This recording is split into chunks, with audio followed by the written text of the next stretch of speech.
sometimes like all you want to do is run. Hear me out, hear me out. It's all the things you never show. There are the things I want to know. Secrets start in your heart to slow. But if you don't want to tell me now, I guess I'll never know. Losing almost all my energy. It's getting hard to talk to you, and I'm the only one who speaks. It's all the things you never show. There are the things I want to know. Secrets start in your heart to slow. But if you don't want to tell me now, I guess I'll never know. Here we go. Okay, guys, happy Halloween. Welcome Happy to the Halloween. live. Yes. And it's such a pleasure. We got Zach with us tonight. And so this is going to be a great live. And you guys, I'm just telling you right now, we're just going to be blunt, straightforward, say what we feel, say from our hearts and all that stuff. And we're going to be talking about this case. But first of all, I want to say thank you guys for joining us tonight. And again, happy Halloween out there. And geez, hope you guys are having a great day, to be honest with you. Hey, Zach, where you live, do you guys get trick-or-treaters? Yes, we do. But the lucky thing about this is I live on a dead-end road, so we don't get too many. Oh, okay. You know, I was going to say, I can't help it, but I remember when my son was like 12 and we were living in Whitecourt, and all I remember was kids weren't even trick-or-treating till like 6:30. And my kid, the first Halloween out there, he's like, Mom, can we go to Boston Pizza? And I'm like, on it. Like, freaking on it. And that became the tradition, was to go to Boston Pizza on Halloween because, you know, but when I was a kid, man, we were out till 11 o'clock at night with 2 sacks of, you know, freaking pillowcases and Yep. Pillowcases all day. That's what I use too. 2 of them. yeah. And thank you, Robin. Again, thank you guys for all being here tonight. Happy Halloween. My husband's like, so my husband said to me when he came into the bathroom, as I was in the bathroom getting ready, and this is, like I said, a pendulum that's right here, you guys. I got the pendulum going on, the whole vibe thing for tonight. So my husband goes, but he goes, that's not scary. And I'm like, and then I explained to him, I said, well, Zach's on tonight, you know, and he's a remote viewer. I said, so I'm just going with the whole vibe here. Yeah, I appreciate that. I see what you're doing. Yeah. And I got some filters I can play with later on with you guys anyway. But yeah. Okay. So you guys, we're just going to give some shout outs. Hi, Christine. Hi, Robin. Oh my God, Zachy, why you look scary. Ink. No. In all fairness, my husband's like, he's like, honey, you don't even need to get made up. You basically telling me I'm scary enough. Right. Yeah. I told someone earlier, I'm like, yeah, I don't even need to dress up. Brad's in the house. If you do, so you obviously know who Brad is. Boss man. Brad, I hope you had a good trick or treat with all your kitties there and everything like that. I'm kind of in my head. I'm thinking to myself, actually, I was thinking about this, hey, Brad, which is boss man here. I was like, okay, he lives in such a rural area. Like, where do you even go trick or treating? Like, right? You must have to go like in town or do something, or like, Yeah. what do you do? Yeah. You Oh, what's that? Let's see what this is. Sorry, that's a super chat. Oh yeah, no problem. Thank you. You know what? I just call myself a truthologist. I speak from my heart and I just speak off my tongue. I say what I feel and I mean what I say. Well, I mean, there's sometimes I might have a regret. Very little. Very, very little. Yeah, Very you're little. very straightforward, and I respect that. I've always respected that since I started watching you, and that's what drew me to you. I was like, yeah, she don't hold back, and I like that. I like that in people as well. You know, I'm not here to sugarcoat, not here, like, you know what I mean? I'm here for a purpose. And the purpose is the missing and the murdered. And you know, I don't take crap. I don't take crap. Yeah. No. Nope. But because again, it's a space to me, like just to say, to me, this is a space where people are supposed to be caring individuals, right? You're supposed to come in there more with kindness and have questions and talk about things, right? Not to be degraded by others and stuff like that all the time because they don't agree with your opinion and stuff. People get mad at me and say, well, you know, she blocked me and because I didn't agree with her opinion. No, I blocked you because you were either, you know, basically ignorant, rude, disrespectful, and I can't stand you. One of those Right. things is the reason. And because I'm not here to play games, right? I'm not here to waste my time on ignorance like that.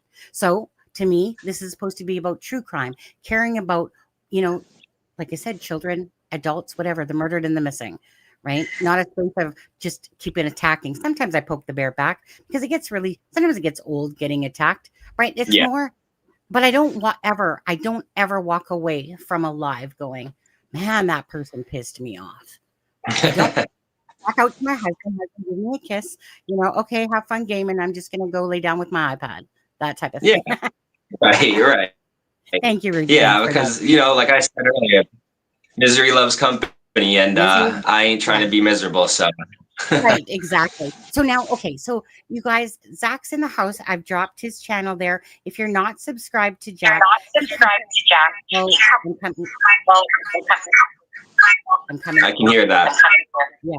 Hold on, let me mute myself. Let me see if that helps. Okay. Let me Mute it for unmute. okay. Is it coming through me? Are you good? No, you're not muted. But hold on. Here, if I mute you, just go back out and come back in. Fair enough. Just yeah. Well, unless it fixes itself. No, go back out and come back in if you don't mind, Zach. Yeah, for some reason after we're talking for a bit, then all of a sudden, see, like you don't hear it now, but after we're talking for a bit, then all of a sudden I'm coming through his speaker. Yeah, exactly on that one. So Zach, just quickly go back out and come back in, just so we can kick it off with you properly instead of that, if you don't mind. On there. Here, 1 second. I'll kick from studio. Kick, yes, there we go. We'll bring him back in a second, guys. But that's it. That's why we were running late. Actually, this evening is because we would be talking and it was fine, and then all of a sudden he kept coming through the speakers and stuff like that. So and thank you guys. I'm just, like I said, I just felt like I wanted the mystic vibe stuff going on. Got the pendulum on the head, and stuff like that. So, and again, I hope you guys again had a wonderful Halloween. If you have kids and took them out, or grandbabies, whichever. It's raining out here actually, so doesn't that suck though when Halloween comes and literally it's like piss ass porn? That sucks. Now I'm not sure if Brad answered because I had to scroll down, but boss man, I'm just curious or for anyone that's you guys, when you guys live out in the boony lands like that, and you got kids, what do you do for trick or treat? Like, what do you guys do for Halloween? Is there like a freaking car trunk, thing that, or you go to the mall or Zach? I am. Hey, Amit. Hi, Sharon. How are you? Hi, Phantom. Hi, Nurse. Take a drink. Yeah, don't forget to hit that like for Jack and Lily, okay? Hope you guys like the whole little vibe of Halloween going on in the background and stuff like that. Got to get the true feel of it. Anyways, okay. So again, we're gonna like I said, get into it about Jack and Lily, about Daniel. Actually, oh wait, here he is. He's back. He's back. 1 second. Let's see. I know, Vanana. Let's see. Let's see if that's okay. So, let's do this. Okay, Zach, now that you're back, okay, bring Yes. ourselves up close and personal. Okay, so I want to know because I like things to be organic and whatever. So I was waiting for us to be live. So start with how you got into this, when you ever knew you had some sort of gift going on, and just to basically till you got to today. All right, I'll run you down it a little bit so you guys can all hear, and as you as well, Sonny. So I think I started noticing that I had this ability around like 12, 11 or 12, but I didn't really start practicing it and really trying to engage with it until around 17 or 18. Um, that was around the time that I realized that I really had the gift. Am I still here? Oh, yep. Yeah. Okay, sorry, I'm lagging. Around 17 or 18. And that is when I really tried to engage with it. And I've been doing remote viewing for a little over 12 years now.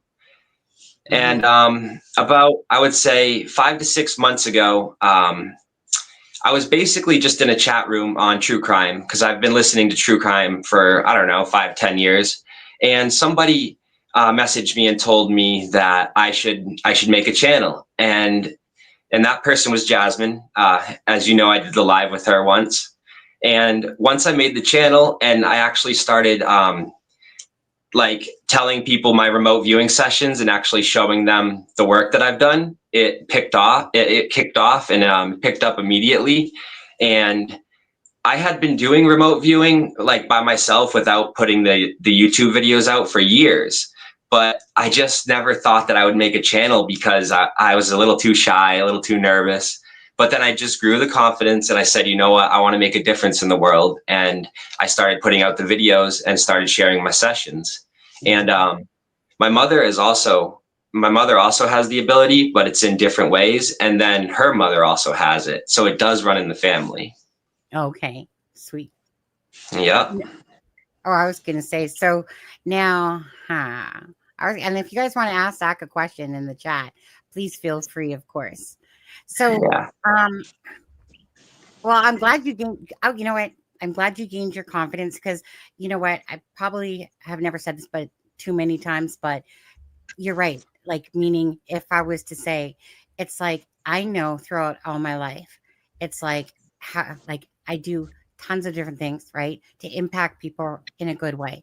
But like you said, it's to make a difference in this world. So it's my difference. I know what my calling is. I don't need someone to tell me. You finally understand as you get older, like, oh, wait a second, this, intuitiveness. It's not like I don't think about that as a child being a deep, empath or intuitive. Those are just labels to me that came along as I got older and you heard these different words, about like say empathy and all these, like I don't know if you ever did the bricks, what is it, the Braggs and whatever personality test and stuff like that. So, I've heard mine's like that. Yeah. yeah, it's cool. Well, it just if you're honest with it, it just tells you your personality. So I would be what you would call the campaigner. So I always have been a fighter for people and for what's right and stuff like that. But the truth of the matter is, yeah, like meaning I don't care what other people do in their life, but if I can make a difference myself, right, then that's Yeah. me. Like meaning it's how I want to, like, it's not that I even asked to be, it's how I was born. I can remember back when I was like 2 and 3 and stuff like that, certain, like not full memories, but a lot of memories from when I was a kid. But I always had this knack for for feeling people's auras around me. So if you're a jerk, if you're a liar, if you're, full of shit, if you're honest and genuine, I can tell. I can just feel it. When someone walks in a room, I can feel if they're negative or a positive aura. But I never thought about it. All I thought was in my life, it's not like I even thought that I had to do this. It's just I was always wanting to care about people and put them first in front of myself because I never thought of it that way, though. I just did it naturally. So do you think that kind of the same? that way? Yeah, I definitely think it came naturally. And then working on it and working with it though definitely helped as well. But I think it's something that is like universal or God given, whatever you want to call it. I don't think it's something that everyone has, and because I don't think everyone needs to have it. I think it's only meant for certain people, because if everybody had the power, then I think it would be a very bad world, because you'd have a lot of people using it for negative things. And Right. with great power does come great responsibility. Absolutely. That's for sure. Um, Yeah. and as you said about walking in the room, and I can definitely read the room, that's for sure. That's one of those things where I can just tell, like, I can read your energy. And sometimes if I'm around somebody that is in like a very bad mood or very angry, I can almost feel, and it weighs me down. Right. Like, no, I know where to rely. Okay. Mute yourself for a sec. Yeah, all right. Yep. It's doing it again. I don't know why it keeps doing it. If this happens, then can I just come in on YouTube instead of StreamYard? I don't know that you can. Like you have to follow the link through StreamYard, right? Like, so it's different that way. Is it still doing it? Let's see. Yeah. Hold on. Yeah. Wow, why is it doing that? You have your buds. Yeah, I could probably go get some. You think that would change it? Just try it. Just leave right now. All right, guys, give me one. No, I can just. Do you want me to just come back, or should I leave the room? I'd say leave and then come back. All right, I'll be right back, guys. Sorry about this. I didn't plan for this. I'll be right back. No, it's all good. It is what it is.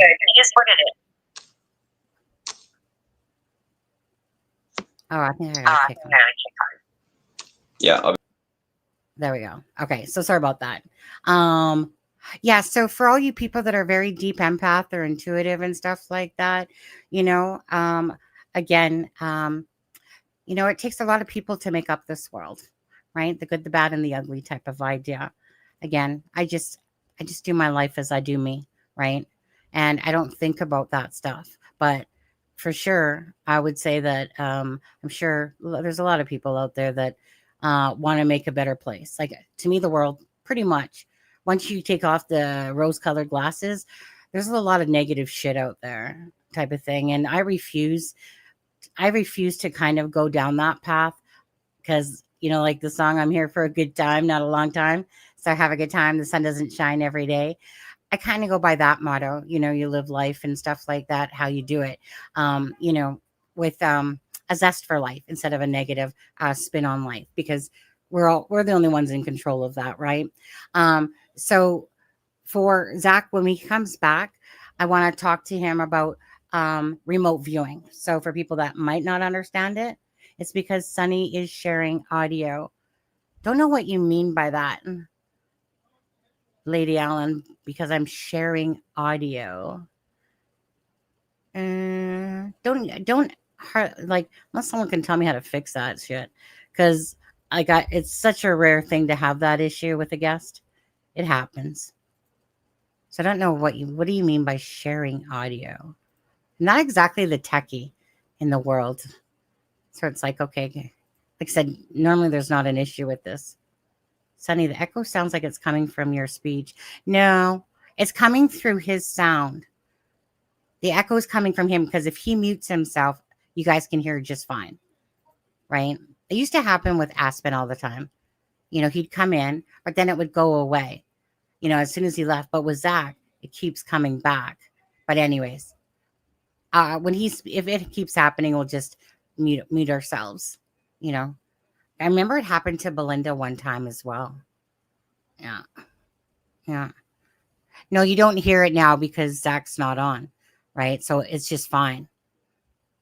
It's just that typically, right, if he has like earbuds in, I don't know why. Anyways, I'm not a techie. I'm not even going to try to. I am, to a point, because I have to do it in my everyday work, but I don't really have to deal with this stuff.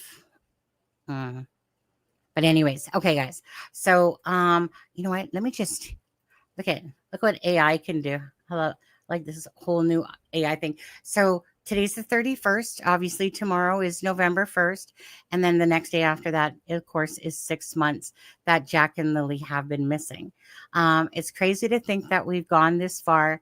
Again, I'm personally, I'm just tired of all the bullshit with regards to the case and these three people that are in front of you that are a bunch of fucking liars. I'm just gonna come right out and say that. Okay. Liar 1, 2, and 3 right before you. Possibly more, but definitely these three are a bunch of liars. They know exactly what happened to Jack and Lily. And they keep, you know what? It keeps unraveling. The more that time's going on, Daniel is to his own downfall. Malaya, well, she's not as bad as to her own downfall, but she still is to her own downfall. Janie, grumpy old bag. Anyways, Janie, you two, suck it, you bunch of liars, sitting there acting like you heard the kids that morning and shit. All bunch of BS, in my opinion. Bunch of BS, And I'm just sick and tired of these liars sitting there trying to act like these children are hidden or missing and stuff. And again, this is just my personal opinion on this case. I'm just really tired of their BS, their bullshit, and that's why it's like, for people that have a clear sense ahead of them, right? Common sense, right? Is that this is without blinders on. This is as clear as day that these people are full of shit and lying, at minimum. And that's what I'm so sick of. That's why, for me, I don't have the time of day for Daniel's, Malaya's, Janie's bullshit anymore. I was entertaining it for a while now, and Durwood, you know what? Again, another mouthpiece, that thinks that he's holier than thou when it comes to this case and trying to project this. I know exactly where the kids are and stuff like that. You know what? He can suck it too.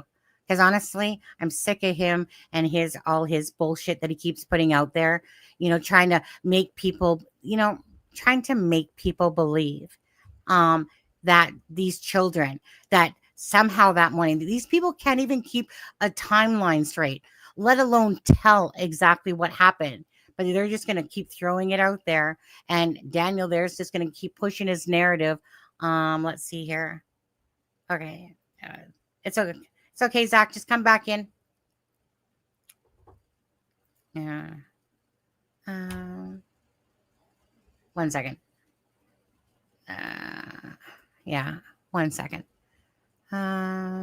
Just gotta 1 second. I'm saying this to Zach. Zach, just come back in the regular way. I don't know if you can come through to YouTube. That's fine, but I don't know how to do that because it's through StreamYard. But anyways, just come back up. Okay, he can't find his headset or whatever. But whatever, we'll deal with it. Ironclad, right? Ironclad. Bullshit. I'm just gonna show this as well. Again, it's just me taking AI and turning it into a Jack and Lily because this is Halloween. There's a couple pictures of them. Batman and obviously I think she's some sort of princess there, but not really sure which one. But from a couple pictures with on there. So happy Halloween. What should be Halloween for these beautiful children out there. We'll wait till Zach comes back up, and many great decorations out this year. I noticed around too. Nice. I used to do up a whole thing of decorations for my son. We had one of those open garages, and I made almost virtually everything. I made the graves. Yeah, I would spend a month up until Halloween decorating pretty much. Then you have that person at the door in the rocking chair that all of a sudden, yeah, or the hand that comes down, that little spider that comes down from that. Scared so many people, man. Justice for Jack and Lily. Yeah, here, we'll play that one again. Let me just see if Zach has said anything. Okay. Yeah, so sorry, you guys, about the technical issues here, but like I said, is what it is. I'll just wait for him to pop back up there. What else? Well, I kind of just want to wait for Zach on there. Back to,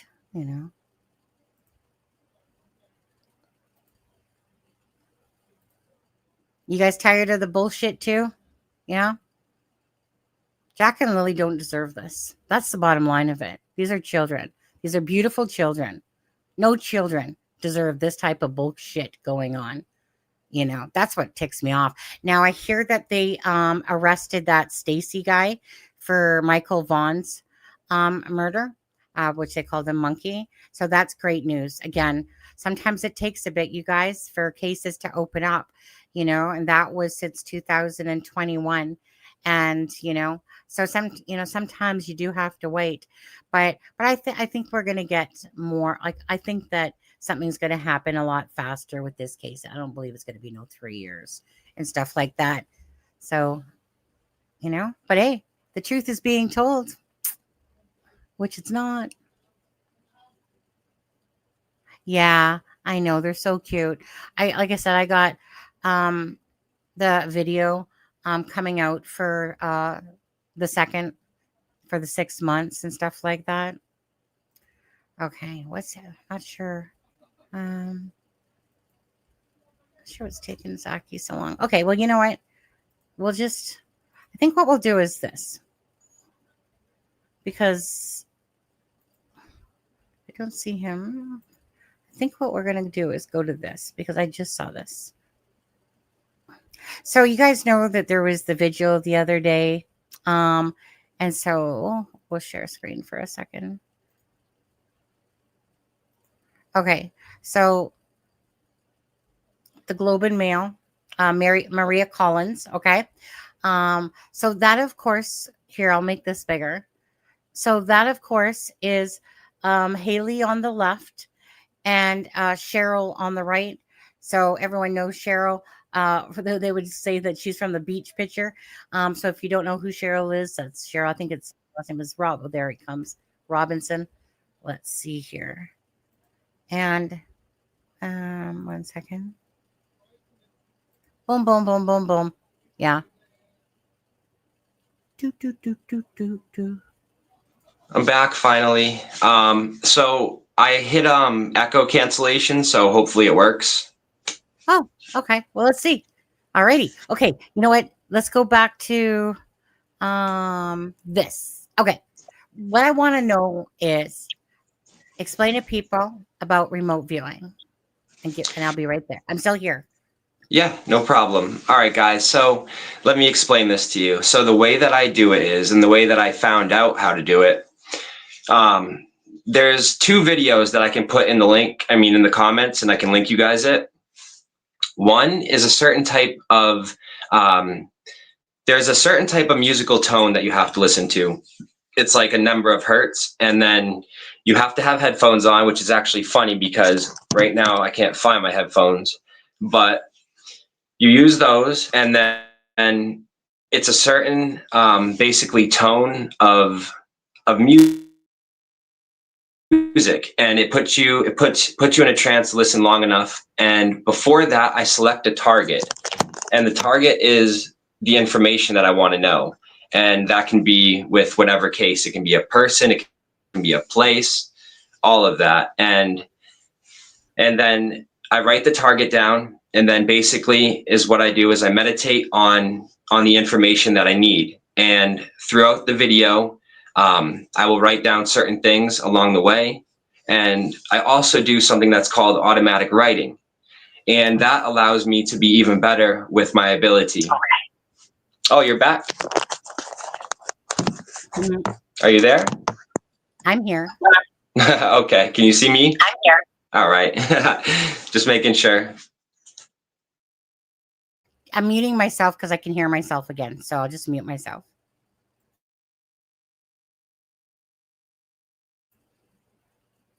He froze. Oh, poor Zach.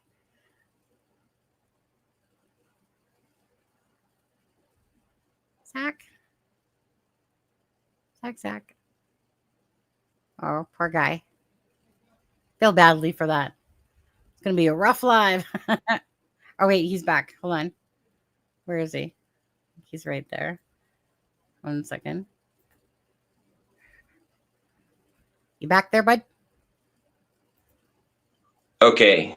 That time it kicked me. So StreamYard does not like me for some reason.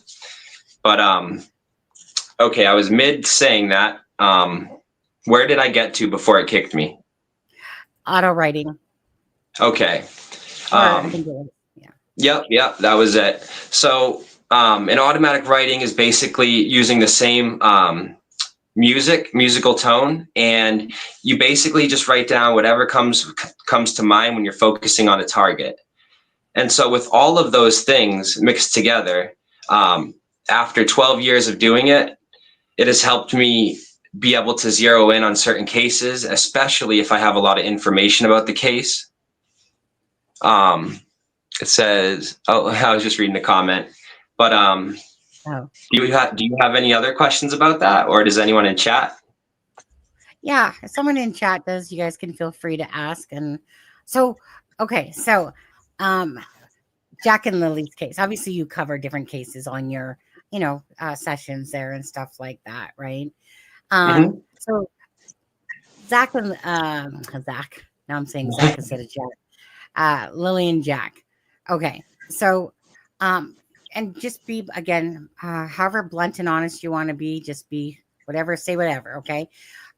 This case, from the start of this case to where we are now, what have been your thoughts as they have progressed with the case in general?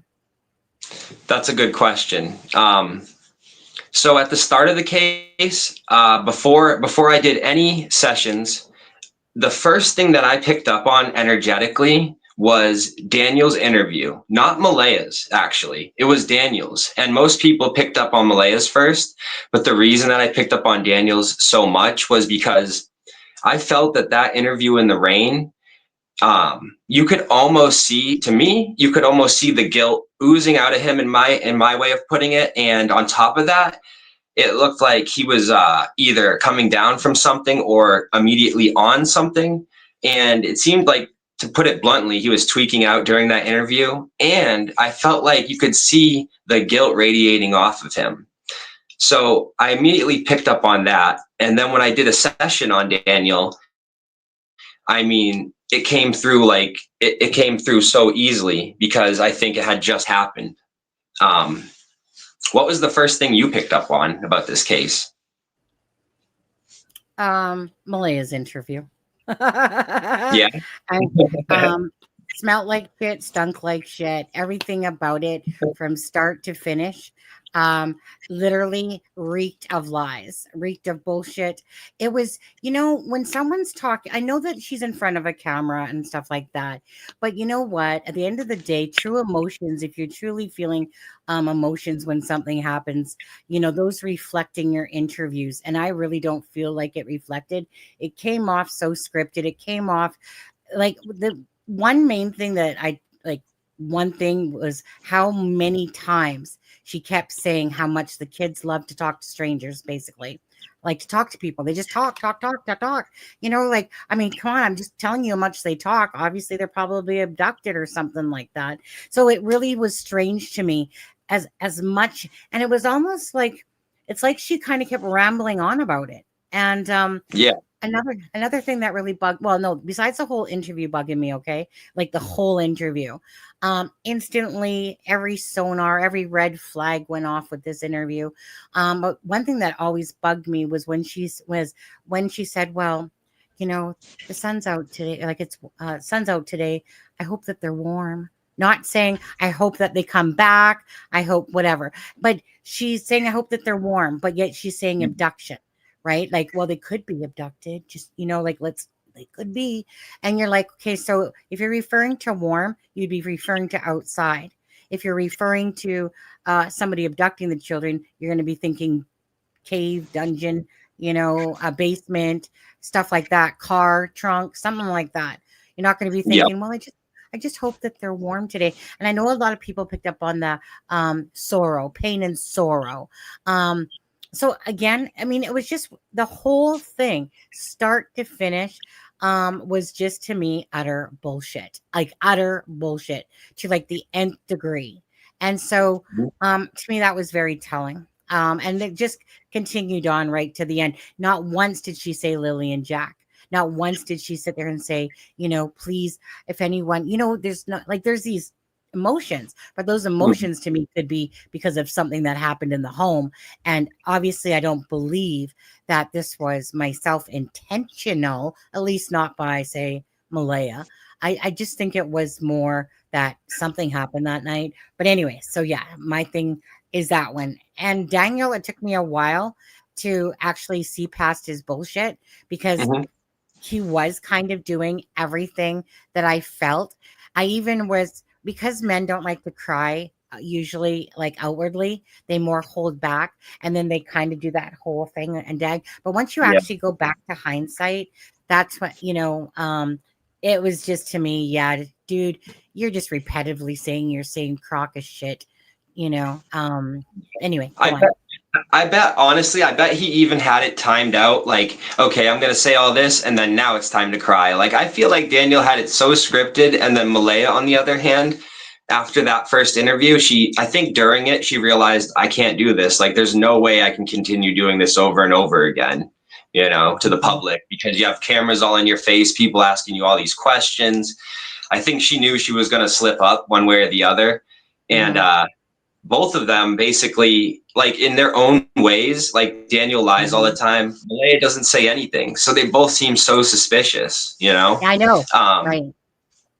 And I think that's the reason too, Zach, why she left, because I don't think Daniel, he's just a narcissist. He lies like it's freaking like he changes his underwear. Well, it depends on how often he changes his underwear, but like every other minute, it's like he's lying. Right? Whereas Malaya, it's almost like she literally went into hiding.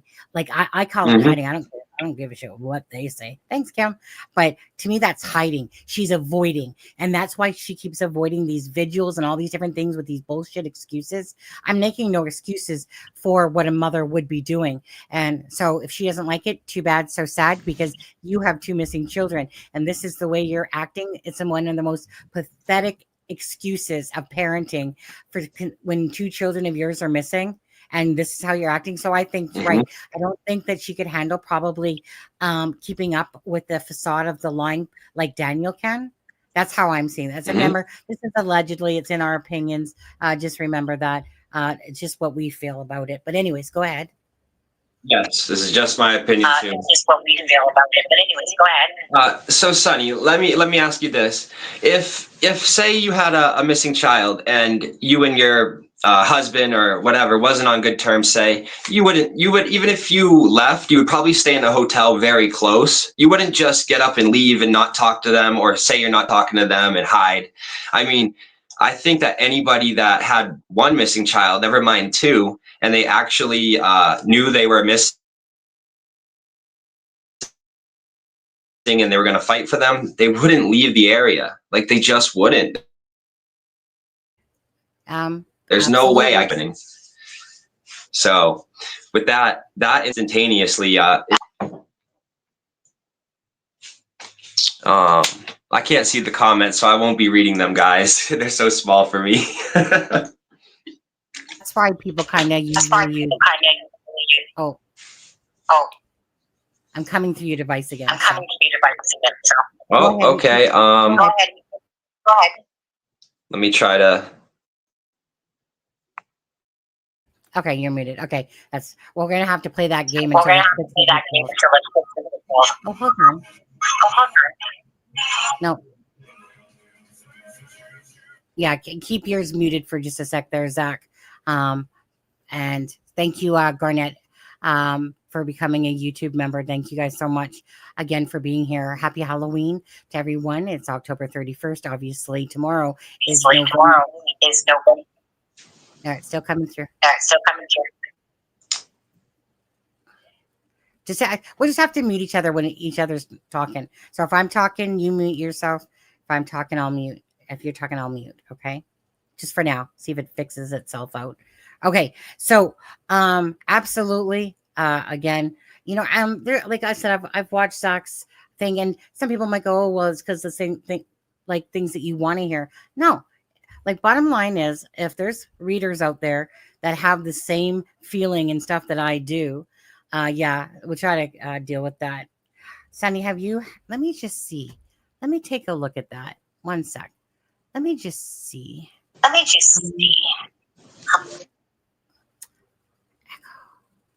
see here. Now I'm unmuted. You unmuted me, so I think you guys can hear me. I'm not sure. Yeah, I have echo cancellation on. Hmm.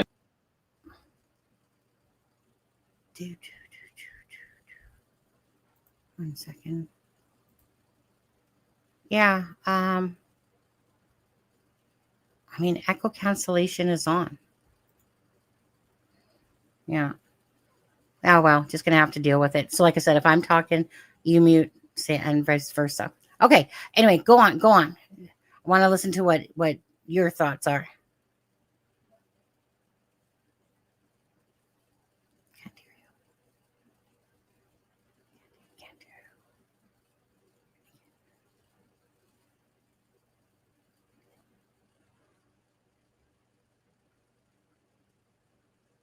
you. Oh, hi.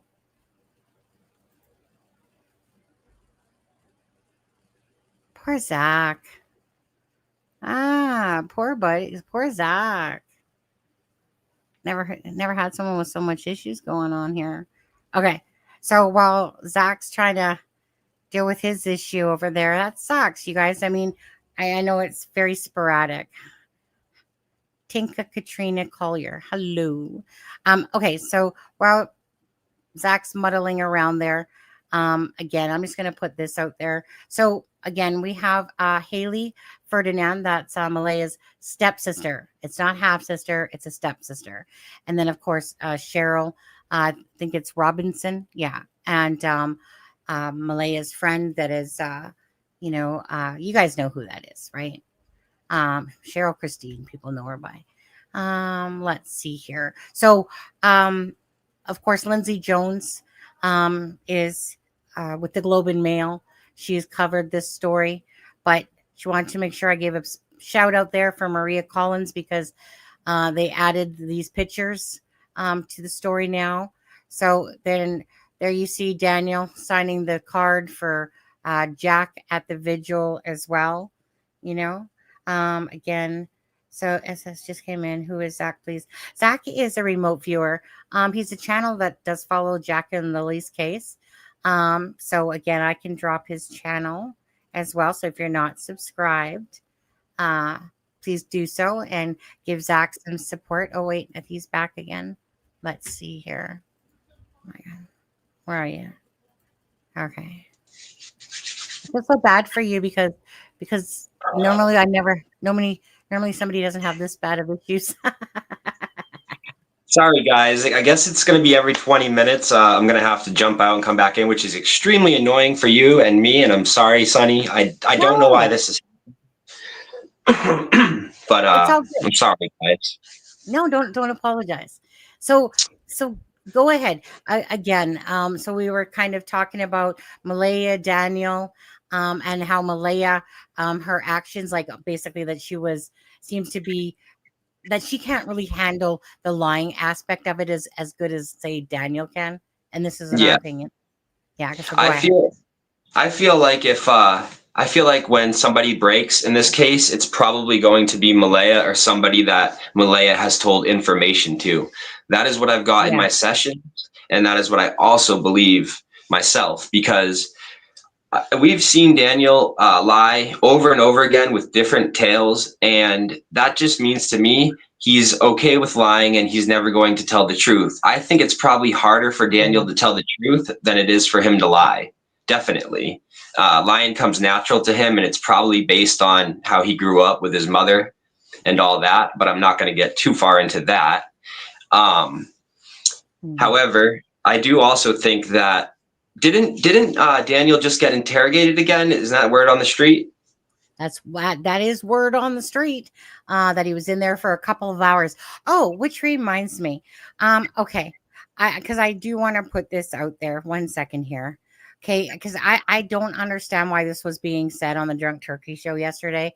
So there's something that's called discarded DNA. Okay, so I know he said he was confused. Like, what do you mean they haven't asked for your DNA? Well, they don't have to, because Daniel probably touched so many darn things that they already have his DNA. It's called discarded DNA. They don't need, it's basically, it's like free will. Once you throw out a coffee cup and stuff like that. So Janie, she made a point of saying that that's why she didn't take a drink. What do you have to hide, Janie? Like, what do you have to hide? I'll show And you those screenshots let, too. oh yeah, I'd definitely love to see those. And let me tell you something. So I don't know if you've heard of the case of Rex Heuermann. Have you heard of Of that? course I have. Of course I have. Okay. Well, they actually got his DNA through a pizza that he threw away. A pizza, it was on the crust or whatever. And I remember Daniel stating that when he was in his first interrogation for the 4 hours, they offered him food and drinks, and he made a comment to DT that he was like, "You know why they did that? It's for DNA, right?" And they both kind of laughed at that. So I think they have his DNA if they want it. And if they do want to get it, I think Daniel would give it, but Janie saying that's kind of strange. Very strange. Well, Daniel's But so dense. Yeah, I don't know. I've been getting asked a lot to do sessions. Oh no, go ahead. What were you gonna say? No, you go ahead. You've been asked a lot to do.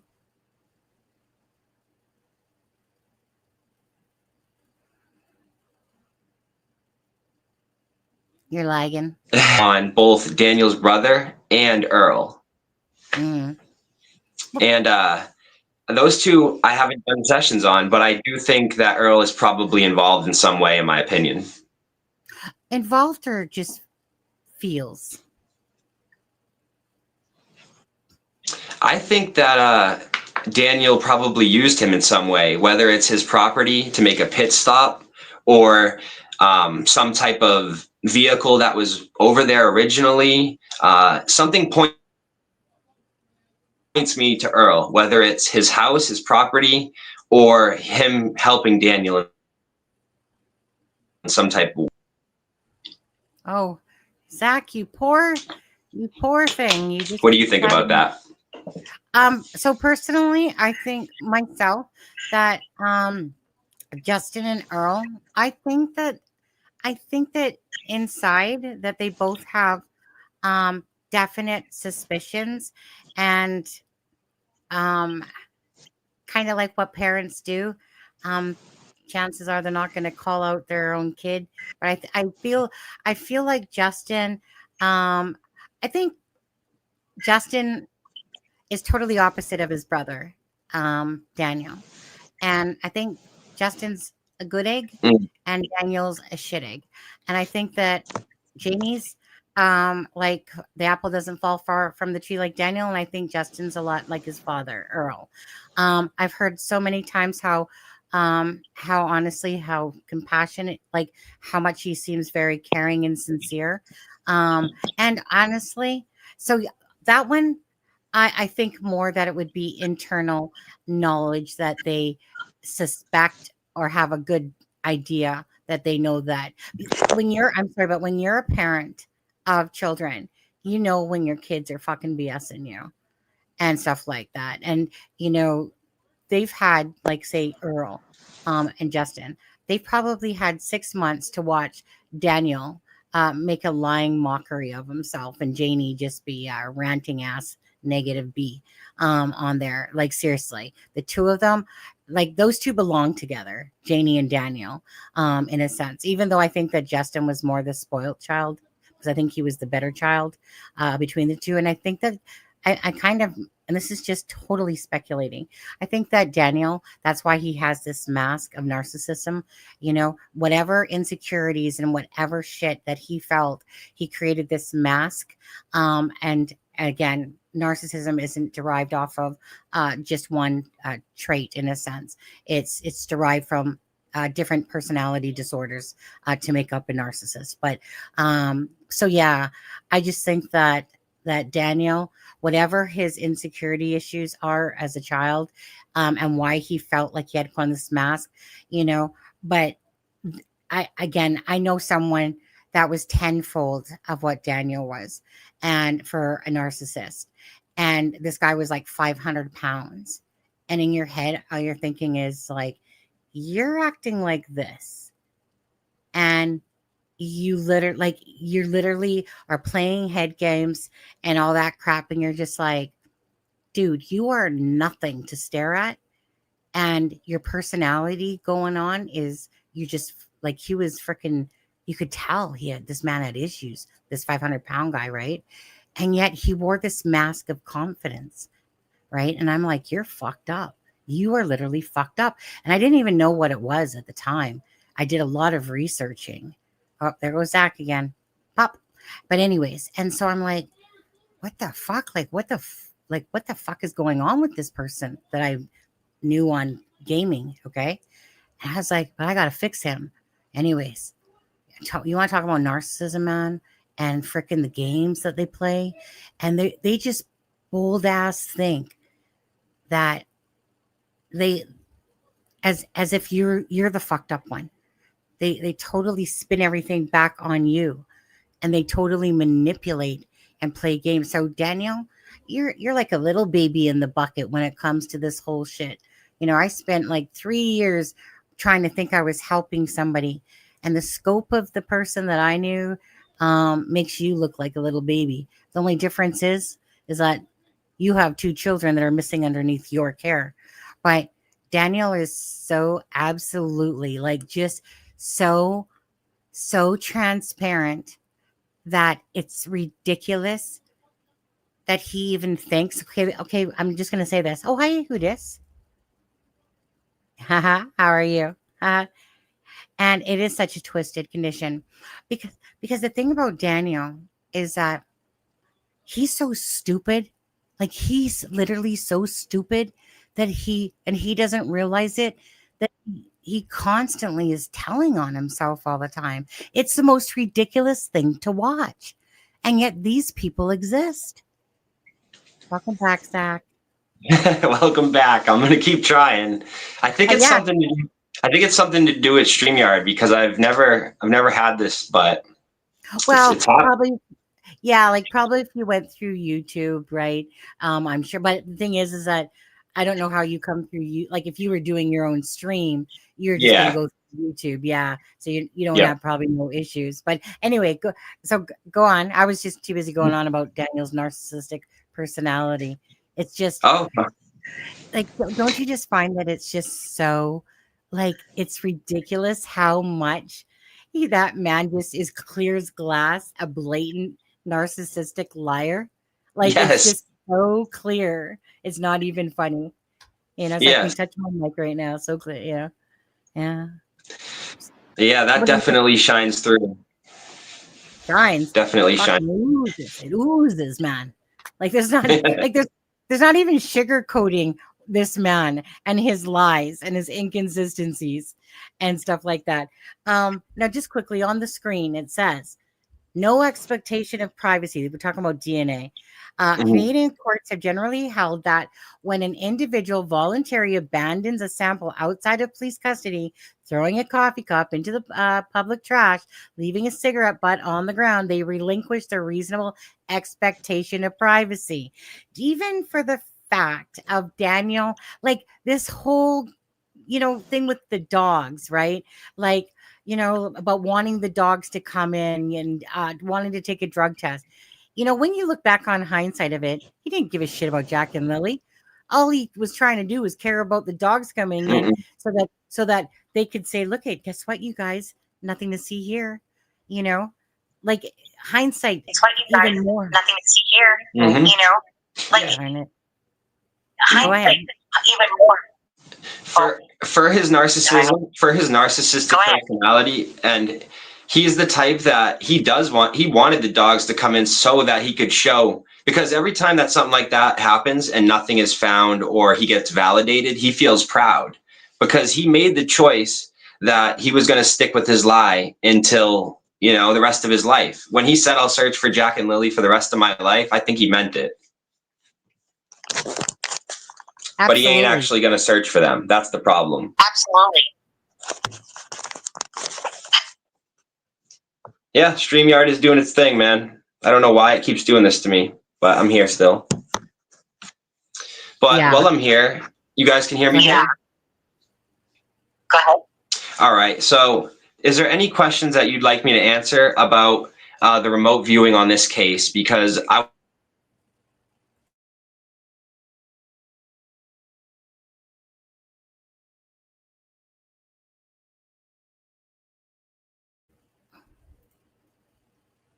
Can't hear you.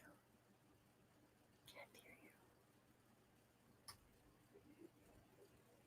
Poor Zach. You guys, so sorry. No, I'm not the one echoing. Zach. Wait, he's muted. You're muted. You're muted. I think he's froze again. Oh, goodness. Okay. He hasn't outsmarted the RCMP, Teresa. He hasn't outsmarted. Can you hear me? You can hear me, right? Yeah. Poor Zach. He's having such a rough night. You guys can hear me fine, right? 19 years. Daniel triggers my right. Absolutely. Absolutely. I can understand. Yeah, but it stopped when he went mute. Yeah. It's coming through his thing. Like I said, when I'm talking, it's fine. Okay, perfect. Okay. Yeah, I think that there will be answers to this.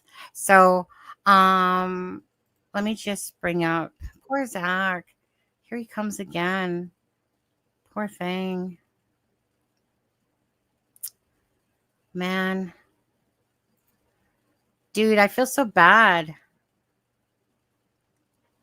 Dude, I feel so bad for you. It's frustrating. It's frustrating me, but I think next time what I'll do is I'll send you the link and have you come on mine, I guess. I mean, that's the only thing I could think of. Yeah.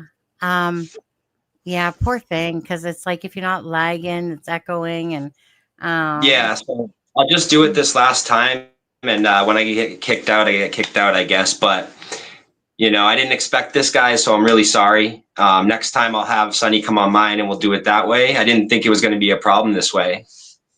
no, because it's usually not. Don't know what the issue is actually, to be honest with you, but it's definitely not liking you tonight. Maybe it's Halloween.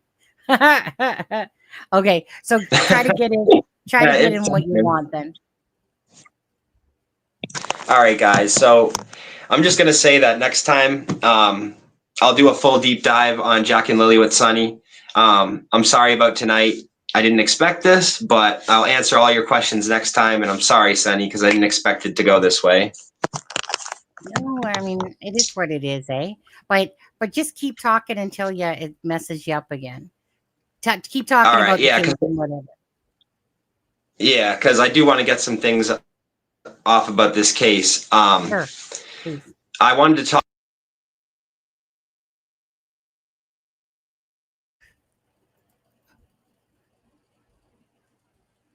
Oh my God, we can't hear him.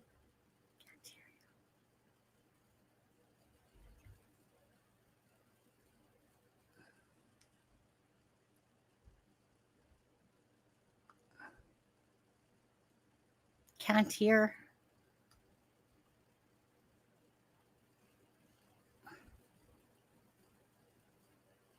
No, he's not even muted either. Huh.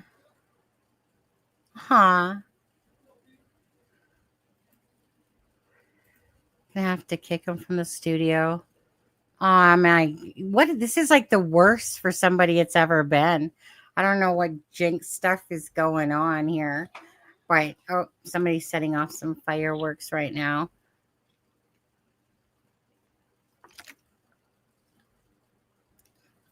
I don't know, one of those things I could ask her. You talking about Rochelle? Yeah.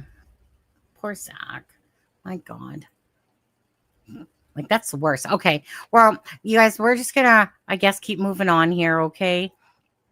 So let's take a look at some of these screenshots for a sec. 1 second.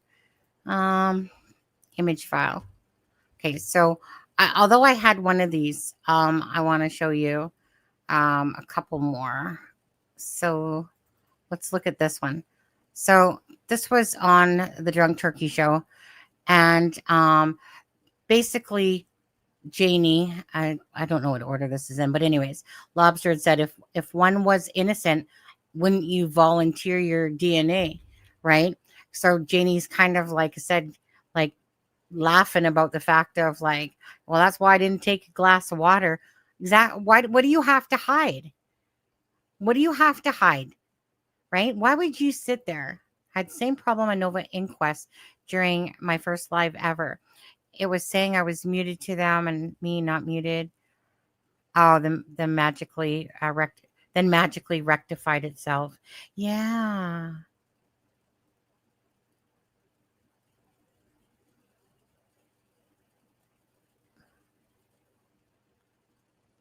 Yeah. Oh. Poor Zacky's having all these issues on here.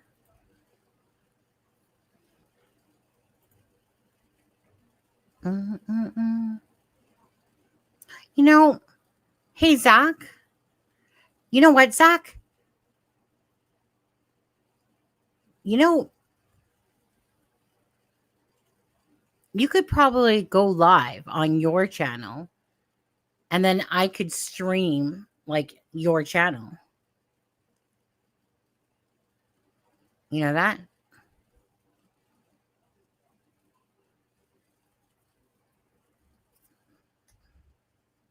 Okay. So I'll remove that one. And apologies, you guys, again. Just, kind of sucky on that for sure. Darn it. We were both, me and Zachy were like just doing that. But Zach, if you go live on yours, let me know. Well, he could call in, but on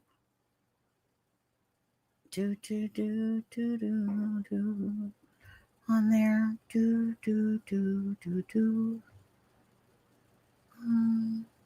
Okay, now is it this? I'll show this one next. Is this the one? Okay. Janie's like, if I was okay, so this is Junkyard Janie, right?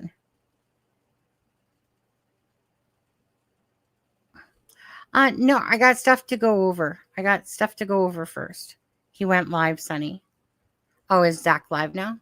Okay, hold on. Let me go to his channel.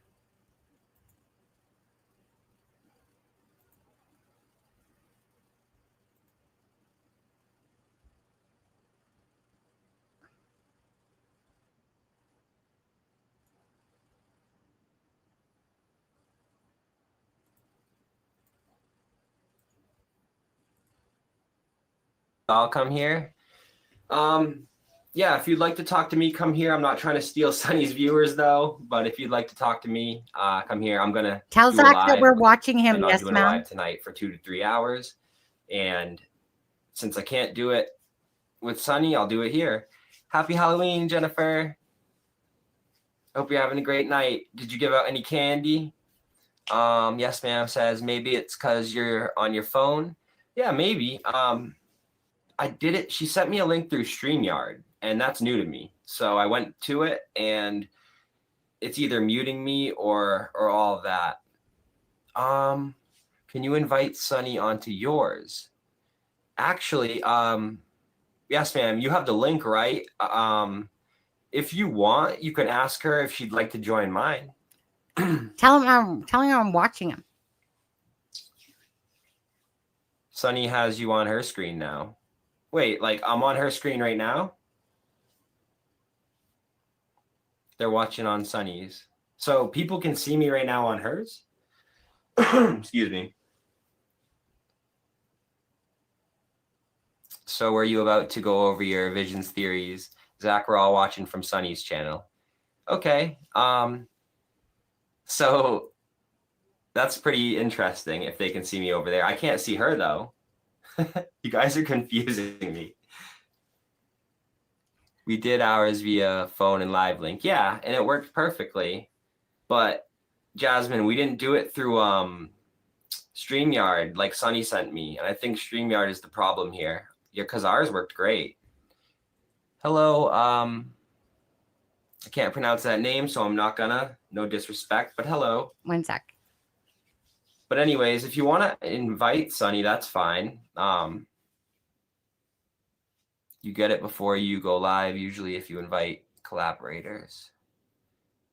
Yeah, we were talking for like 15 minutes, Sunny and I, before we went live, and then it just crashed and kept crashing. Yes, I'm from the US.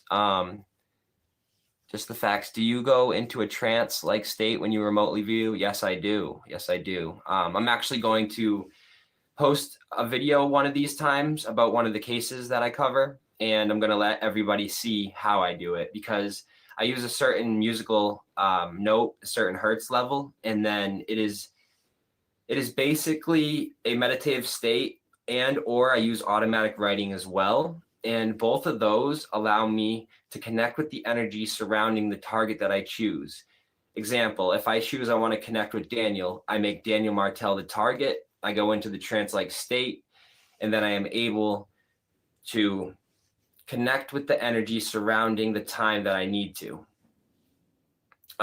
Sunny wants you to message her. All right. Sunny is streaming you on her channel. Zach, hi, my name is Jeremy. How are you doing? Hi, Jeremy. Hi, Blue Heron. Little Miss Sharon, hi. Can I please ask you something from Jeremy? Yeah, ask away. Tell her viewers about your thoughts about the case, especially location in case anyone near the area is listening. Okay, guys, now that I know you guys are all listening and Sunny has it going too, I believe that the area that Jack and Lily are at is Cape George, no farther than Cape Breton. And that sounds to people, but the way that I've connected with this case, it just points me to there over and over again. Sunny just sent me a message on Facebook, but I can't listen to it. I'm going to answer all the questions in a second.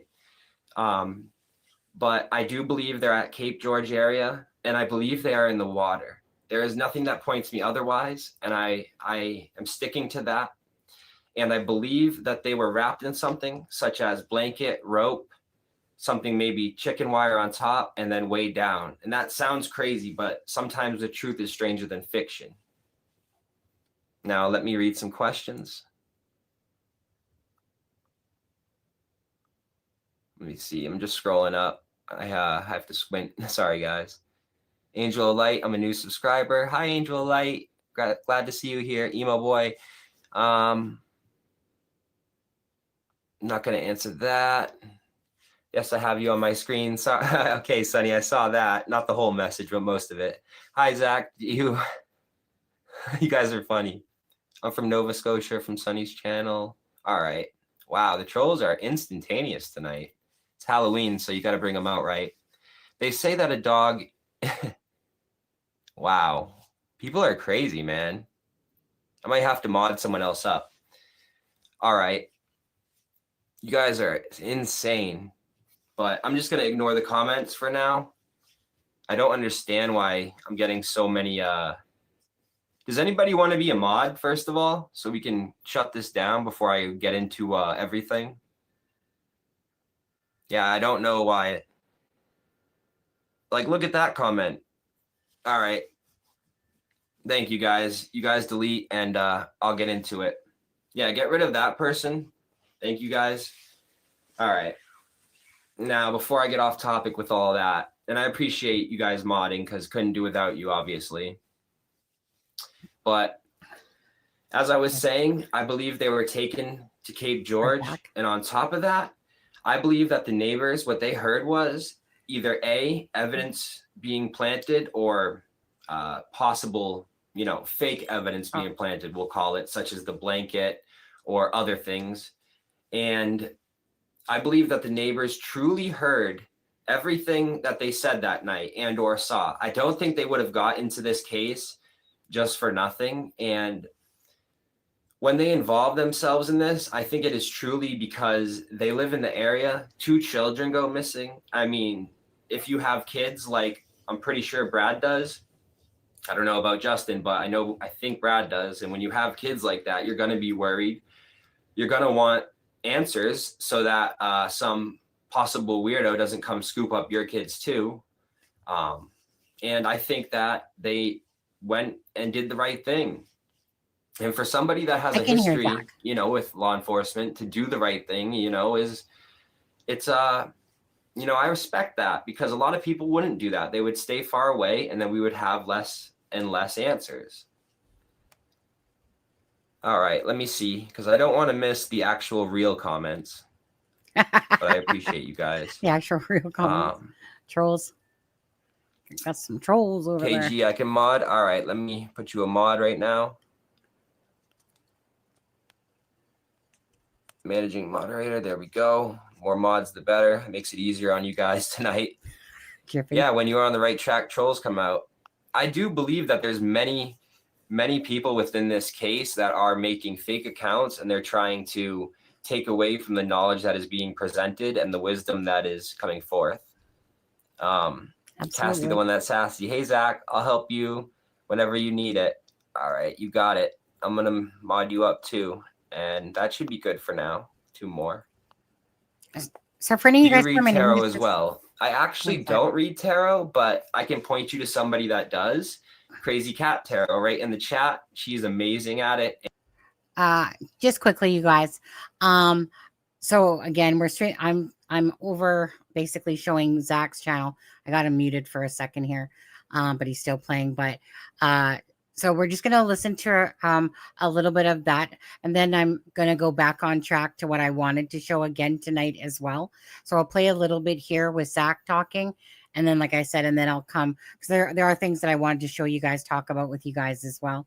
But anyways, so sorry for the technical problems with Zach coming on here and whatever was booting him out and giving him issues and stuff like that. But anyways, I'll drop the link again for anyone that wants to subscribe to Zach as well, and then I'll play him again here. The most powerful thing of that session to me was the loud screaming, because it was like a fight between Daniel and Malaya, and they were screaming back and forth, but you also heard Lily in the background screaming. And what I also saw was an arm of one of the adults grab a picture, rip it off the wall, and rip it in half. And it was one of the pictures that one of the children drew. I believe it was Lily's picture. And I think it was due to the screaming and fight that was going on, because the energy that I also got was Daniel, and it seemed to me that he was in a psychosis state, whether he was a mathematician doing equations that weren't adding up, because I know his math level is probably low, you know what I'm saying, but his math level was really high that night, if you know what I mean. And I believe that the screaming was going on in the background, and Daniel and Malaya were fighting. And what I believe happened was, I believe that Jack got into something, whether it was a substance or a drink, one of the two, and Lily was in the background screaming because she didn't know what was going on. A fight was also happening, so that was making the screaming louder between everybody. And then I believe ultimately the fight continued because they didn't know what they needed to do. And I think that Malaya initially wanted to call the police to get help for Jack. Daniel was the one saying, no, we can't do this. We're going to lose Meadow. We're going to lose our lives. We're going to get locked up, this and that.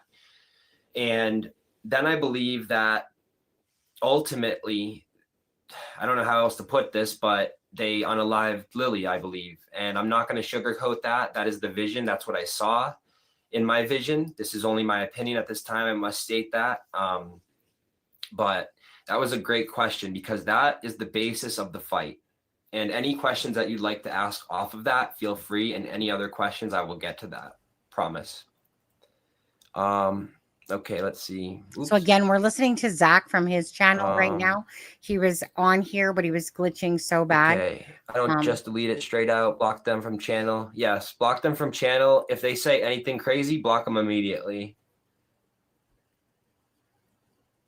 Grizzly on call. Are you a medium? Well, I would say that my grandmother's more of a medium, but I would define myself as a remote viewer. But I also do. I do private sessions. Excuse me. So if anybody needs Thank you. You know, if they have anything that they Luke. want me to answer, basically, I will do a private session, and I can connect with the energy of somebody that is gone, somebody that is still here, both sides of it. And I also can see the energy from when things happened. Lily. Hey, Zach, mods in chat. Happy Halloween. Happy Halloween, Lily. It's great to see you here. I was supposed to be doing this on Sundays, but I guess I am anyways somehow. Jen says, has anybody done a chart on this case? That's actually, excuse me. That's actually something I wanted to look into, because birth charts tell a lot and they can actually help somebody like me figure things out. Yes, like and subscribe if you like the video. Share it if you'd like.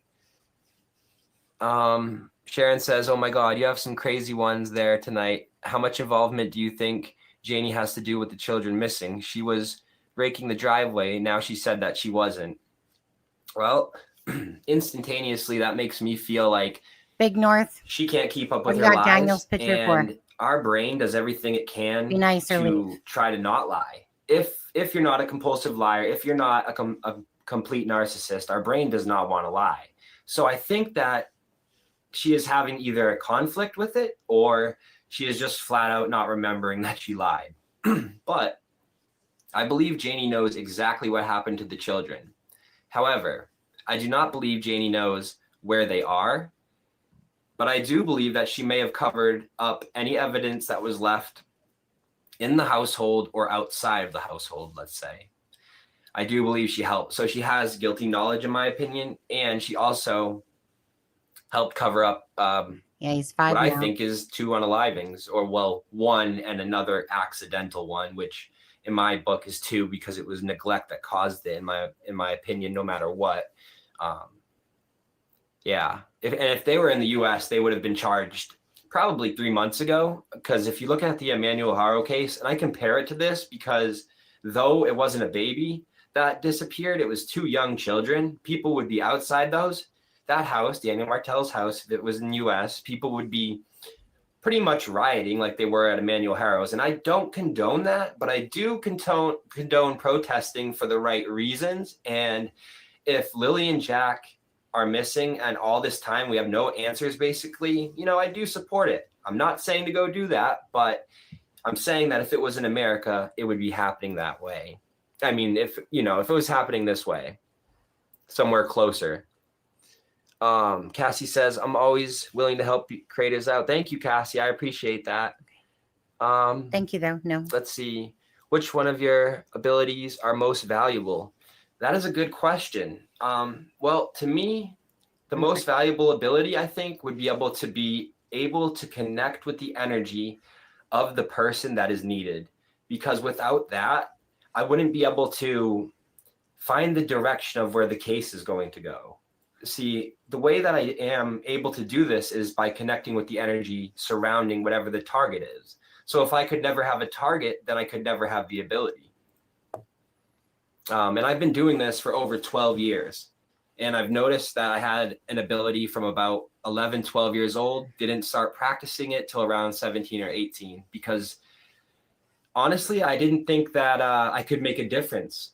But that was just my self-confidence being low and not having the confidence to step out of my shell and actually make a difference. And that was the only thing stopping me, was me. Daniel tore something off the wall, correct? Correct. Yes, it was Daniel in my vision.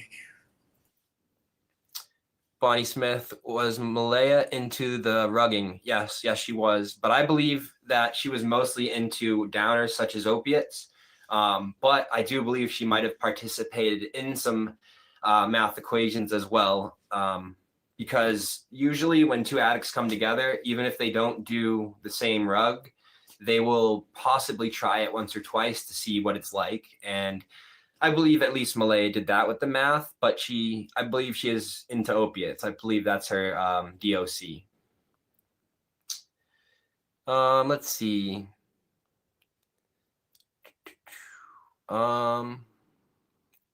Jen says, thank you. Thank you, Jen. Jippy says, Daniel said no accident happened to the children.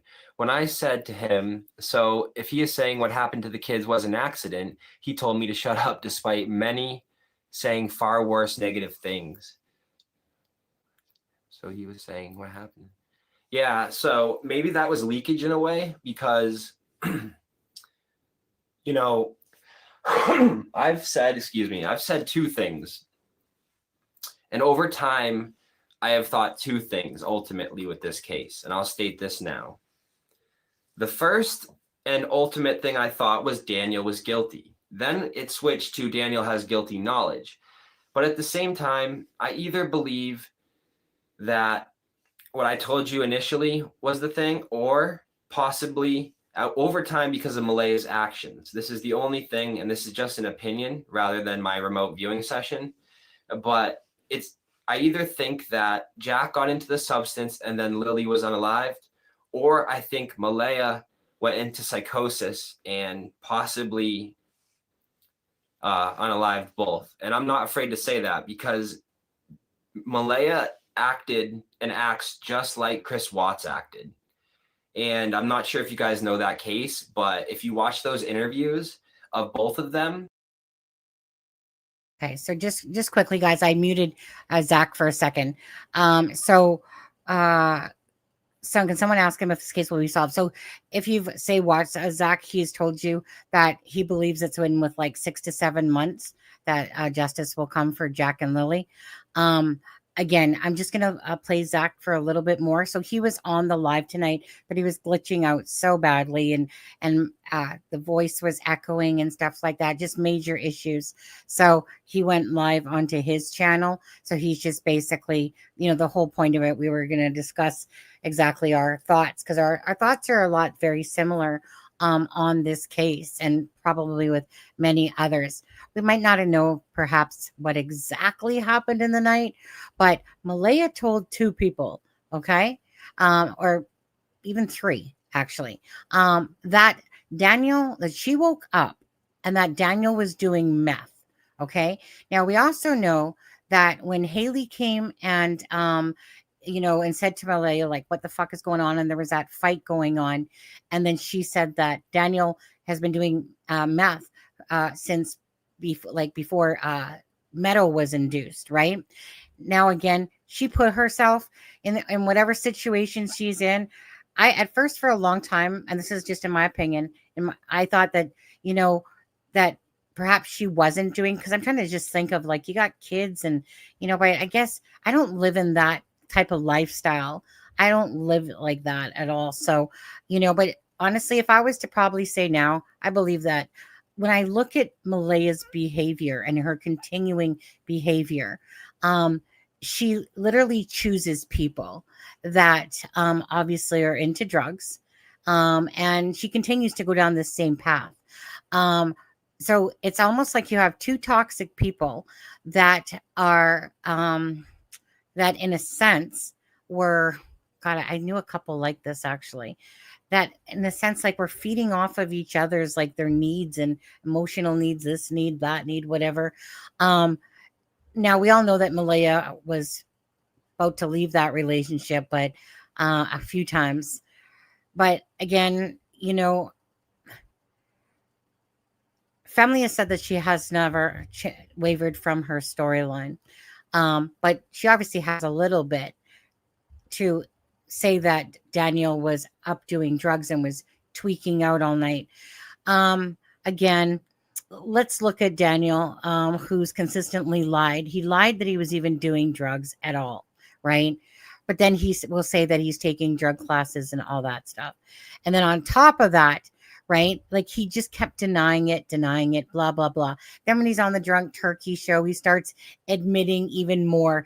It's kind of like getting called out. And then again, Daniel has to lie on the spot. And that's why Daniel is not good at doing interviews on lives. And that's why he was always avoiding doing lives, in my opinion, absolutely, or coming up on somebody's panel. But on the Drunk Turkey show, he felt comfortable. But, if Daniel from the Drunk Turkey show shot him a question like that one, and then all of a sudden he said, well, when's the last time you did drugs? And he's like, well, let's just say it was before the children went missing. No, fucker. You were doing drugs that night. All right. The children are missing, in my personal opinion, because of you fuckers. Because you guys had something to do, have knowledge of what happened to the children. No. Let me put it this way. No. The children, to me, in my opinion, lost their lives that night because of the people, those two on that property. Now, whether it was the children got into the substance, whether it was that there was an argument, first and foremost. Okay, there was an argument. So knowing that these things just keep unraveling and unraveling, right? And Daniel can't keep his story straight if it fucking shot him in the ass. Again, people want to sit there and try to go, oh, I believe Daniel and blah, blah, blah. Go, like, I don't care. I'm just going to say this. Like, I'm sorry, but how are you so blind that we have spent 6 watching this man's inconsistencies? And you people out there, hey, Valerie, let me just call you out, you idiot. Okay. You people out there, Valerie McKenzie, actually calling you out. And it's just absurd to me. So Valerie used to always message me, email me. Oh my God. I told her off in the chat today in the Facebook group, and it's just because it's like, yeah, you have your right to your opinion, but come on. Like, how blind as a bat do you have to be in order to realize that this man cannot tell the truth of his life dependent on it? Go give your damn head shakes if you guys can't actually see that. And I'm not even talking about the fact of having something to do with Jack and Lily, but I just think it's absolutely ridiculous that this man can sit here and have inconsistencies, and these people out there still are like, I believe Daniel. I believe Daniel. I believe everything he says. Like, seriously, that says a lot about your own thinking, to be honest with you. That if you cannot legit see someone that's blatantly lying, that's blatantly inconsistent, that's blatantly manipulating you, okay? I'm sorry. I'm sorry. I can't with that type of intelligence. It's just, it blows me away. It's one thing if you were to see one thing for 1 minute or a few minutes of this person. We've literally watched him for 6 months with his bullshit. So obviously, again, there's intelligence issues going on if some people can't see that. And I don't have the time of day to listen to that type of thinking because it's absolutely absurd. I'm not here to play games or try to sit there and sugarcoat, but it is so blatantly obvious. And if you can't see that, you got issues yourself. Sorry, not sorry, to be honest. Anyways. And if you want to sit there and tell me something different, show me something different about why Daniel's being truthful and all that shit, then come on, come sit right beside me and tell me exactly why, because this is absolutely ridiculous that 6 months in, we're watching this joker sit there and try to act like he's caring about Jack and Lily crap. Seriously, let alone the mother, let alone Malaya, right? And Janie, like I said, you can take your freaking timeline, shove it. 1 second, I should play Zach still. Scared little boy, honestly, when I viewed him. Always sweating and looking over his shoulder. Absolutely. That's one of the things stupidity that I got. KG says, question from Sunny's channel. Will this case be solved and they get justice? This case will be solved. I believe that wholeheartedly. And I believe that it's going to take a year or two for the final justice to come and where the case gets solved, because it's going to have to, somebody's going to have to get charged and then the process is going to start. So I'm saying later, like 2 years, right. 2 years, maybe a little bit longer, but I think an arrest will happen within 6.5 months. And then you have that in between time to where they can lay all the charges and get everything set to go to trial. I don't know how Canada works, so this is my interpretation through my viewings and knowing the law from the U.S. What you're sorry for. But yes, I do believe we will get justice in this case. Mm-hmm. This is not going to be a cold case. Shannon says, in my opinion, children unalived as direct result of neglect and abuse. Yep. Not sure what TikTok is. However you want to put it, that's exactly true. In my mind, in my opinion. Shannon says, remains will be found. That's a good question. That's a good question there. Cape George, yes, Cape George. That's what I believe. We'll see. No farther than Cape Breton. And if Sunny's channel has any more comments or questions or anything, feel free to fill me in, because obviously I can't see because I'm here. But Little Miss says, thank you. Crazy Cat Tarot. A reading on Darwood would be interesting to get the tea. I didn't see it. Yeah, it would. There's a lot of talk of Darwood right now.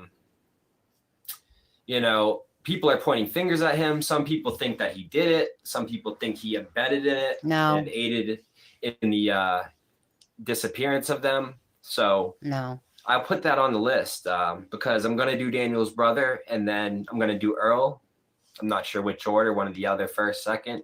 But I think Darwood's worth doing just because of how he inserted himself in this case. But my opinion on him is that I don't think that he is responsible for anything. I don't think he's out there hurting the children. But I will tell you guys, I have some interesting information that Darwood may not be as clean cut as he seems. He does have a past, I will tell you. I'm not going to leak the information at this time, but let me just tell you that no, he's not a clean cut person. So I'll state that. But I don't think he hurt Jack and Lily. Angel of Light. Yes, I feel strongly neglect and abuse were part of the demise. Yes, neglect was heavily because let me tell you this. In my second, actually, no, it was my first viewing as well. It was before I even started my channel.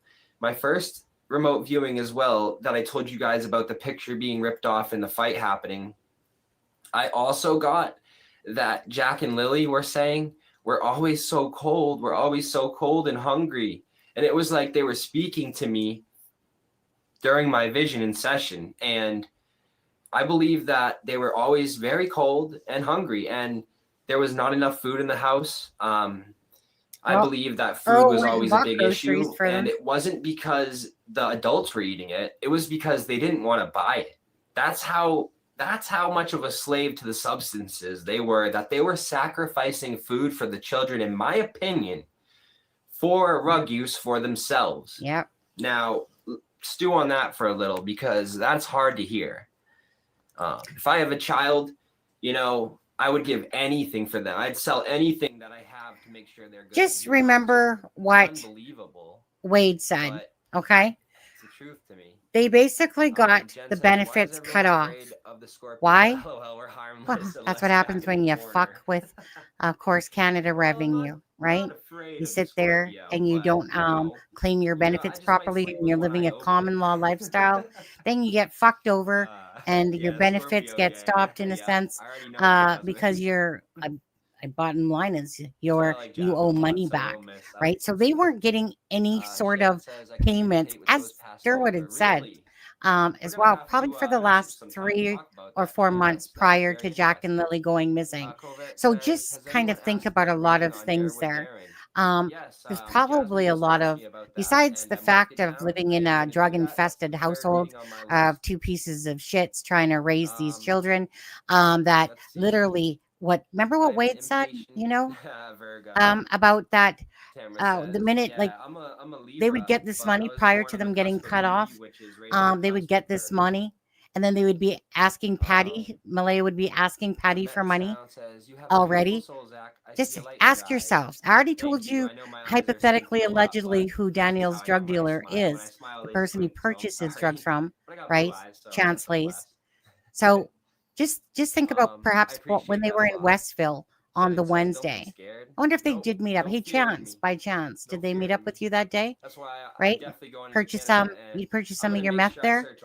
But I think that these two were very codependent. And honestly, these children were not in a good home. You guys know this. There's been enough that has come out now to tell you that Jack and Lily, they deserve so much more than what, you know, those 2 little fuck faces were doing for these children. Okay, they can claim, you could be the biggest druggie in the world and biggest piece of shit, and you can still sit there and claim that you love children and stuff like that. Does that make you a good parent? No. On there, I think that the light has been shone very clearly on about Jack and Lily and all the black eyes and all the, the comments about not having proper clothes and stuff, and Earl purchasing food and bringing them firewood, right? And that asking Patty for money and stuff like that. Now, I know a lot of this stuff is third party information. A lot of it's coming from family members, right? I mean, obviously Wade being caught on that video saying a lot of stuff. This stuff would have obviously been somewhat, a good chunk of it truthful. Why? Because obviously Malaya, when she left, like a lot of people didn't know that this was going on because they're living in this freaking dark world within themselves on that property. Right. And for Janie to sit there and claim, like, I don't know what they're doing in their trailer. That's none of my business. Shit, bullshit, Janie. Fuck off. You know exactly what's going on in that trailer. Just like you know exactly about the blanket in the bag. I told Daniel not to sit there and put that blanket in there. Bottom line is that these two are a bunch of pathetic parents that never deserved the right to even be parents. There is a reason that Daniel cannot see his other children as well. Like, he gets to see Meadow supervised, but I'm telling you, the day's going to come when justice is going to come down and the hammer's going to come down, and all this bullshit will finally be out in the open and be brought to light. Right? I'm just, like I said, I'm just really sick and tired of watching two people. But it's honestly, Daniel, he's a transparent fool. Like, he's so ignorant to his own bullshit. That's the thing, is that Daniel actually believes Daniel. Daniel is so high up his own horse, he doesn't even see it from our perspective. Do you understand? Like, that's how far out of touch with reality he is. That he literally thinks that the things that he is saying is actually, well, to the idiots. You guys, thank you. I was trying to look like a bit of a fairy mystic something or another. Yeah, it's my little pendulum on my head on there, right? But like I said, I can see Daniel. Like, that man probably Googles everything. Google's drones, Google's polygraph tests, Google's probably all this shit. Now, again, with Daniel, there's just so, like, where does the lies stop? Where does the bullshit stop with Daniel? Every interview, Daniel is just talking about how grandiose he is. But like I said, a narcissist, the one like Daniel, okay, he doesn't understand. Hold on, I gotta make sure this is muted here. He doesn't understand what the perception is. Again, to the fools, you're a fool. If Daniel has gotten by you people out there, then you're the fool as well, right? It's like smack Gob in the face. And I'm sorry, I'm just calling a spade on this one, right? If you don't like what I'm saying about that, then too bad, so sad. Because honestly, again, it's not rocket science here. It's not, you don't need to be a genius to literally see when someone's duping you or playing you or trying to push a narrative. In your real life, would you literally sit there and take someone lying to you all the time? Like, seriously, get a life on that shit. And Derwood, again, his own bullshit. I know where the kids are. I know that they're safe, so I'm not telling the cops, and stuff like that. How ridiculous does that sound? How ridiculous do these people sound? Right? Malaya over there writes her freaking, hollower than anything, that letter. She didn't write that because she wanted to. She wrote that because how would Malaya truly look? Now, Malaya is not a narcissist like Daniel is. She might have definite fucked up issues, in my opinion, but she's not. She might be, in the depths of despair because she sucks as a person and she knows it, and she knows that she should be doing better. But nah, Malaya keeps making her choices, even up until this day. Malaya keeps making these choices. Do you honestly think that Malaya, you guys, is sitting there boo-hooing about her children missing? Absolutely not. Okay? Don't be fooled by this. I'm telling you right now. Don't be fooled by the fact if you think that Malaya. I'm just going to say, trust me on this one, okay? But we've heard it from enough people. Okay? If you guys knew about Malaya now, like I said, you guys would be turning all over her. Okay? So don't make excuses for Malaya. Okay, she's a mother of 2 children who hasn't been a voice.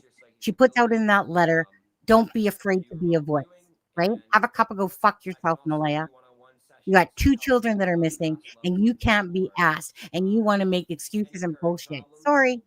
I'm calling you out because I don't give a shit. It's about Jack and Lily. Okay. Now I'm gonna go back to here because you guys, if you guys want to go watch Zach, please go watch him on your channel. But there are some things that I want to get through here, and it's just unfortunate that he's was having issues and stuff like that. Okay. And okay, so let's just go back to some of these here. I'll do it for this one. 1 second. Documents. Come on, computer. Okay. 1 second.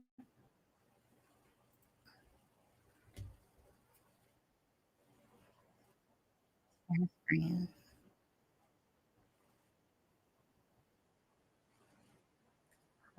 Windows.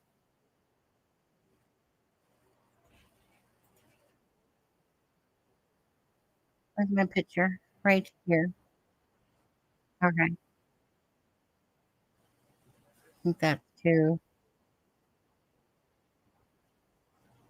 Where is it?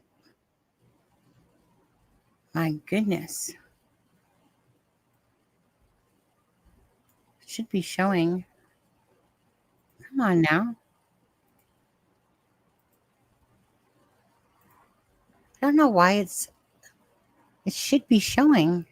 What is going on with my computer today? I don't know. Where I should be showing it. Hold on. Let me hit cancel for a sec. Screen share. Windows. I don't understand. Why is it not showing it? Downloads. No. Never had it not work properly. Maybe I'll have to do it the other way. Why is it not showing up? Is this it here? No. I don't get it. Sorry, it's never done that before. I always can screen share and click on my picture that I want to show, and then it comes up. But for some reason,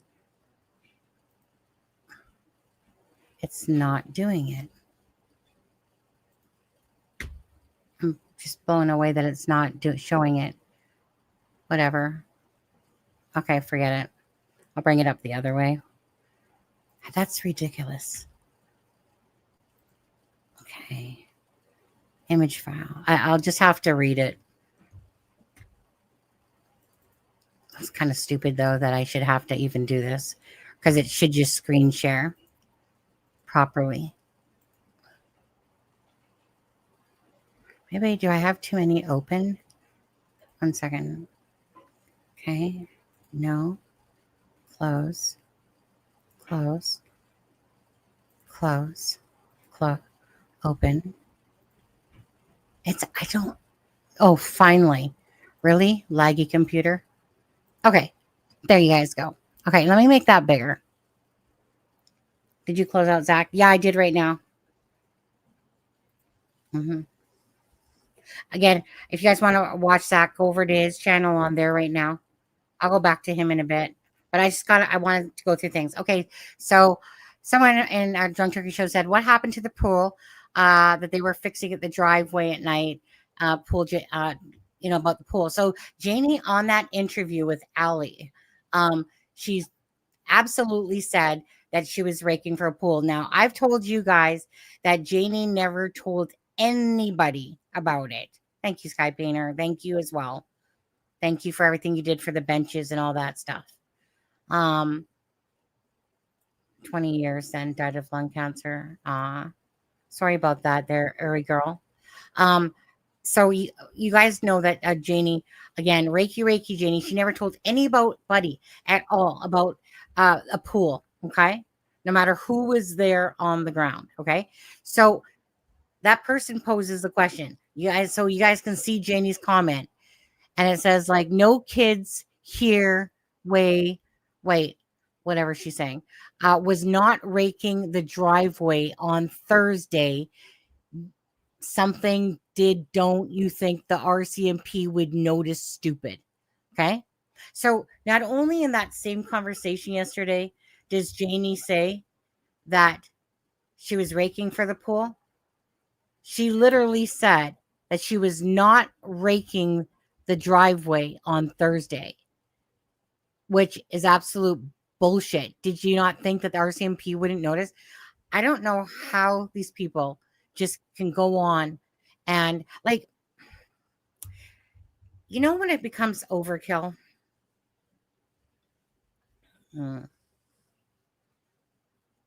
Yeah, well, I was going to say, I mean, you know, he has his style, I have mine and stuff like that. Again, I'm like, I'm going to stick with what I personally believe, you know, about this case, because been following it from the very beginning. And so I absolutely have a ton of hindsight, let alone a ton of people that speak up. She didn't call anyone stupid. Why is it cut off? Do it properly, people.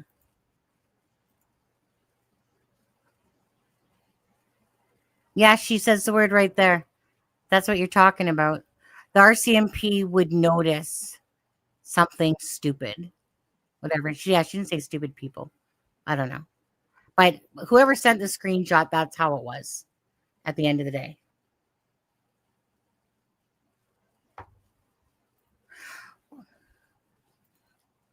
Honestly, so Deborah Dixon, if you think that Daniel is being an honest person, regardless of Jack and Lily, if you think that Daniel's an honest person, then yeah, then you're blind as a bat. Okay? Because anyone that has brain cells can absolutely see that Daniel is a full-blown like narcissistic liar. Okay? I've been following this case and I talked to way more people than you ever could, I'm sure. So you want to put that back in your drawers, to be honest with you. But if you can't legitly see from 6 months of watching this that Daniel has had nothing but a bunch of inconsistencies and lies and still continues to, then yeah, you're blind as a bat. That's what I'm saying. So if you don't like me saying that, too bad, so sad. Because the truth is, Daniel is a liar. How many times can I pull up screenshots to show you his contradictory remarks? How many times? How many would you like to see? Oh, then what did you mean? My bad. Well, what are you mad about then? Well, what did you mean?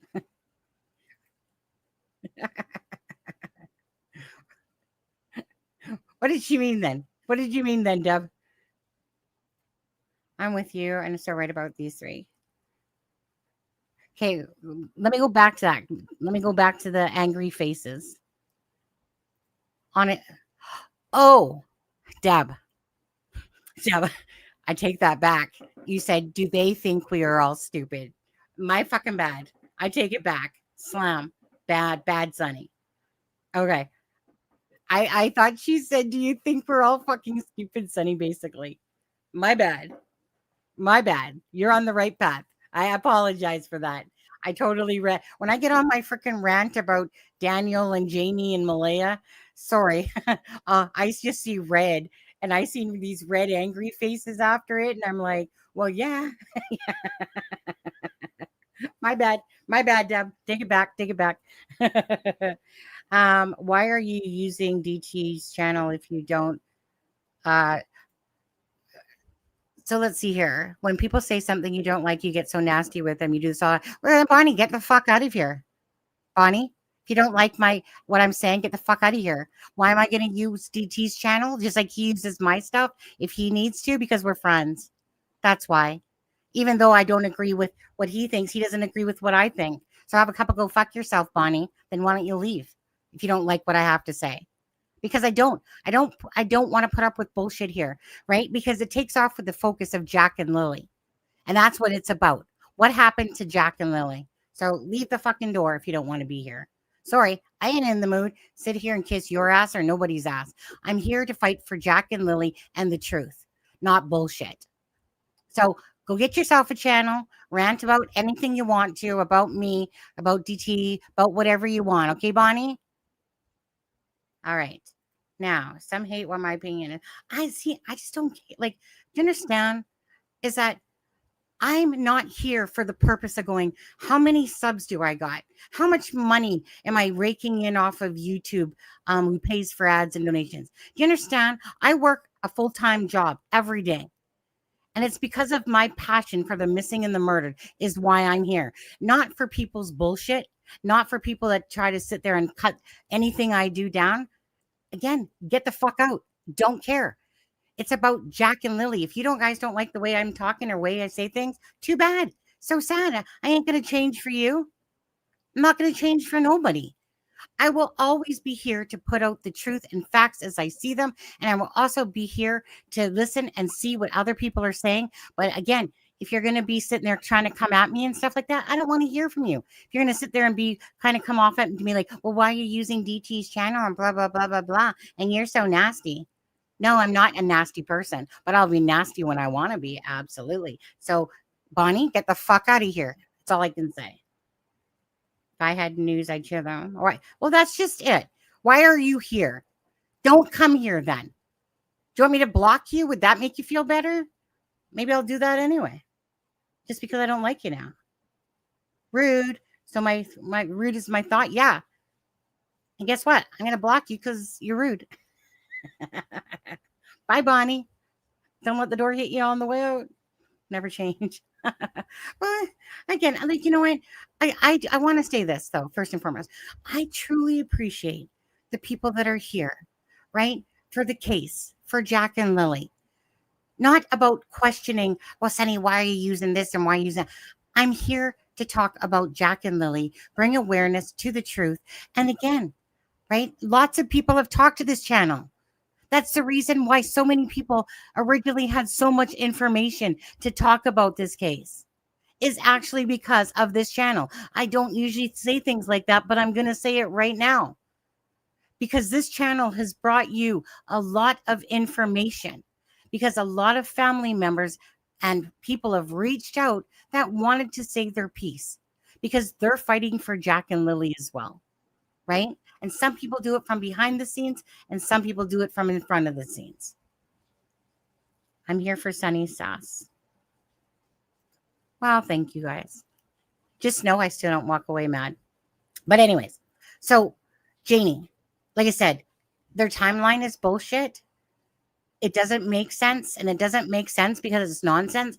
I literally probably get or what is it called? PSTD myself. Every time I think about this timeline, that doesn't make sense. But anyways, blah, blah, blah. Let's move on from this for a second. Stop screen. Yeah, please get along. Bonnie, all I can see is Bonnie now bitching in somebody else's group. Hey, Sunny's so rude and nasty. Good. Go tell Lori McNutt. Lori McNutt, the person that said she was going to buy 2 benches for Jack and Lily and never did. Those ones that are always trashing on this channel or me because I blocked them and shit like that. Hey, Lori, how about the Lori McNutt, you nut bar? Where are those 2 benches that you said that you were going to buy for Lily and Jack that you never did? So why don't you put up or shut up with that as you go along sitting there acting like you're some piece of shit about Jack and Lily? And you can't even buy them the benches that you said you were going to. So how about that? Charmaine did. She finished and completed the bench for Jack and Lily. Where's the ones that you said you were going to do? Hey, Lori McNutt. Nut bar. Anyways. Let's see here. Okay. Oh, I know what I wanted to do first. We'll play that. Kent had sent this the other day. And we'll just play it for a second here. Video file. Don't worry, you guys. After 12 o'clock, I'll become nice again. Right? It's like Cinderella. Okay. Everything he can to advocate for the kids. I'm just trying to keep the public informed as much as I can.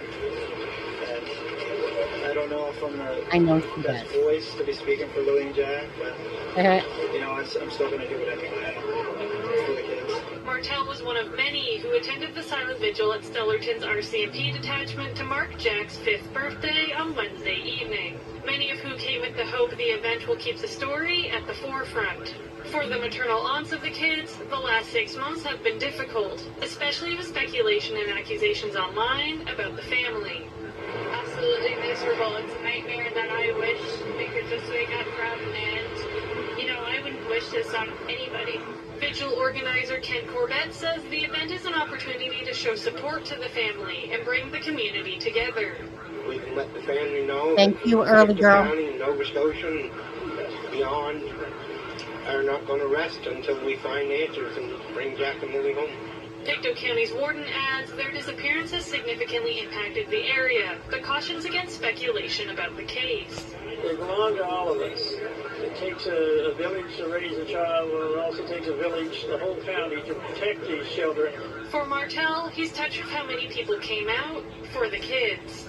You know, people are still standing here in the cold, just, you know, for Lily and Jack, especially Jack on his birthday.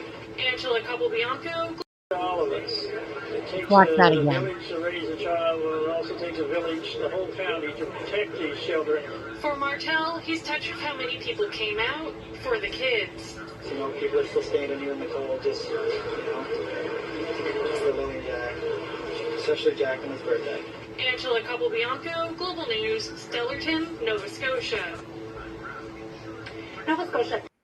Okay, so I'll put it back 1 second. 1 second. Go back to. Oh, there's some people that actually care. Oh, just go to a. I'll go back to that. All right. My bad. Come back up here. All right. I know that was just a clip, and you know Daniel said of a lot of things. Heck, I hope so. 12 is. Oh, is it your birthday, Sue Oilers? Oh, you're an Oiler fan, huh? Calgary Flames. Anyways, happy birthday, November 1st. Eh? And Warden Parker annoys me so much. Double speak. I really liked him when he spoke in that, though. I liked his honesty. 1 second.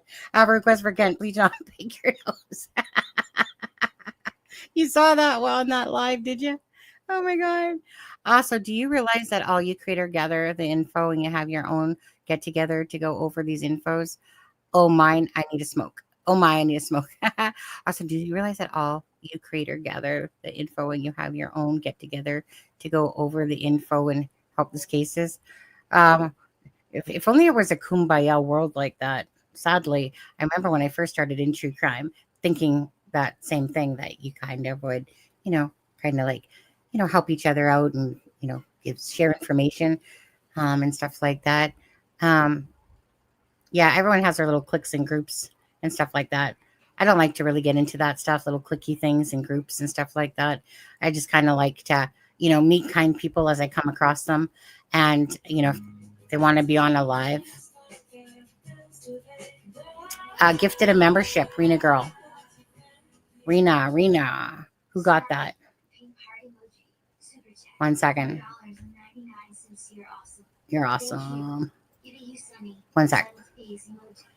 We love your T-top and see how much you truly care. Pink heart emoji. Blue heart emoji. My thing's lagging, so like not lagging, but it's trying to catch up. Just trying to see who was gifted that. Can you guys see? I'll wait for it to kind of come back. Shows me out in the dark. You guys, who got that membership? Can you guys just tell me instead? Trying to wait for my. Wait, hold on. Think super chat. Hold on. Thank you very much, early girl, by the way, for your super chat and the comment. Oh my God. How long does it take for this to catch up? Oh, there it is. Oh, Brandy. Brandy got it. Sweet. Nice. Happy birthday, Sue. Don't know. You're welcome, Brandy. There we go. Kent. Oh, hey, Snarky. Snarky. You be Sunny. You be you, Sunny. We love your tea talk and how much you truly do care. Snarky, thank you guys so much. Thank you guys. Appreciate that. I do care. And I do care a lot. right? But I also care to call a spade, or spades.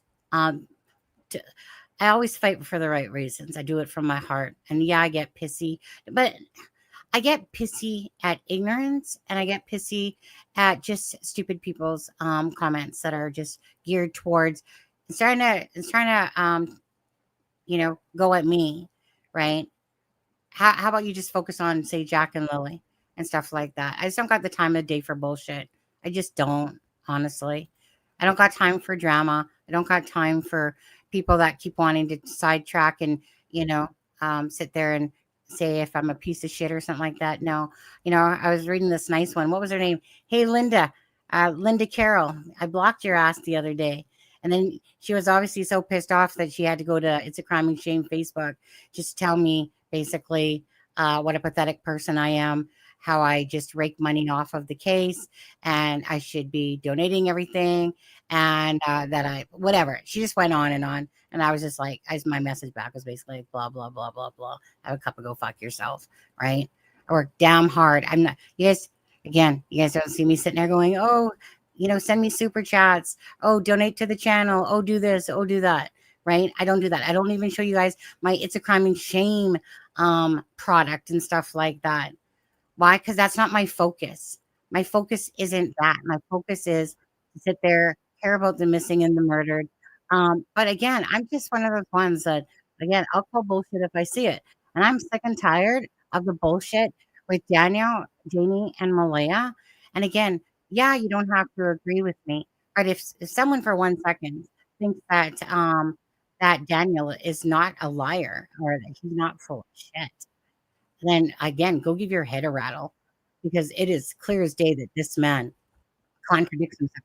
Like I said, how many screenshots do I need to do side by side to say, oh, I have all Malaya's clothes? Oh, wait, no, Malaya left all her clothes at Patty's house.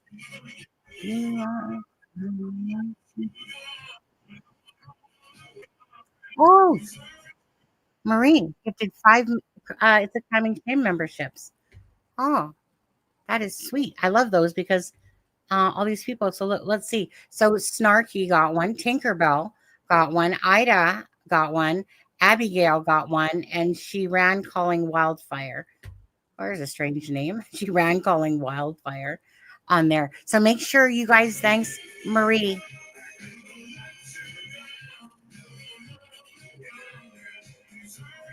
Daniel says he plays dumb, but he's not.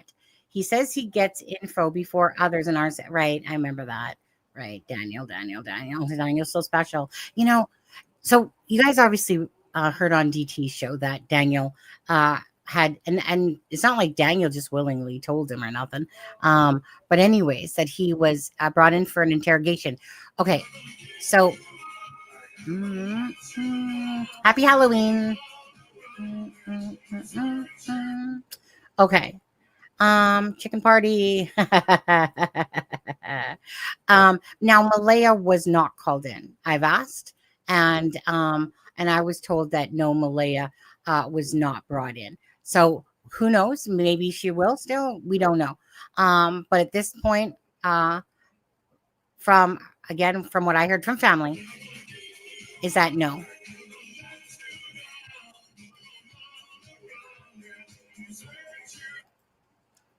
I do want to say thank you to Haley and Cheryl both, though, because they were at the vigil. I know that there were some others there too, but Haley, again, being Malaya's stepsister, and Cheryl being friends with Malaya, again, they were there. Malaya wasn't there. Cindy wasn't there, and stuff like that. And to me, it's still going off. One sec. I desert you. Okay, I think I'm at the bottom there. It's just then that they can't be found. Yeah, but you guys don't think for 1 second, okay? Please. Obviously, if the RCMP that they're calling Daniel back in and they want to discuss things, I'm telling you, this man is to his own demise. Okay, let him keep unraveling at the seams. Yep.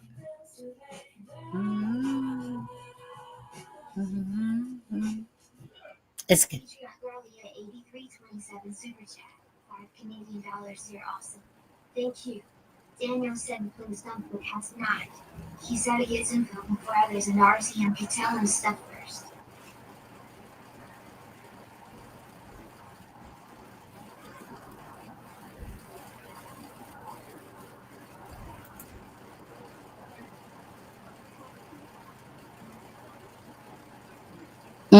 That's not true. She's already told me exactly about the family dynamics. So, I mean, I don't feel a reason to go back to her and ask her to repeat herself on that, to be honest with you. So she already explained to me about the dynamics of the family. So we're going to call her stepsister. Now, Tinker, no. Like I said, I can't see why Haley would sit there and bullshit me about the dynamics of the family. But anyway, that's really neither here nor there. Bottom line is, I want to say I appreciate Haley and Cheryl for coming up to that vigil because they truly are fighting for justice for Jack and Lily. Want answers. So appreciate that, seeing them there at the vigil. And poor Belinda was sick. Poor Belinda. Hi, Marlene. Okay, so, geez, the intent here was that Zach was going to be here on tonight. We were both going to be talking about, like the same, like, this case, but unfortunately he was having issues and stuff like that. So I know that Hunter S. True Crime put out a video tonight. So I thought that we would actually go through that as well. And let me just find it. Hold on. I had it. Where are you, Hunter? Oh, here it is. I was on it and I didn't realize that. On there. So again, happy Halloween. And thank you guys for your super chats and your memberships to people, or for becoming a member. Thank you for that. And if you received one from Marie as well. And so let's see here. And Rena gifted one out. And so Carla and Garnett became new members. Root Strength, thank you for the $5 super chat. I want to say early girl, but it's Uri girl, I think. Thank you again for the super chat, and Snarky as well. Okay. So appreciated. And again, happy Halloween to everyone. And thank you guys. If you guys haven't hit that like and the share for Jack and Lily, again, please do. That's why we're here. It's all about Jack and Lily. And the point is that it's, like, we're not going to be the ones arresting people. But you know what? The more people speak out, and the more that this turd in front of you keeps talking, right? And again, it just starts putting the story piece together so much more, and the puzzle pieces. So I think this is really a question with the RCMP of they need a confession or they need bodies. They need to find where those bodies are of Jack and Lily, in my opinion. These children are not alive, sadly, not in my opinion at all. Belinda doesn't think so. Most of you guys don't believe so. And, and to the people that are trying to stay hopeful and think that they're hidden out there somewhere, again, there's so much that doesn't, you'd have to think about where this all started from. It started from Daniel telling Charmaine that he believed that Cindy, that the children are alive, basically, and Cindy has everything to do with it. And he tried to not talk about Malaya. Okay, everything is about Malaya. Okay, this person that right before you, right? He obviously has wanting to fuck as many people as he can issues, right? Cheat on Malaya, fuck her over, do whatever, again, and then Taylor got into the mix of it and stuff like that. Again, I've talked to her a couple times, Taylor. So again, Taylor, please heal yourself from, well, first of all, from this relationship that you were having with Daniel, but secondly, heal yourself properly within yourself. And I would suggest, I would say the same thing with Malaya, that she needs to No, Malaya just keeps going down the same freaking track, right? She just keeps picking the same people that are, not good for her into drugs. But it just shows you that she doesn't value her own self-worth either. But someone like Daniel, Daniel would probably need, like freaking 12 doctors to fix his narcissistic ass, because he literally believes everything about, like, you would almost have to, like, literally suck this personality that he's morphed into to go back to the insecure, Daniel that probably just needed to suck on his mummy's boob a bit more than just it or something. But this man would take a lot of work to be fixed at all. This man, should he have involvement, in my opinion, in the death of Jack and Lily, he would definitely not be the one going, yeah, you know what, let me just confess. It's not going to happen, right? Daniel can try to fool people some of the time, but he's not going to fool you all the time. And that's where I'm at with Daniel. Well, he never, only at the start. Okay. It was a very short period of time. But anyways, you have to think of where that hidden thing came from. And it started with Daniel. Okay. And so Daniel has tried. I still believe that this is exactly it. Okay. Their whole timeline and their whole fucking lack of amnesia on Wednesday and Thursday and stuff like that. Okay. The reason, again, why the words don't come off as truthful, the reason why they don't make sense, the reason why you can't organize a timeline properly is because of their lies. It's because they know exactly what happened, in my opinion, to Jack and Lily. And this is really just truly a cover up. And it's a matter of waiting for the truth to be told, but bodies will need to be found and strong evidence needs to happen in order for the delusional. In order for this case, okay? So that does not mean that the RCMP, right? They called Daniel in for a damn right reason in there. Daniel, again, he's so morbidly twisted that he literally thinks, like, kind of like what DT was saying, like, oh, hey, bud, come on in here. Come sit down. Let's have a chatty chat. Come on, BFF.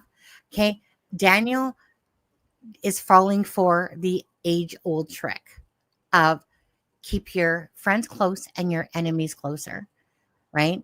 So obviously the police want him to feel comfortable. They want to gain his trust. And Daniel's stupid enough to literally believe it. Like, this man is so stupid that he literally believes that somehow in this world of crime that Daniel thinks that, you know what? I mean, I give them everything. I tell them everything. I mean, I even tell them where to look.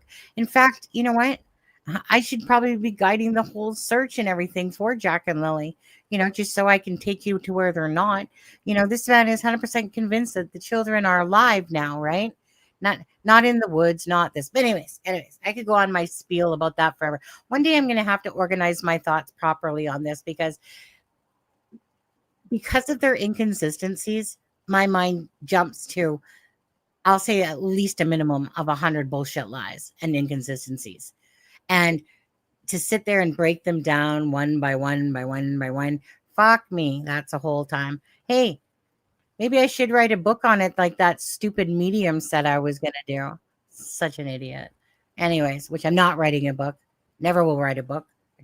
I like reading Harlequin romances back in the day, when I was hoping for my knight in shining armor, because I was married to my abusive fucker back when I was 15 to 26. But anyways, let's watch some of the hidden true crime, and then we'll just kind of go through it. And thank you guys again for all of me. He's not stupid.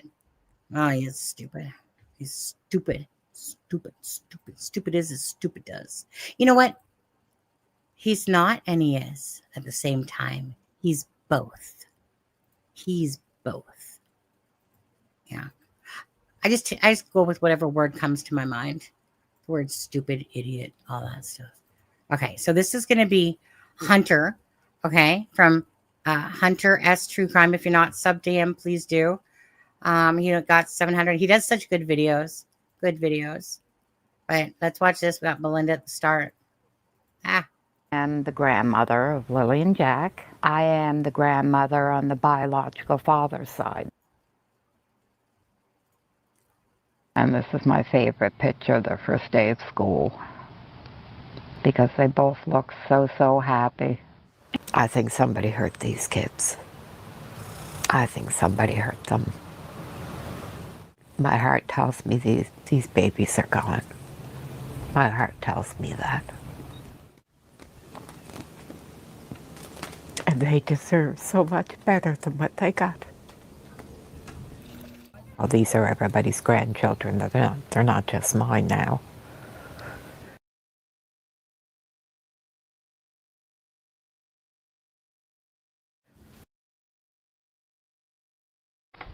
Do you think your son had anything to do with the disappearance of Jack and Lily? No, I don't believe Daniel had anything to do with the disappearance of Jack and Lily.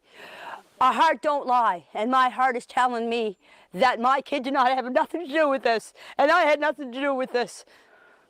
You know, if something bad happens, you get, like, your heart drops. Mine hasn't dropped. Deep down in my heart, I do believe Jack and Lily are alive. It's not because of what people are saying. It's my heart tells me that they are alive.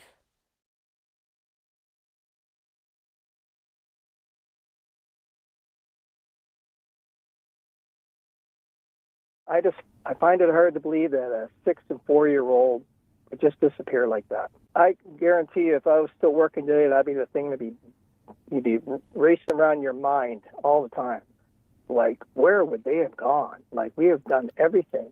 I think the last thing I read, they searched the square kilometer area, 5 kilometers. That's a big area. That's a big area, and that's meticulously searched. Because when she told me the kids were missing, you automatically think they went into the woods. That was my first instinct. I've observed those kids for 2 years. We went for walks in the woods. I had to practically carry Jack through the woods because there was no way that he was walking through all that tree falls and bushes. It's actually fairly mild compared to some of the areas. Over a total of 10 days, they searched for 12,000 hours. It's pretty much unheard of in this province. It's the biggest search I've been involved in. And she's been at this 22 years. Do you think those kids are in the woods? From everything I've seen, yes. Why can't you find them? They're small, they'd be hiding. They would have crawled underneath something probably when they got tired. They could have gone further than what we searched. There's all kinds of scenarios, unfortunately. They didn't get lost in the woods, and I'm going to be the first one to ever say that. I don't think they're in the woods whatsoever. I don't think they ever were. I'm out here still searching, still fighting to try to find them.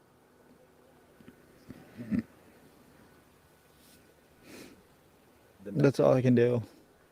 The message is still, if anyone knows anything. If anybody knows anything, just come forward as soon as possible. 2 little kids are still out there. I want to find them. That's really all I can do. Still searching every day. I'm waiting for information. I have to let them do a lot of their stuff with the aircrafts and everything else, and dogs and searchers. There's a lot of stuff that needs to be coordinated, and I can't just go running through the woods. I want to, but I just can't right now because the search is just so far out. They were at Lansdowne Lake, and they told me that they scoured the lake, divers, and sonared the lake, and there's no evidence at all. If they were in this area, would have found them. My family's still searching. Bring cadaver dogs. They search for anything they can find. I want as much as they can do. While official searches have scaled back, the children's stepfather keeps going, retracing ground already searched. I want them home. Trying to make my way through every day when the only support I have is my family. Malaya's not here. My kids are not here. Me and my family still go out sometimes and search, but everything's been searched that we can really dive into at this time. They have over 12,000 man-hours searched in the woods, and they're planning on doing more, which I'm really grateful for. Now, the location of the boot prints, it's near the pipeline, kind of somewhat in the direction of the pink blanket. If we I wanted to show you this and get your opinion on this. So the blanket was found here. There's a road that leads back up. Now I kind of just did a line here, but there if you follow this road and you just follow this little path here, it gets you on the pipeline. I mean, sure enough, you're right in the middle between that road that they mentioned. Mm-hmm. Have you gone down this area yourself throughout any point? No, I haven't. I haven't done any of that area at that point. At any point? What about now? Like since they found the boot print and stuff like that? No. Have you ever gone out here? Okay. No. And I feel like a dummy for wasting the first day and a half searching my ass off for then my family and friends to sit down and sit me down and say to me, Daniel, we don't think they're in the woods. And then with all the resources poured in and all the searchers' time, and they got injuries, and the amount of helicopters and drones, dogs, the classified technology like the satellites, they didn't find anything. I have children, I have grandchildren, and I see what kids are like through the woods. There's no reason for any child to wander deep into the woods. There's just not. Everything's been searched at this point, so I think everyone's just looking to, what's the alternate, what could happen to the kids other than being in the woods. What I see from the outside, there's only two options here. Criminal involvement, search, they haven't found them yet. They legitimately got lost in the woods. I felt, okay, let's give them a couple of days to see if these kids are just wandered off, because they're only 6 and 4. So are they lost? They'll find them, maybe. If not, let's see how far it goes. And I says, and if it goes beyond 2 or 3 days, uh-oh. That was my reaction. What's next? Uh-oh. It's bizarre. If you ask me what was bizarre, I'd say, in this case, 2 with this particular family. 2 are gone.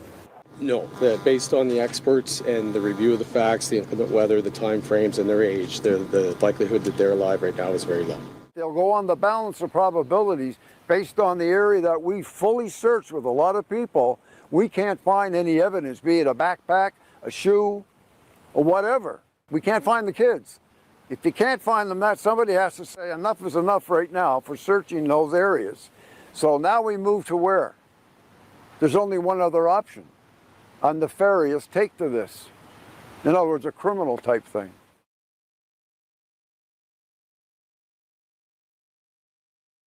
I don't know if they're out there in the woods. I mean, searchers are doing everything they can, but as from the beginning, I called for abduction.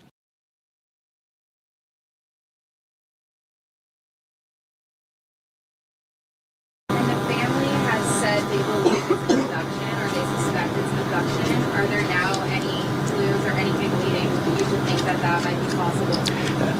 If we had any information that led that way and we felt that we could provide anything with the public, we would have done that. We would have got that information out. We're working very closely with the family, and we will pursue every avenue. But again, I'm not going to make any specific comments, but anything that would point towards that, we would immediately take steps to address things that need to be addressed. To be clear, we don't have evidence to suggest that an abduction took place at this time. They gave you a clue when they said no abduction. That's a big statement to make at this early in the game. All the techniques for a major crime are on display. They just haven't said it is a criminal investigation. So you got 2 kids missing under those kind of circumstances. To me, definitely a major crime and a possible criminal offense somewhere. Something nefarious, to me, may very well have happened.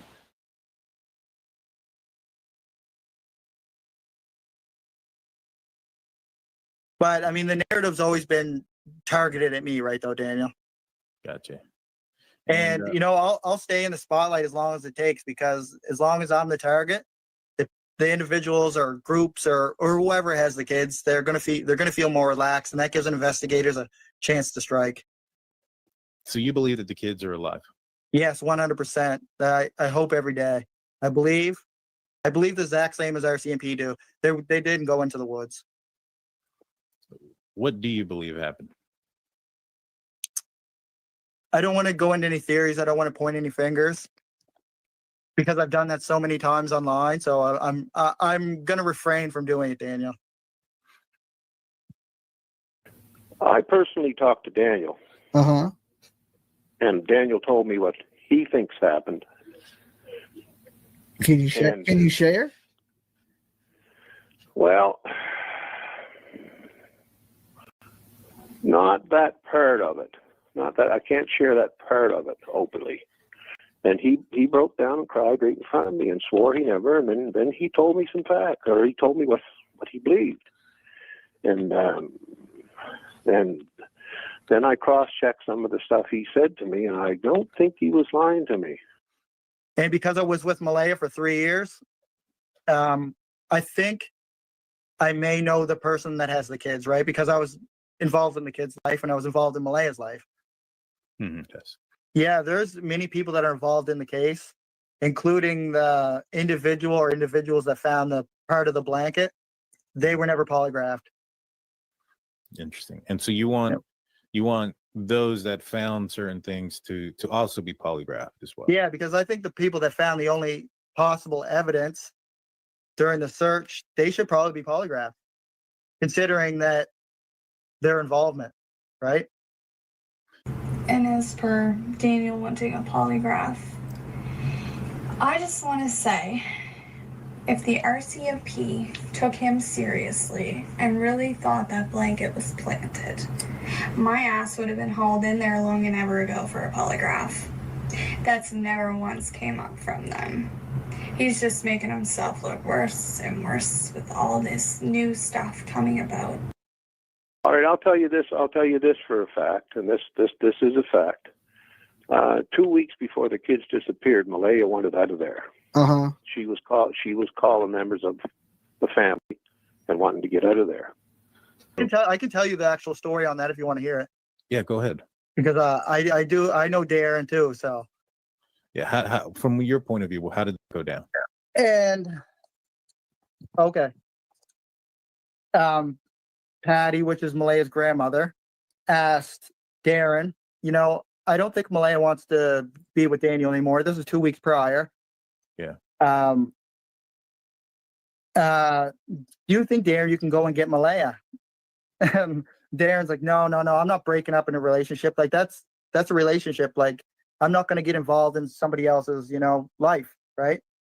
Right. Which makes sense. That was a smart thing by Darren to do.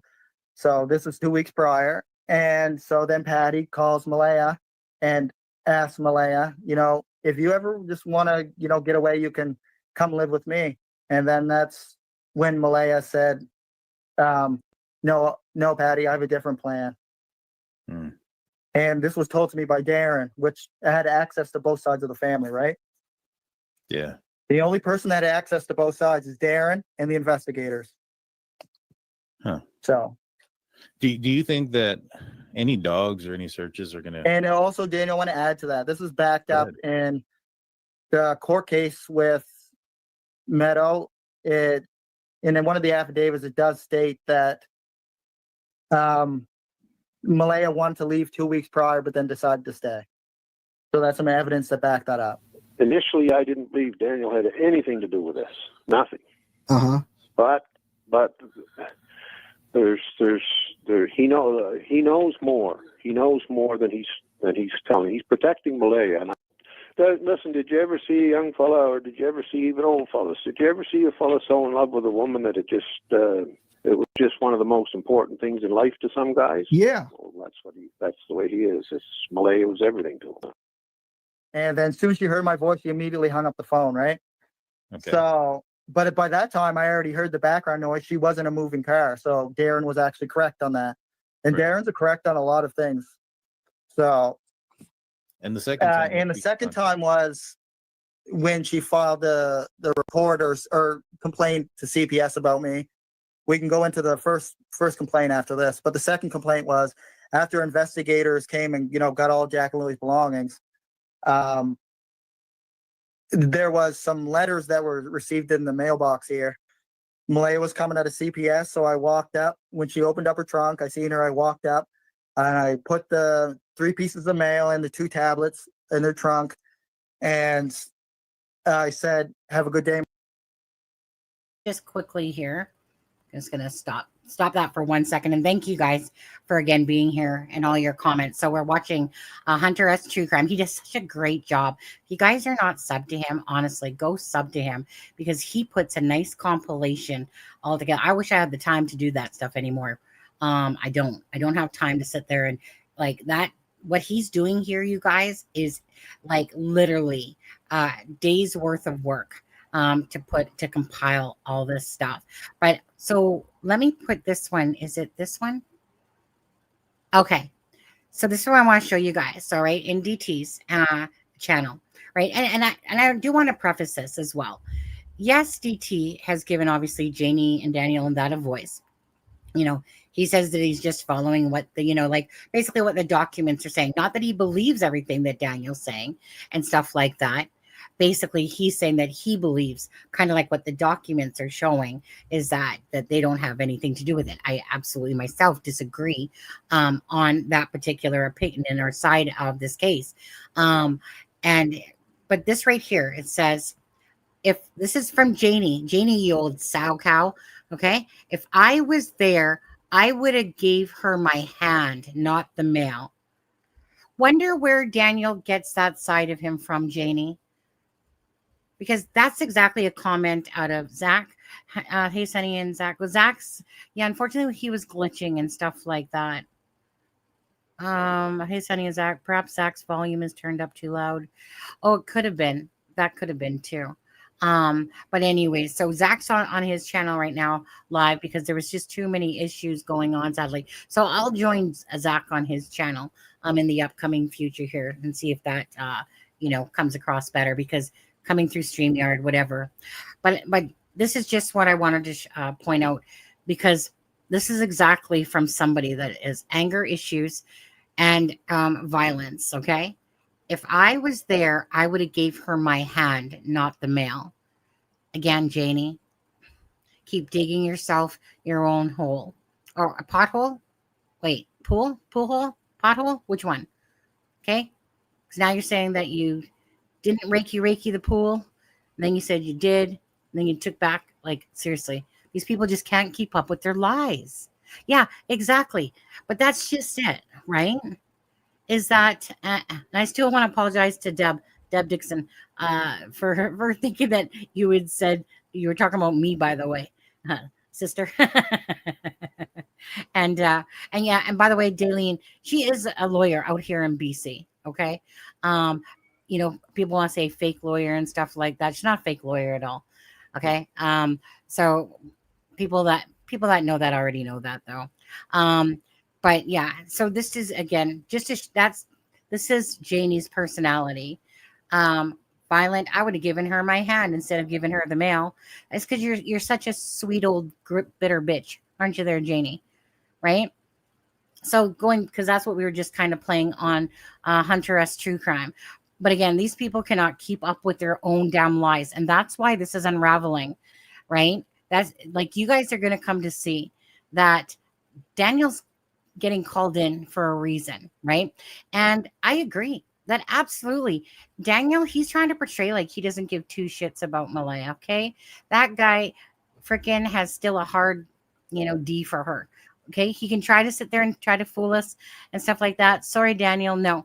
But the problem here is, to me, is that we're in a situation where, okay, yeah, Malaya wanted out, right? I mean, again, you would have to know exactly who Daniel is as a person. She already said that he was controlling, told her what to wear, basically, that he wasn't great to Jack and Lily, that he had pushed her up against a wall, and that he held her down whenever she tried to leave. Now, again, right? Malaya is in her own toxic world herself, right? She's obviously got 3 children on the go. I'm sure, like, trust me on this one. These people are paupers because they obviously spent their money on drugs and stuff like that. And these kids, okay, they're trying to portray this storyline of these kids. Don't believe any of that stuff. Their timeline doesn't make sense at all. Janie's timeline, the one that he called gold standard and stuff like that. Again, I told you guys the other night, the RCMP literally told Janie that day that they didn't believe her. Okay. They did not believe her. And that's from early on. And like I said, I told you guys it the other day. I knew it for a long time, but then it was just like, yeah, I'm gonna let you guys know that little nugget now. So Janie, you can sit there and think all you want, or Daniel, like I said, you can sit there and try to portray to the public your claim your innocence in all this, but in my opinion, there's nothing innocent about any of you three on that property. Absolutely, I believe Brad. I've spoken to Brad multiple times, and there's no reason for Brad to involve himself. Again, right? Just because someone has a past doesn't mean that they're a freaking liar about hearing about the kids, right? And not only that, too, but that was from like years ago as well. But again, so are we looking at the facts? And does just because you had some burglary charges, did some drugs, like a lot of people for drugs, does that mean that somebody that probably doesn't like the RCMP, that they're going to literally give the tip just to piss off Daniel, right? It was nothing to do with that. Like Brad said, and I absolutely agree, is that he has 4 children himself between him and his wife there, okay, Mary. And it was about the children. That's why he came forward. And Justin over there, I've spoken with him as well. He has confirmed where he was. He does not know that it was, say, Daniel's car, but, obviously in the documents it said Brad. I asked Brad, did you tell the RCMP it was Daniel's car? And he said yes, but it didn't end up in the documents there, did it? But he said yes. But by the same token as well, why did it take the RCMP so long to get Justin's? I'm not sure why Daniel from Toronto's not clear on this. Justin called that day on the scanner radio to say that if they wanted to get hold of him and know about any vehicles that were traveling down 289, right? So Justin was already there to say, hey, look, I have some information, so get hold of me. What happened? They didn't even get back to him till the 17th or whatever it was, right? So do I feel like the RCMP definitely humped a dog on this one at the start of this case? Absolutely. Should this have been, I just don't understand this still reasoning to this day, that the minute children go disappearing, because it's so highly likely that usually a lot of times, some of the times it's because they just truly get lost. But in this particular case, regardless, these are little children. That area, that whole property should have been freaking everyone off the property in case it becomes a crime scene, right? Because you don't know. And it just blows me away that after all these cases that keep happening, why it is like in Sebastian Rogers' case, where people are able to traipse everywhere, contaminate the scene, contaminate a possible crime scene. Like you upgrade, then downgrade. So I don't get that. But anyways, so Hunter S. True Crime, by the way, like I said, puts a lot of great compilation together. And all I see right now is Daniel. At first, you guys could tell in his first interviews, right? Okay. Probably coming down off of his meth and stuff like that.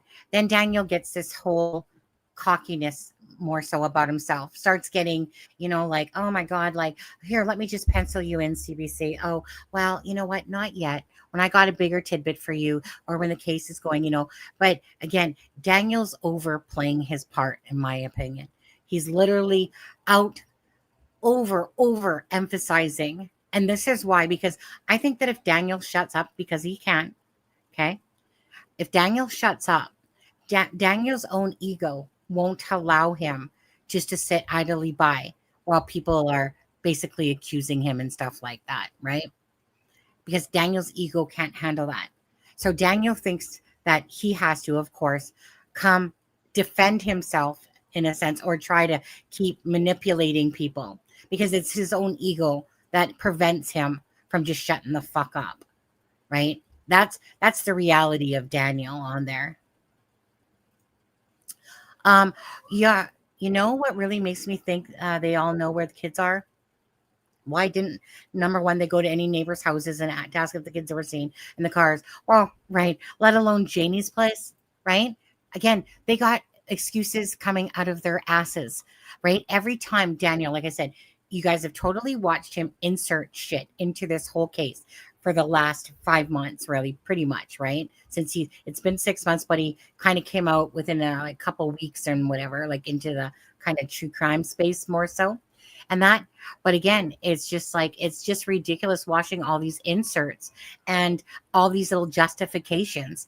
Every time you try to throw something at him, in a sense, there's always some stupid ass reason that he wants to. But then because he forgot that he said something originally, right? Then that's where he becomes hypocritical, and that's when he becomes inconsistent because he forgets of what he had said multiple times. Because when you're lying, it's hard to keep track of your lies, and that's Daniel's problem. It's hard to keep track of his own lies.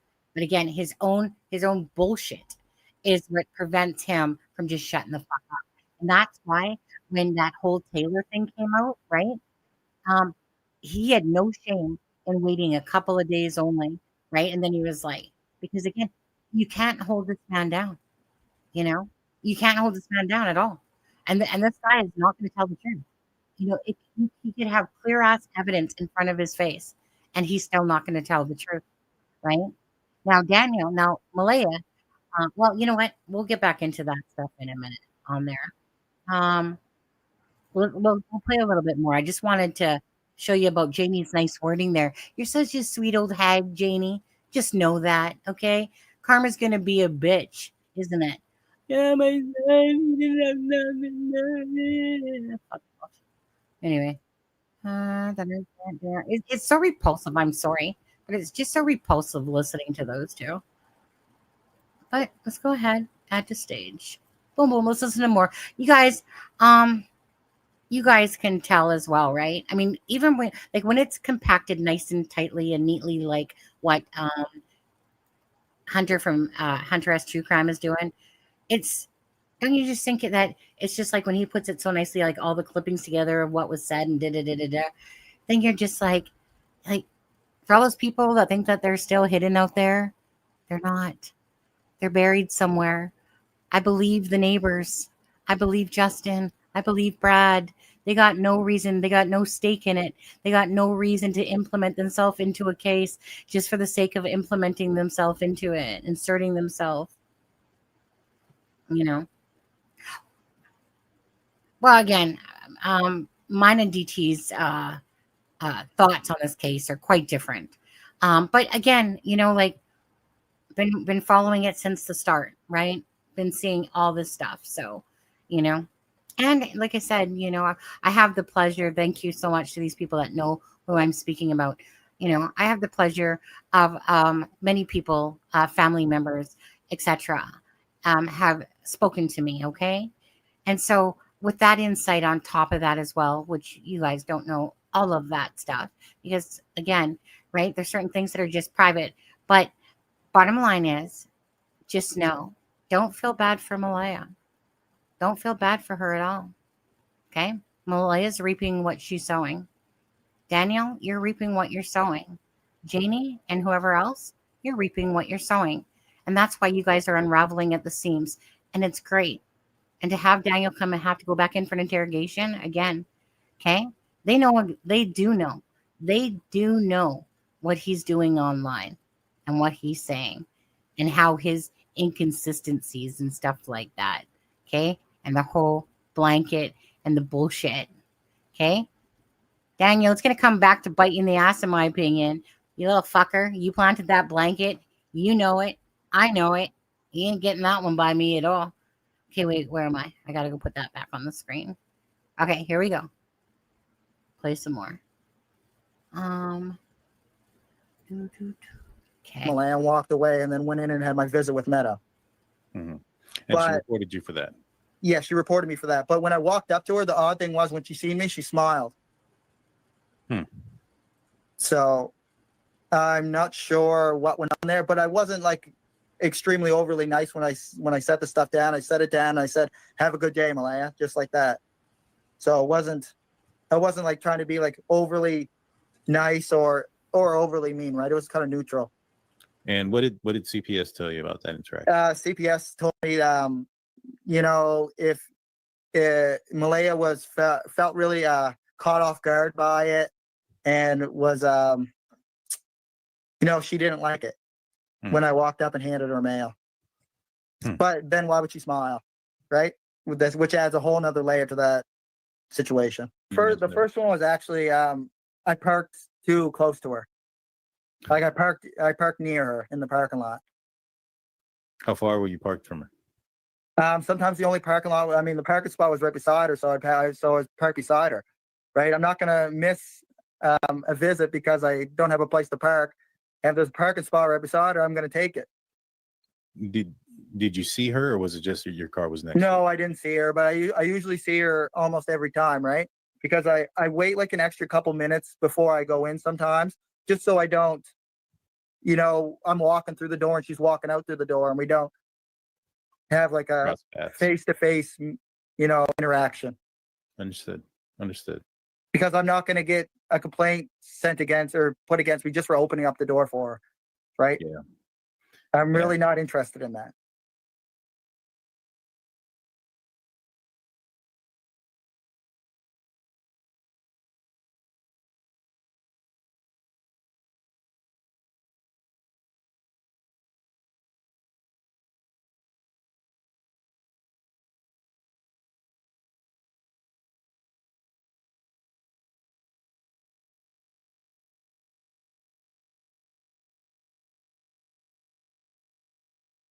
Do you think it was an outsider? No, because on the second day they came out and said this is not an abduction. An abduction means that the individual or parties that took the kids wouldn't be known by the kids. That's what an abduction is. So when the RCMP said it wasn't an abduction, that means the person. And that's why RCMP corrected it. Whoops, hey, my thing went all crazy. One sec. That's why RCMP said that, Daniel, obviously you don't know what a freaking abduction is, but anyways, that not by a stranger, or family member, like it included both. And why? Because dumb knob here sat there and acted like, well, it's not considered an abduction if they're known to them and stuff like that. Absolutely. But anyways, he's such a tard. Okay, 1 second. Boom, boom, boom, boom. That has the kids is known by them.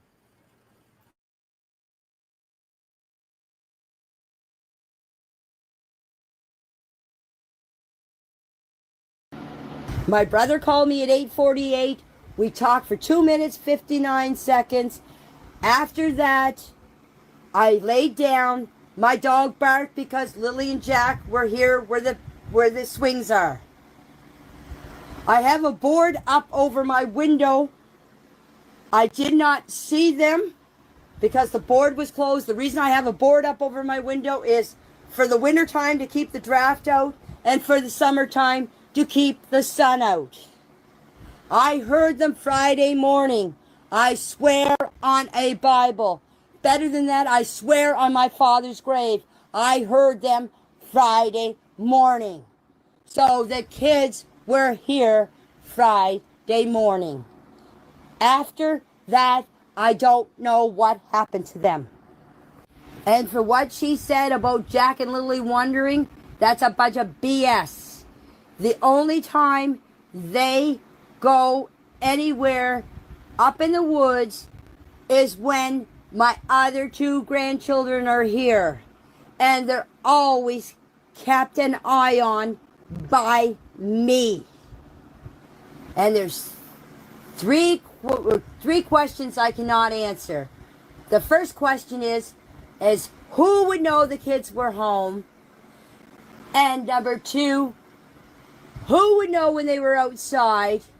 And number three, when I saw Malaya outside my RV, why wasn't she crying or why wasn't she hysterical if her kids went missing 20 minutes ago? Yes, I believe the kids are alive. And the reason why I believe the kids are alive is because my heart is telling me they are alive. If they are deceased, I would have, just like everyone else, you'd have this feeling in your heart that you can't explain. and your gut feeling. But no, I definitely believe the kids are not deceased. I believe they are alive. I'm hoping that the people that know where Jack and Lily are will please, I'm begging you, please drop them off here. They will be safe. We will get them to the authorities. I would like whoever has the kids or whoever knows where the kids are, please, if they want to and they want to get out of trouble, please drop them off where they pick them up at night time. We do not have cameras. We do not have an outside street light. It is pure dark. If you watch a video of someone that saw me supposedly filling potholes in, how dark it is, because they drove by to show everybody how dark it is. Lily and Jack must be out of their minds, not knowing what's going on or what's happening to them. They don't deserve that. They don't. I wouldn't even want to be a kid in their situation because I know that I wouldn't understand what's going on. So they must be out of their mind, not being able to see their mother or see Daniel or just being around the other two grandchildren or Meadow, poor little Meadow. When Meadow was born, when I would go in there to see Meadow and I would hold Meadow, she would always come and take Meadow from me and say, oh, she has to be fed or she has to be changed. She would go in the bedroom and she wouldn't come out until I would leave. When the grandfather came to see Meadow, she would do the same thing. When it came to Meadow, Meadow was hers. I could go in there and I could play with Jack and Lily all I wanted. But with Meadow, no. Meadow was hers. I don't have any pictures of Jack and Lily. No, I'm sorry. I got to see them every day. Every day.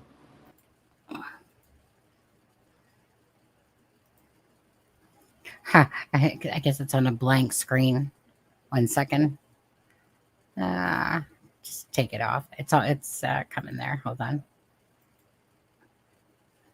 Okay. Anyways, yeah. So when I was first listening to Janie's voice, yeah, that wretched voice, and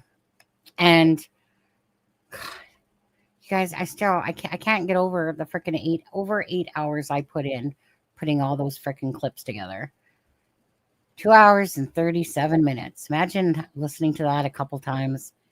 That fucking is like, seriously. It's just horrible listening to this angry voice. But when I first was I was there in the chat group as Janie was talking. Okay. She kind of beaked off about me a little bit too. I don't care. Bitch. Seriously, my life's a lot better than your life. Let's just know that. And anyways, at first I kind of was like feeling sorry for her a little bit. But then once you listen to all the audio of Janie again, and then it was, wait, no. You are so full of shit. You are full of shit. You literally, first of all, Daniel was right beside her, bubbling, right? All those bubbles you hear is Daniel right beside her. No, you have no idea, And like I said, I mean, I just want people to, I just always, like I said, I want the truth out there. Like whatever family members and saying and stuff like that, whatever Janie's saying, whatever Daniel's saying and stuff. Like I said, I always use their own words against them because it's their own words that actually give this timeline the BS that it actually is. And so I know, Belinda, you said, I believe it right there. all I hear really when I listen to that with Janie is about the poor me syndrome going on and her actually pretending. Like, I don't want to take away from Janie. I think that Janie is probably like thinks she's a great grandmother and probably believes half the shit that what she was saying there. But her own timeline, um, in her own words, right? Even when she was talking about going into the woods, well, the first thing I thought to do, right? Now, Daniel already said that I was such a dumbass that I actually believed Malaya when she said that they were in the woods. Um, well, remember you ran up to the forts. Wait, hold on. Again, let's just get that straight. Wait, was it in the car, in the vehicle? But no, then you kept changing that story. You kept changing the story about when Malaya was on the phone, what you said to her, how it went, and whatever. Malaya's Janie says that she waited 10 minutes, guys. Okay.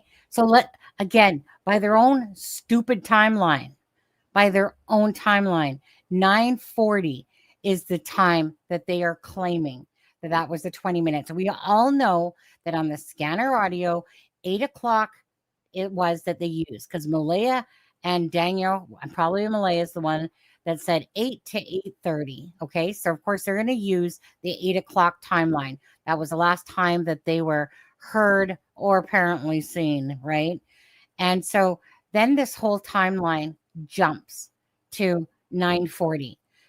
There's never been anything that has ever told us what happened in the meantime, what happened in between that bullshit time, right? Now, I know Drunk Turkey Show, Daniel, he wants to sit there and he gives a lot of outs for what I believe is just giving people outs for everything, like outs for, well, I mean, maybe it was like an hour before they realized and they just, did it right. That's kind of what I thought at first, was that they just didn't already want to look like the shit parents that they were, because they weren't watching the kids properly. So they were trying to minimize the amount of time there. But bottom line is Daniel always avoided that. But anyways, let's just, again, use their own timeline, right? And I don't care, like, so what people say. Janie's timeline gets really fuzzy right after the 8:48 call. Before that, right?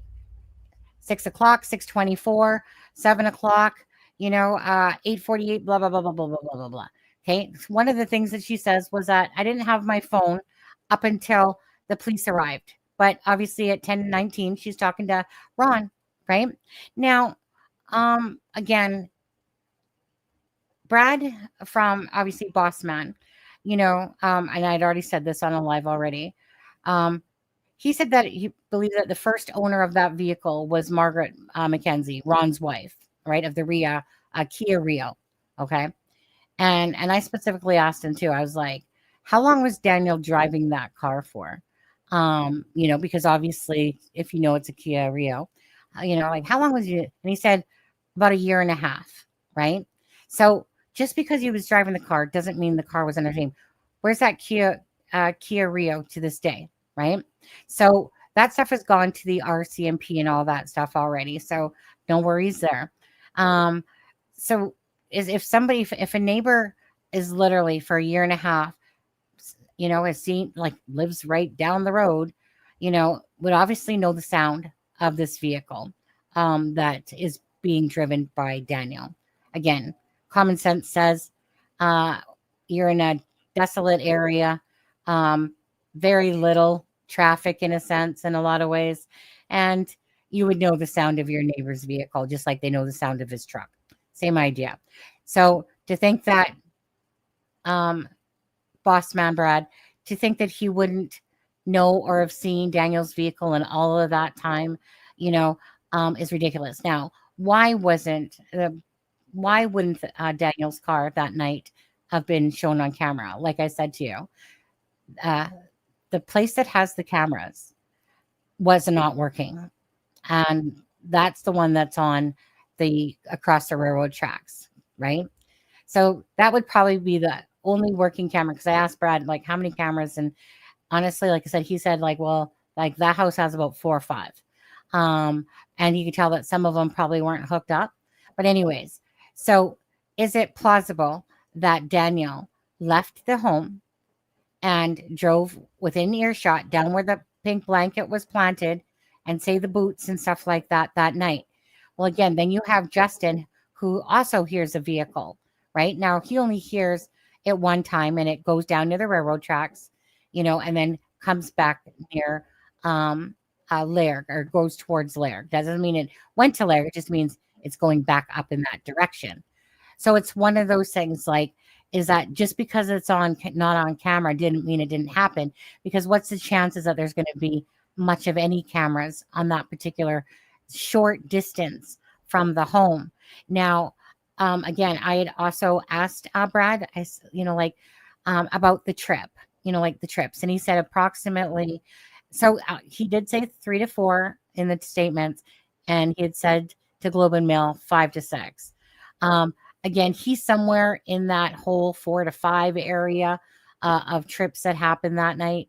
And again, because it wasn't one of those things where you're going, oh, well, let me just sit here and count the trips. But it was because of the noise of the vehicle and the odd time, and hearing the vehicle like do back and forth in a sense, that obviously he thought it was somewhat odd. Obviously, if you know your area, you're going to think. So actually, one of the other things that he had said to me is that that Daniel typically would start his vehicle, and because, like I said, it's a loud vehicle, he would start it up, and kind of, when you start it up and then you go back in your house and let it warm up or whatever. Now he said, like, when Daniel started the vehicle that night, the first time, he didn't do that. He literally just got in the vehicle and left, like, right away. Whereas normally he always has a pattern of leaving the vehicle kind of running, because obviously Daniel worked at the sawmill and stuff like that, starts up his car, but he said, but that night the vehicle just basically started up and left the property. Now, again, this isn't again rocket science when you kind of put the information together. Is there, like, to what it seems like? So there's no cameras that are working in that particularly small area, and but yet 2 people have basically come forward to talk about a vehicle that was there that night. Now, sometimes that perfect storm happens, sadly, and those cameras happen not to be working on the corner, or obviously we would have some answers, right? First, with certainty. Now, he says that the vehicle didn't go out of earshot, but that the vehicle left, and then, like, you can tell that it stopped, and then it would come back. And he said approximately 25 to 30 minutes. So basically, like, was a round trip, right? So go do something, stop your car, come back, and it'd be about that time. Okay. So again, Daniel is so focused on blaming Haley about the blanket, but just think about this again. Daniel's running with the narrative, and he's trying to get everyone to believe in his lies. I'm sorry, I'm not gullible enough to do that. Sorry, Daniel. But Daniel, again, has made some very strange statements about the blanket, whether it's the fact that it was in the garbage bag and somebody obviously put their hand through it, Haley, apparently, and that Haley and that need to be tested. This man is so deflecting the wrong way. He's trying to take away from himself, because he knows the truth. He knows that he was out in his vehicle that night. He knows, in my opinion, that he was out there planting the blanket and possibly planting a boot print as well, just to make it seem like something happened. Now, then his story seemed to kind of change, right? Like, I don't know truly if those boot prints have anything to do with it. And like, if they honestly have anything to do with the case of Jack and Lily, or if that's just one of those things where there was some boot prints, because, kids and that, they are ATV type trails, pipeline trails. And, who knows? I honestly don't know about the boot prints, if they really have anything to do with this case or not. I think that Jack and Lily are somewhere within the vicinity of that home. I do feel like that. Unless there was an occasion where they could have gotten moved. I don't know why either. I don't know why, but every time I remember looking at those blue tubs that were right beside their window. I always feel like those blue tubs have something to do with this case as well. And that's just my own personal speculation on that. But again, Daniel's trying to push this narrative as far away as he can to Malaya, right? And that the blueprints, I mean, they've been twisting the story for so long now. But Daniel made that statement to the Globe and Mail that she's trying to blame everything on me so she doesn't get in trouble, and she doesn't get in trouble or something like that. Right, Daniel? She's probably trying to blame everything on you. And the reason probably why she left your ass that day is because I believe that you and Malaya, regardless, you guys both knew that you were up shit creek without a paddle, the both of you. I believe that, in my personal opinion, if this is to do with family involvement, I believe that it was at the hands of Daniel, not Malaya. But regardless of either one, both of them absolutely are going to stick together because they're going to lose Meadow. They're going to lose their freedom. They're going to lose everything that matters to them most. And I'm sure that I think that Daniel definitely is blaming Malaya basically with the shut the fuck up. Shut the fuck up. If you say something, if you say anything, you're going down with me. But I don't think either of them want to go down for this. And that's why they're, even though they're not together and they're, you know, fucking other people and stuff like that, is that they have that agreement that if they tell the truth, they're both fucked, right? Because there's probably something a lot more that happened like that.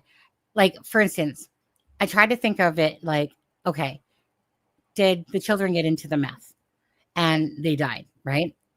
Now, okay, so I could see that Malaya, right, telling the police like this, right, that the children got into something like that and that they ended up dying. Or not, perhaps. I guess it really depends. I just think that their lifestyle that was going on there was so fucked up that both of them were just as accountable, regardless, for what happened to Jack and Lily. And Malaya did her thing, and she took off, regardless. So I still think that she blames Daniel for exactly what happened. But I think to save her own ass, they both basically are telling this story, right? And that's where the scripted shit comes in. They're trying to tell this timeline. That's why, Janie, your fucking story is bullshit as well. And that they are just basically not talking. Malaya's being smarter about it in a sense, but stupid about it by the same token, because not saying something is also saying something. Daniel, he's stupid enough to keep projecting that these children are hidden, but by the same token, it's a warning to Malaya because he still loves her. He can try to fool you, right? But he's not fooling me. He still loves her. He still probably in his delusional world thinks that they probably still at some point can be together. But I honestly think that the reason why neither of them are talking is because they're protecting each other, because no matter what, no matter even if they're not in the relationship, the end result is loss of Meadow and prison time. Simple as that, right? I don't even think that she was, or she might have been offered a deal to speak, or maybe they both were. But I don't think that either of them is giving each other up. And that's why we're sitting here today. But this whole bullshit timeline. So going back to that, 9:40 is the timeline that they want to use. So that's when they come out of the house. Now, Daniel doesn't say that, like, meaning Daniel's stories have changed there multiple times as well. All of a sudden it was Malaya had come out.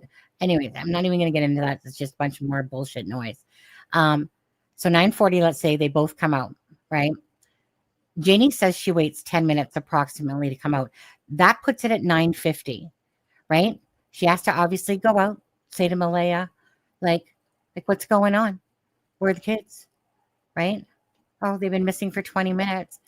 So during this time of 9:50 that Janie puts herself clearly at in that area, is that, and plus not only that, saying that she heard the kids that morning. Have a cup of go fuck yourself on that one too, Janie. So she gives herself basically, she has to go back inside, put on her boots and go up the hill with her crookedy leg and go start looking for Jack and Lily. And she says that she goes up the hill and she goes to the top, and then she goes all the way down that, the old road there, and then comes back and meets Daniel somewhere there. Don't forget. Okay. So in all that time, Daniel claims that he wasn't even there when search and rescue first of all claimed for about a good 30 minutes to an hour. I think more so, I think an hour. Because what were you avoiding, Daniel? Did you plant the blanket that morning or that night? Was it an afterthought to do that? But anyways, so if you take from 9:50, because she said about 10 minutes, give or take a few minutes either side. So Janie managed to go up that hill with her rickety leg, go all the way up to the top of the hill, then down the old road. But Malaya had called the cops at 10:01, right? But she called the cops at 10:01. So if Malaya called the cops at 10:01, well, Daniel said that he went up the hill, and then when he came down, right before he got into his vehicle, he said that Malaya was on the phone calling 911, right? So we're talking at 10:01 is when she called. So how does that even make sense at all? Hey Mary, how are people hearing when documents are being released?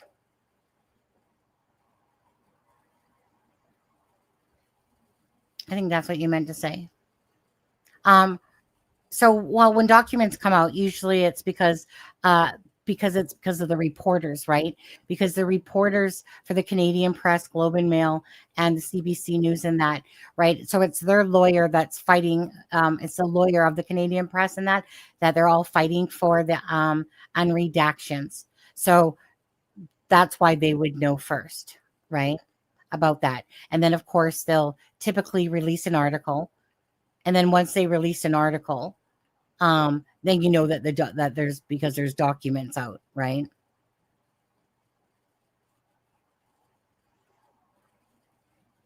So through the proper channels, I'll just say, through the proper channels, how they're done is how I get the documents.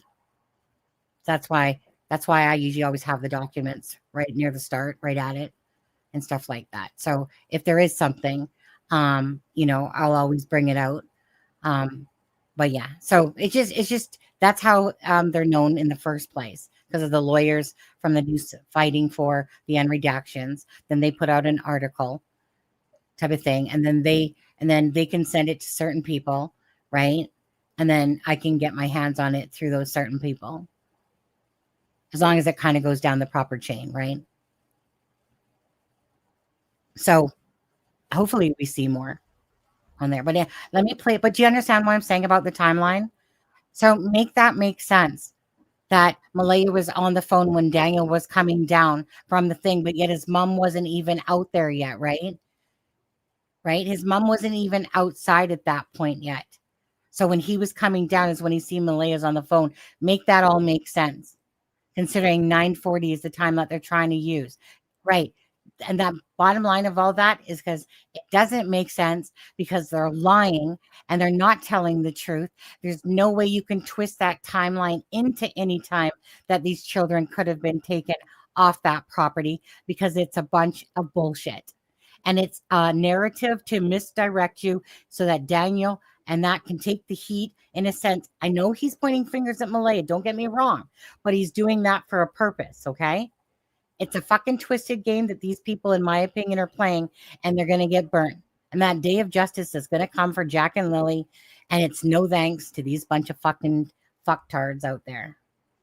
You can't make sense out of BS. You can't make sense out of nonsense. Absolutely. Okay, let me play a little bit more here. Boom, boom, boom.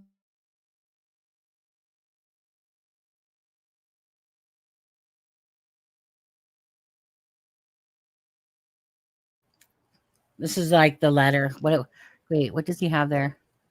Oh, that she may believe that they are alive. Yeah, whatever.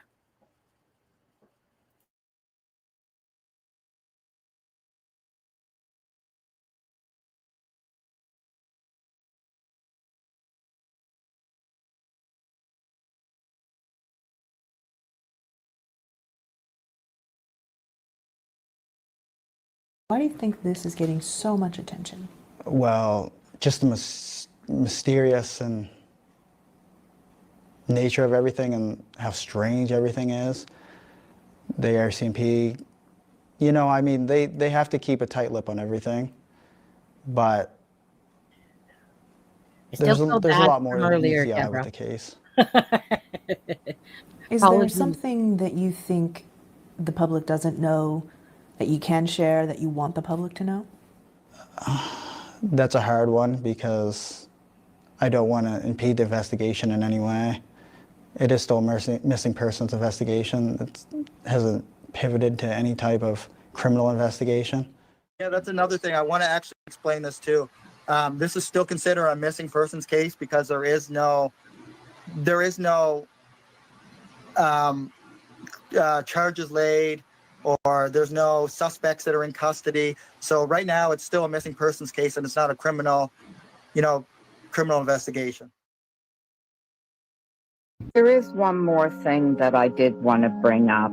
I've had into the group chat there, that private group chat, when I listened to Janie, and I heard a few people say that they thank her very much and they're sure that I would thank her too for being their grandmother.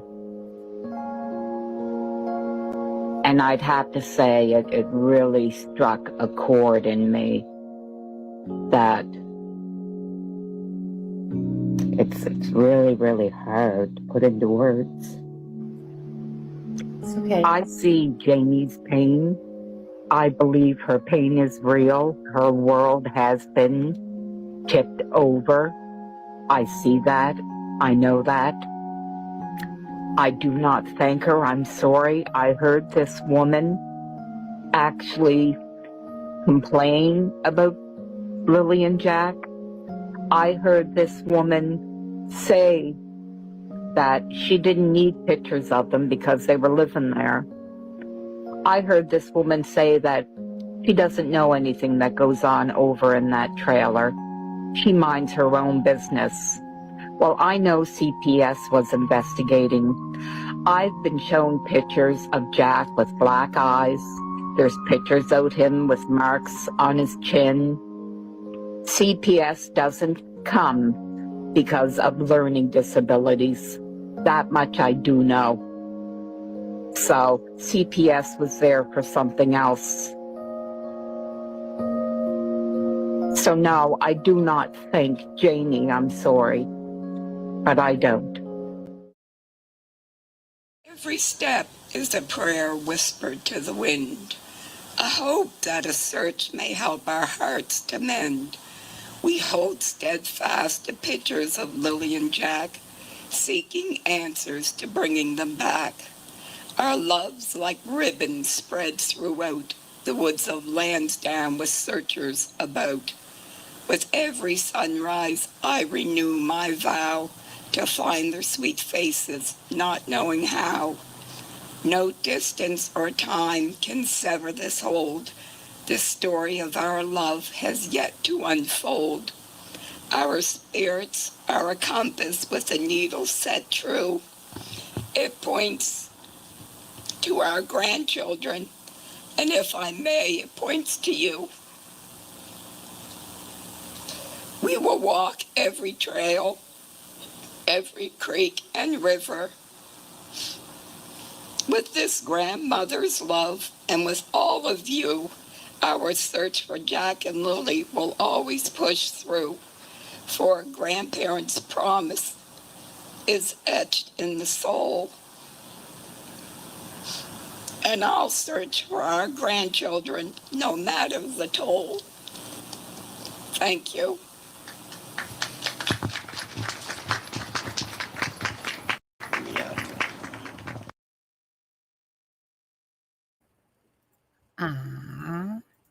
One second here.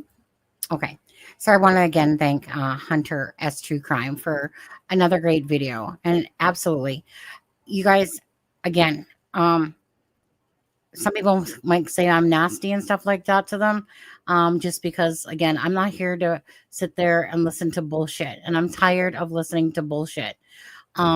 These children, they deserve answers. Jack and Lily deserve everything. They deserve truth. They deserve transparency. They are not getting that.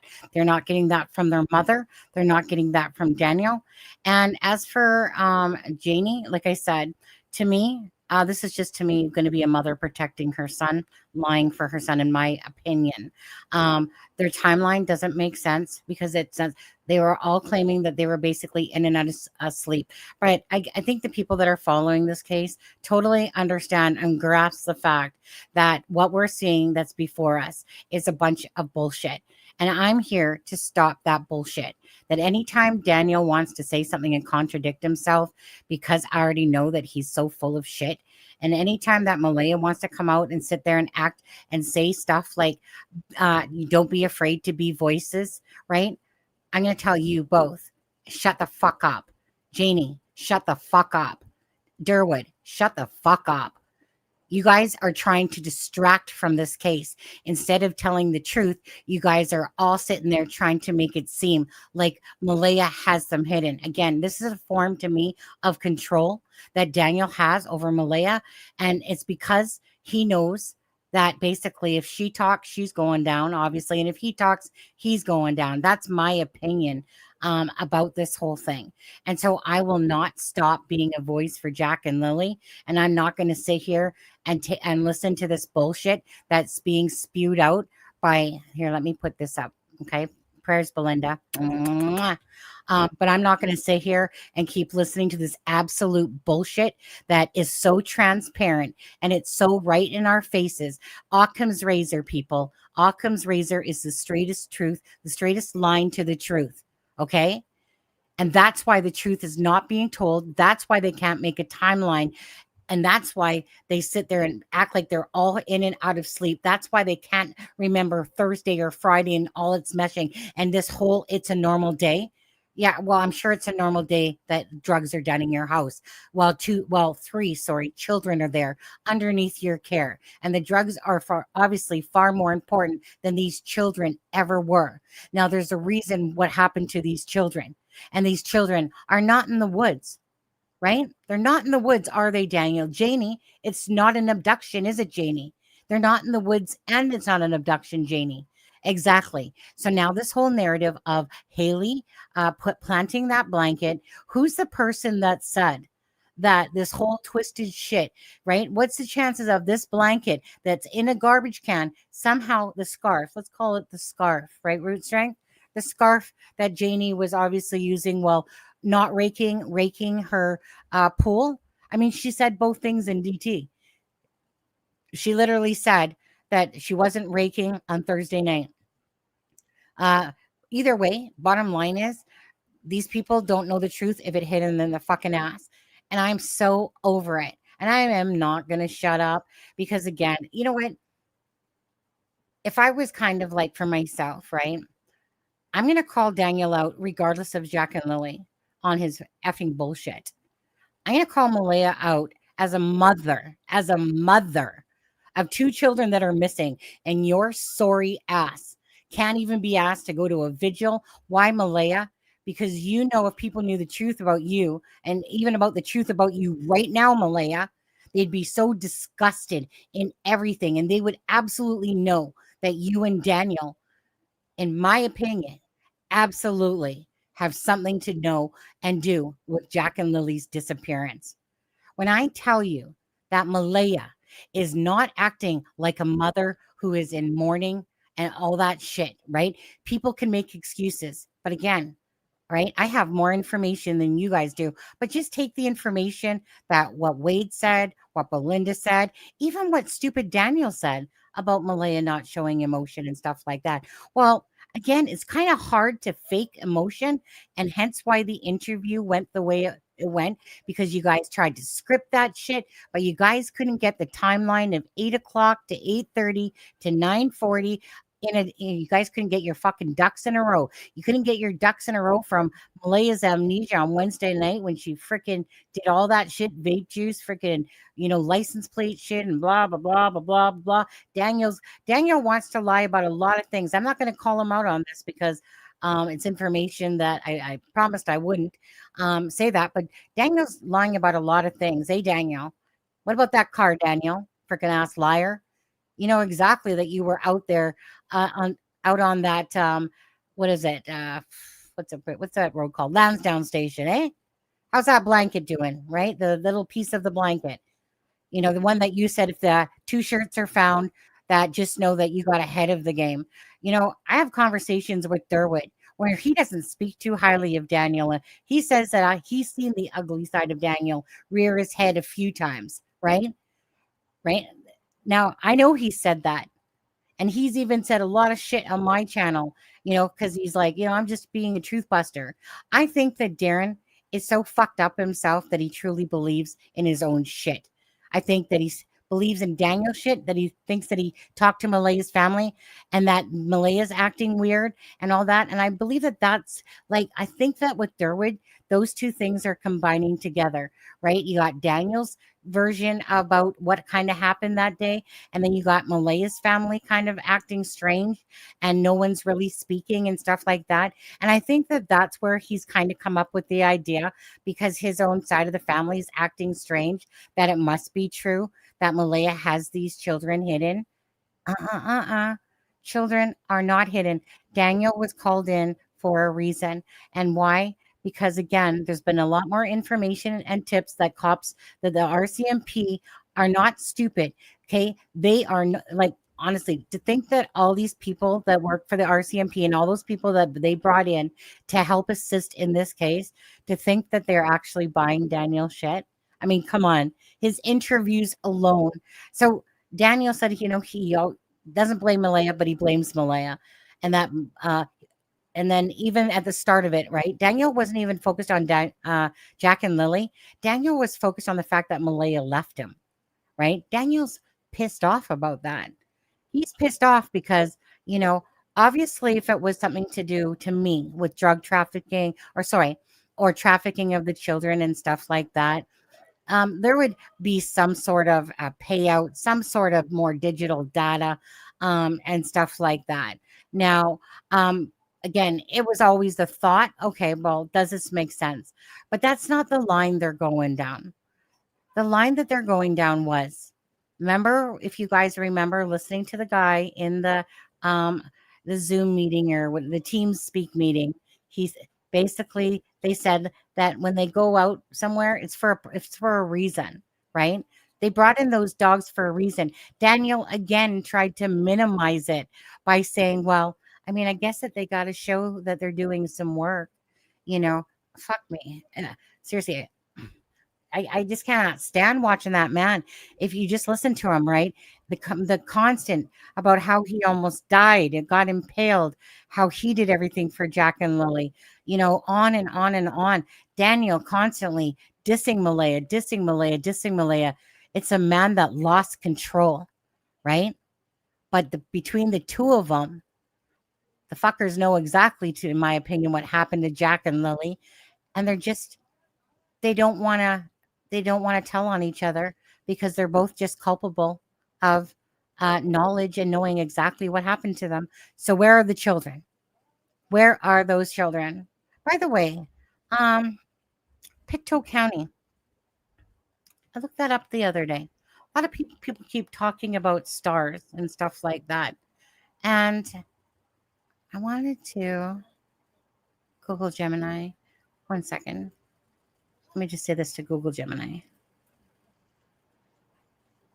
Gemini, what is the meaning behind Pictou County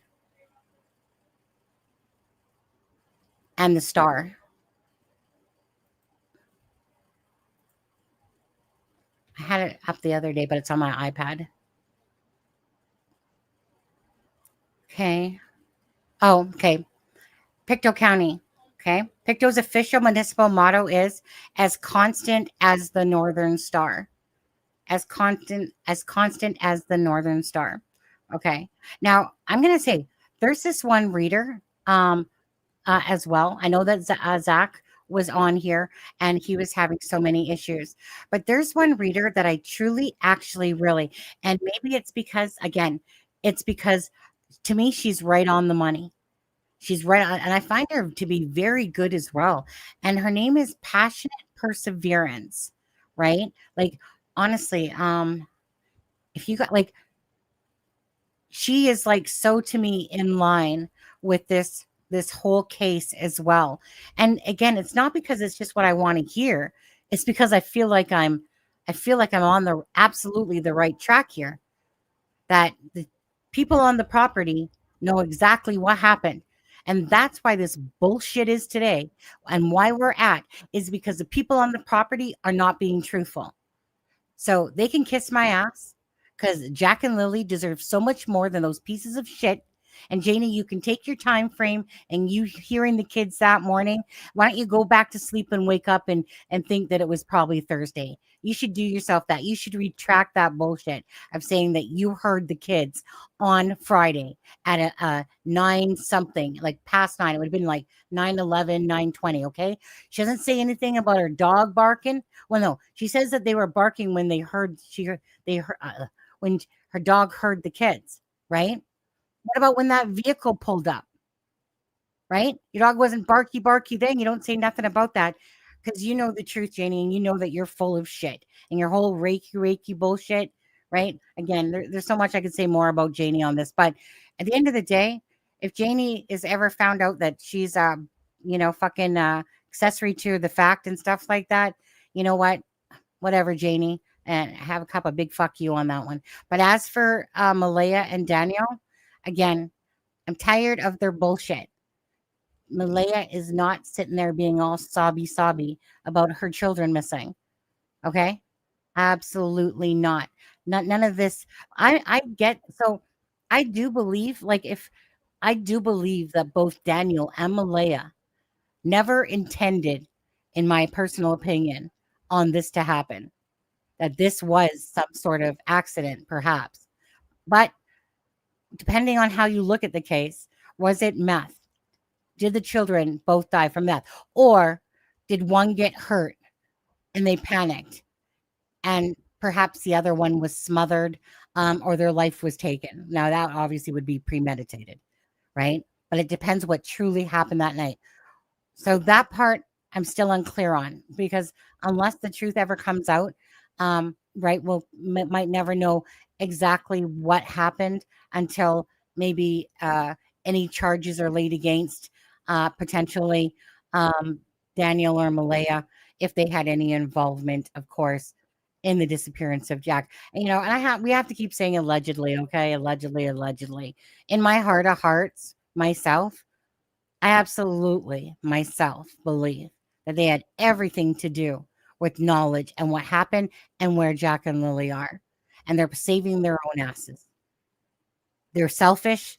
They care about their drugs. They care about themselves over and above anything. Janie, she cares about her kid. She cares about herself. She cares about her dog over and above Jack and Lily. And it's all these people that are coming out now that are starting to put out the truth busters out there, that now the whole puzzle piece is starting to paint exactly the bigger picture. And so now I see the picture, but I can't tell you what the actual reason would be. What happened? Like, what is it that would involve these two children, dying that night? But as for the truth, so again, thank you, Mary, you and your husband coming in the chat, Brad talking to me. Thank you, Justin. Thank you, Haley. Thank you, Belinda, Chelsea. Thank you, family members. Thank you, everyone, including Durwood and Daniel and all those people that are making and showing light into this case because of their own words and because of other witnesses or knowledge from other people that have the information as well on there. So I know it's really 4 a.m. Oh, yeah. You in England. 9 to 10, 10 to 11, 11 to 12. No, you can't be in England. Where are you? Because England is 8 hours on there. But anyways, on the 2nd, which is Sunday, I do have to work from 10 to 6, basically.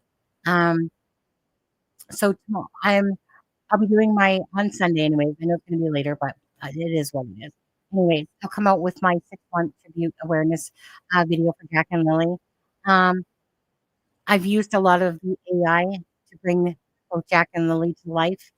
Um, in this particular video, actually, I want to show you one thing that came out really cool. And it was some paintings that were sent to me. And honestly, um, I'd have to go back and look who actually sent me these paintings, and I feel bad for that. But I do want to show you that. They came out, some of it, like they came out really cool. I need to see if I can quickly find it. I think this is it. Okay. So someone did a couple paintings and they were beautiful, but I loved how this came out.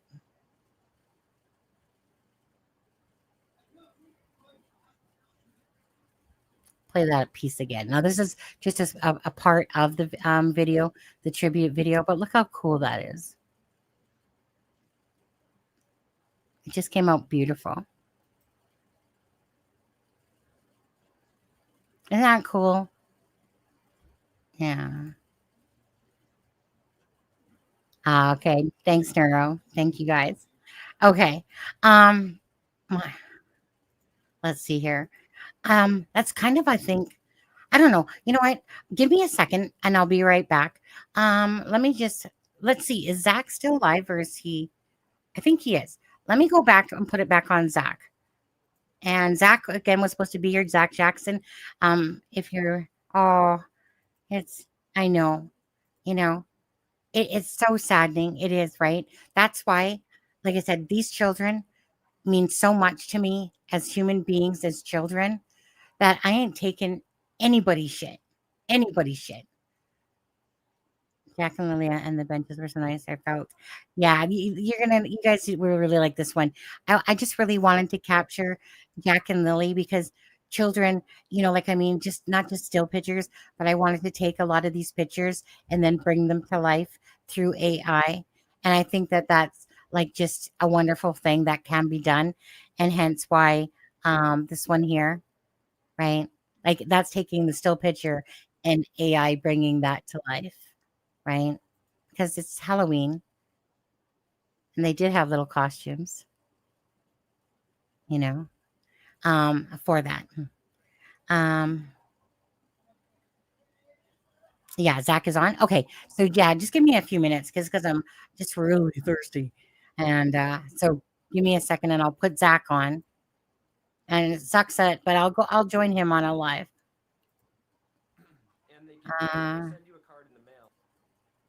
Cash App's really cool. It's very useful too. Sharon, what's disgraceful? The situation? Yeah, it is.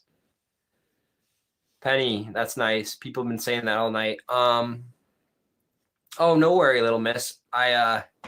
People just started doing it again. I think what's going on is people are continuously making fake account, the same people over and over. But yeah.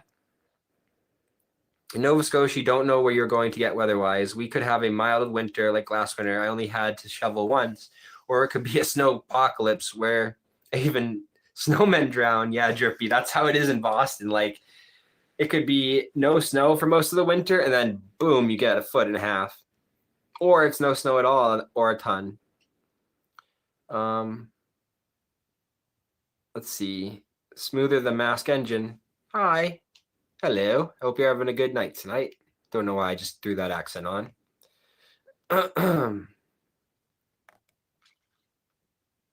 Let's see here.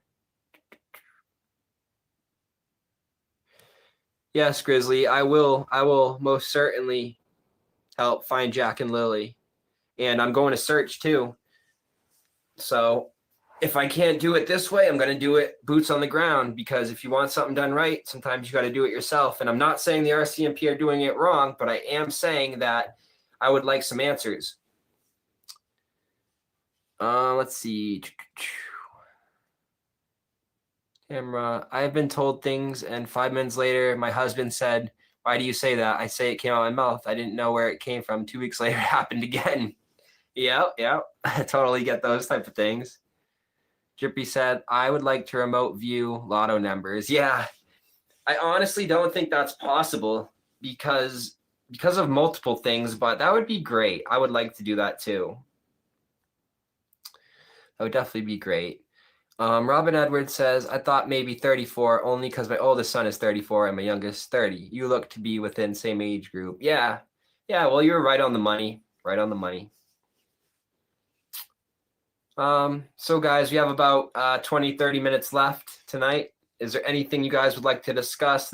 We're going to leave this last 20, 30 minutes to an open discussion.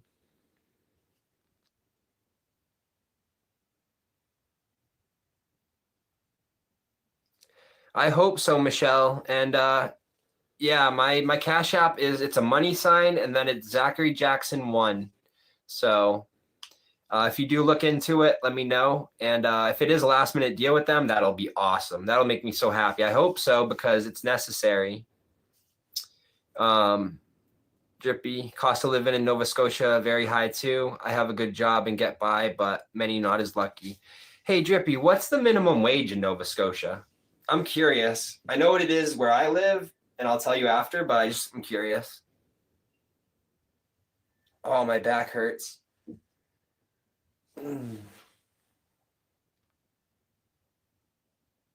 Interesting.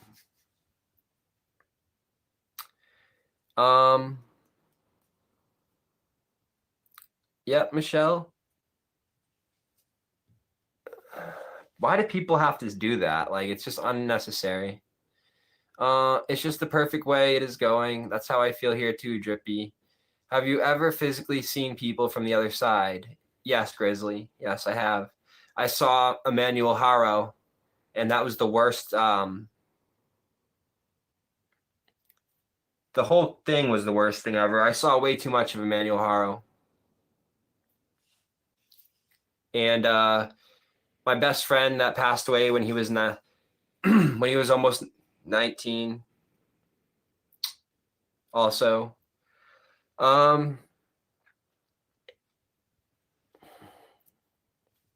sorry about that. Chokes me up. Little Miss Sharon, at Zach, when you have time, can you look Samantha Murphy missing in Ballarat, Victoria, Australia? Yes, definitely. Okay, let me see. Samantha Murphy. Samantha Murphy. Yep, I'll remember that.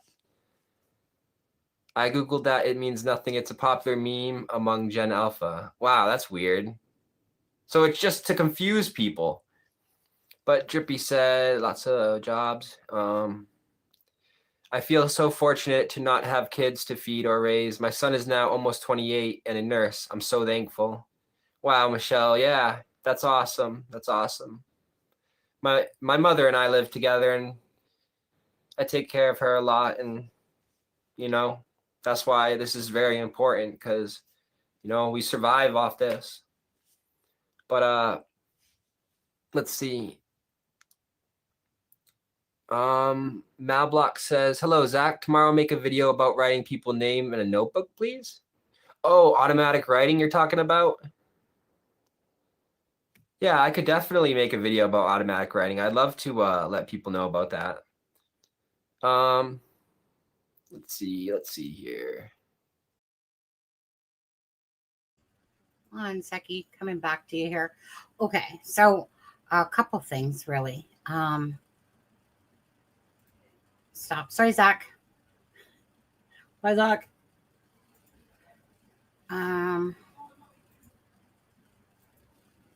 Where is it? Right here, I think it is.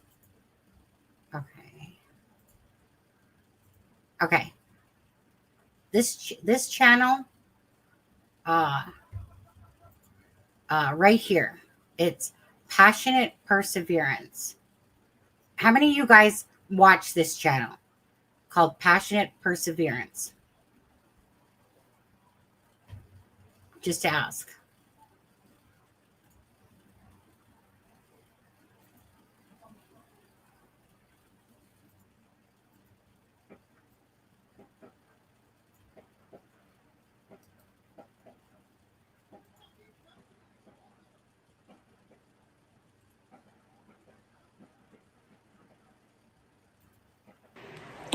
Hi everyone and welcome to Passionate Perseverance Tarot.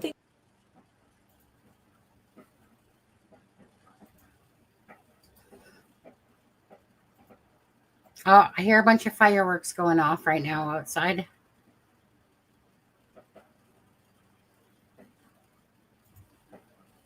they searched from the start of our road until the very end where Janie's brother Wayne lives. Wayne? That's a new name to me. Okay, they searched from the start of our road until the very end to where the very end, where Janie's brother lives. And they went across the train tracks, I believe, and I'm not sure how far that they went. Okay. Well, besides we knew that they went like basically like a 5 to 6 kilometer radius, and then they came back, and then I think it was like 8. Thank you so much, Mary. Mary, did your children have a good Thanksgiving? And I don't know that it was still ever answered. If I missed it, I'm so sorry. But like, do your children actually go trick-or-treating? Like, what do you do for your children out there for trick-or-treating? Did you just buy them a whole shitload of candy the day after Halloween and say, here you go? Or buy them a box and be like, here. Like, I'm still very curious about that. Which I was just thinking, now I know whose house that one is, Wayne. Hey, like I said, the more we know, the more answers that will come. There's no sense the kids walked away. Absolutely, because kids didn't walk away. Children, to me, at no point did these children walk away. It goes against everything that the people on the property have actually said. Carol Bowser, my kids are 36, 37, and 26. Dang. My son is 28. My son will be 29 on January 4th. And he gave me a beautiful grandchild on April 14th of this year. And her name is Thalia, my little granddaughter.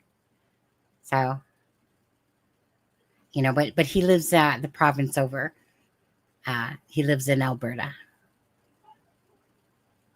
You're old. Or you kind of didn't give away your age there at all. So typically, right, my mom, typically her kids were, when my mom was like 20, 21, 22 years old.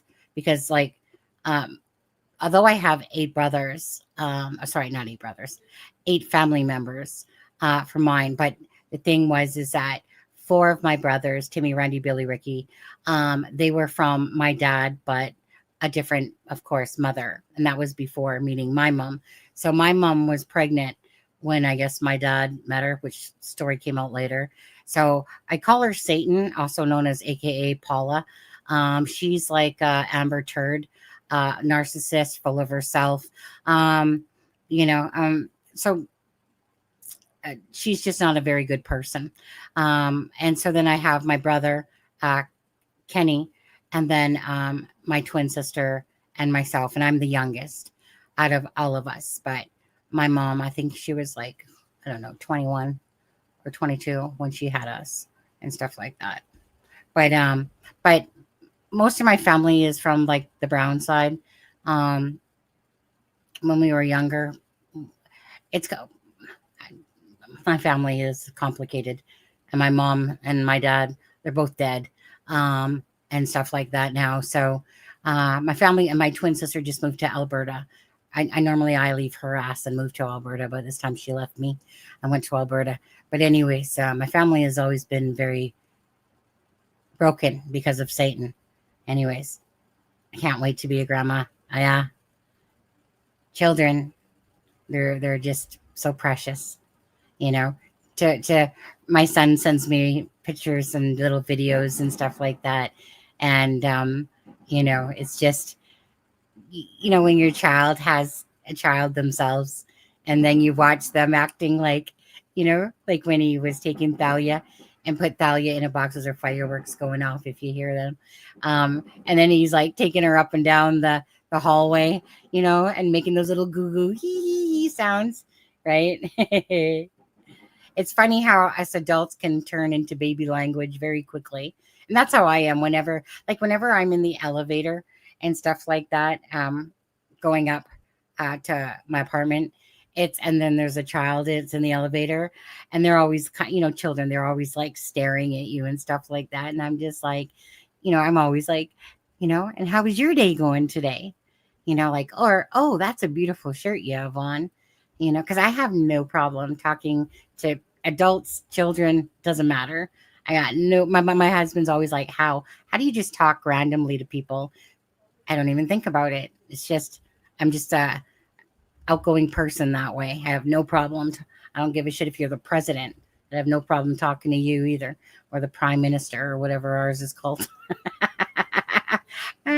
Donald Trump, though, I'd probably want to sock him in the face right about now, to be honest with you. But I won't get into that type of thing. I won't get into the politics of the U.S. or anything like that. But anyways, yeah. So I don't, like I said, I'm just kind of curious for trick-or-treating out in that area, Yeah, obviously. I'm just not sure, like, what.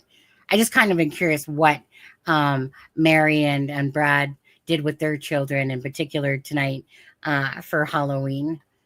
If they took them anywhere, or, did they dress up or did they do anything? Anyways, if you want to answer that, go ahead. Okay, so did anyone say that they watched this channel, by the way? Passionate Perseverance. If you guys are on the same mindset as myself, which for me, again, my personal thinking, and it's not because I'm one-tracked mind, and it's not because I don't have brain cells. It's because I look at everything that has been going on.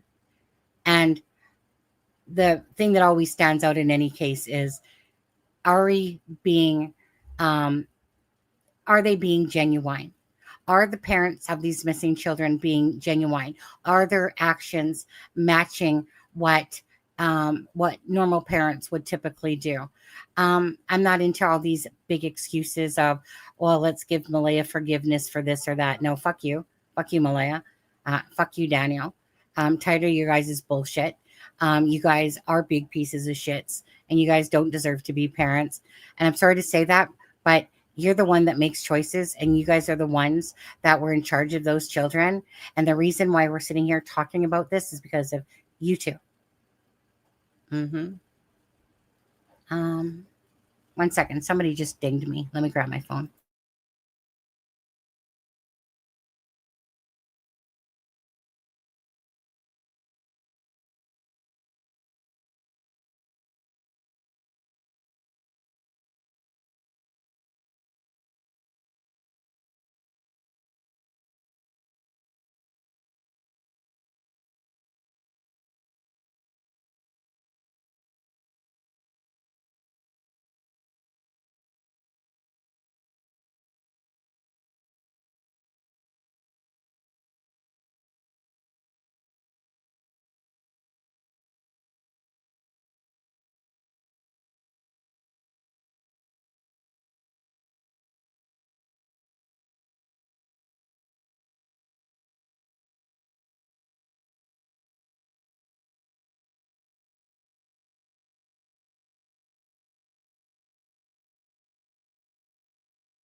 Sorry, guys. That was Zach. He was messaging me to apologize and say that he was done his live now and stuff like that.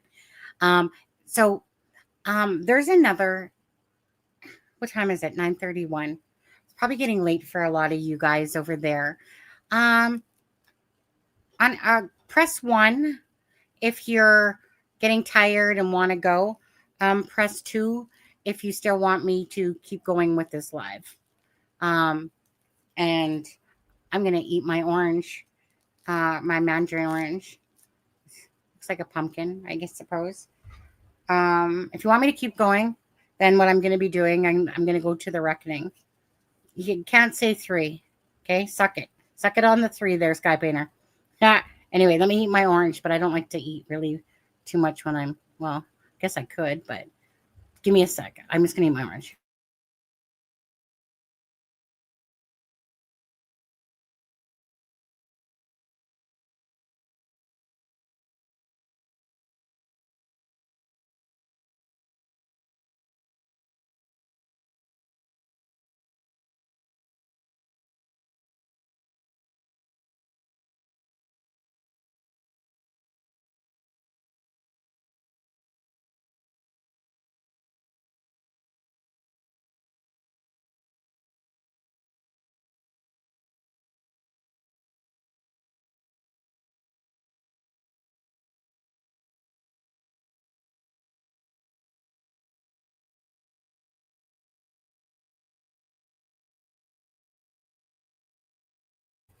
Okay. I am orange. I love my mandarins. Okay. Oh my goodness, eh? Whew. Getting it's getting hot in here. So what I wanted you to do is, because there was a one channel that I used to watch all the time. Her channel is called The Reckoning. And for some reason, I, out of sight, out of mind sometimes, I decided to go back and listen to both part 1 and part 2 of Jack and Lily. And looking at it in hindsight, I'm just like going, on the money, lady. Like, you're exactly where I'm at. But she was saying this on like May 14th, at the time that she did this reading.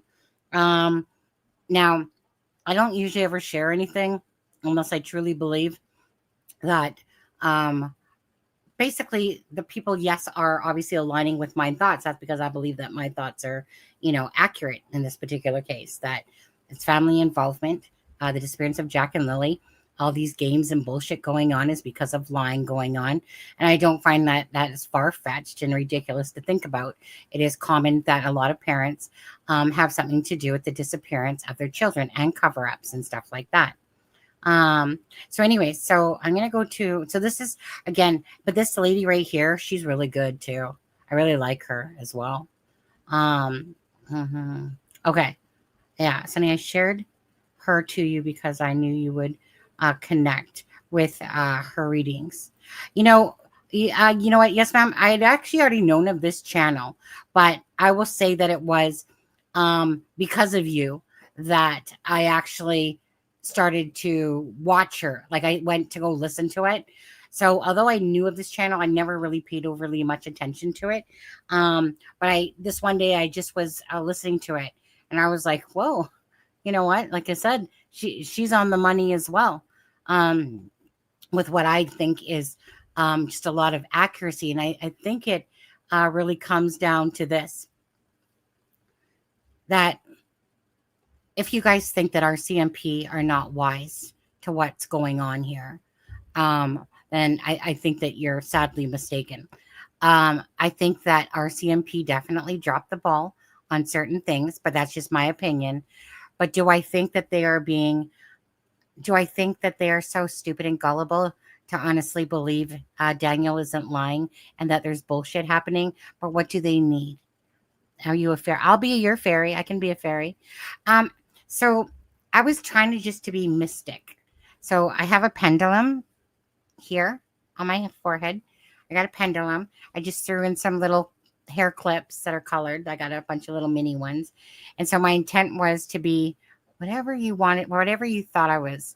But my whole goal was that Zach was going to be on here tonight, and he's a remote viewer. So my whole goal was to be like, kind of like the mystical person and stuff like that.